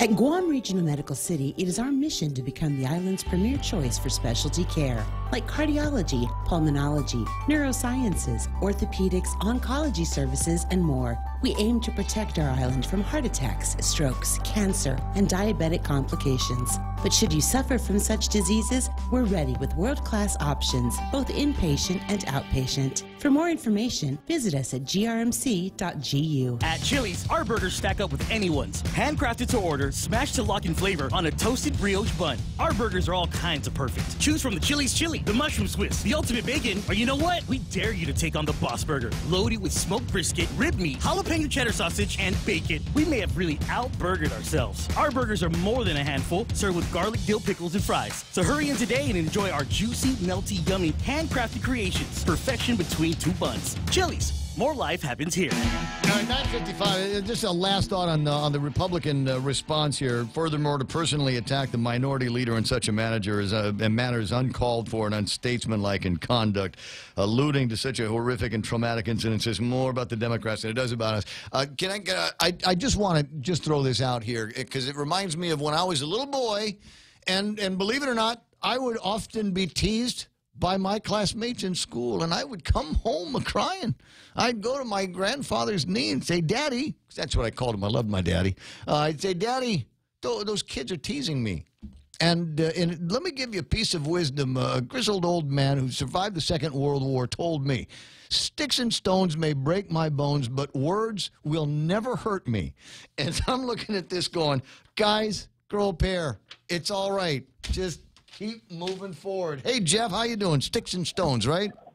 Yeah. Go ahead, it's your turn. Yeah. You know, my daddy told me punch them in the mouth. Yeah, Daddy mentioned that too. He said, wait until the nuns are turning around and go ahead and sock somebody in the face. Yeah, if they're bullying you stand up for your rights. That's what my daddy told me. Amen. Yeah, you know, this thing with the taxes, You know, it's kind of ridiculous. It just depends who's in office now, because now the Democrats are saying the taxes are good. Before they're saying taxes is bad. Now that they're the one in absolute spending all the money, now it's good. When the Republicans were there, it was good, the taxes. Now, no, taxes are no good because they're not the ones spending the money now. You know, so the Democrats shouldn't be talking like that, because now that they're in now, the taxes are good now. Don't roll it back. So this was the point that I started the program with, Jeff, and it's the futility of elections. It doesn't matter who we vote for. It just doesn't matter. You vote old versus the young, doesn't matter. You vote young versus old, doesn't matter. Man and male politicians, female politicians, it doesn't matter. Republicans, Democrats, it doesn't matter. The elections don't seem to have any difference because the government still keeps getting in. Yes, sir. And you know what? It's a good thing. I like the bill that Senator Tidegui is putting forward with the terms.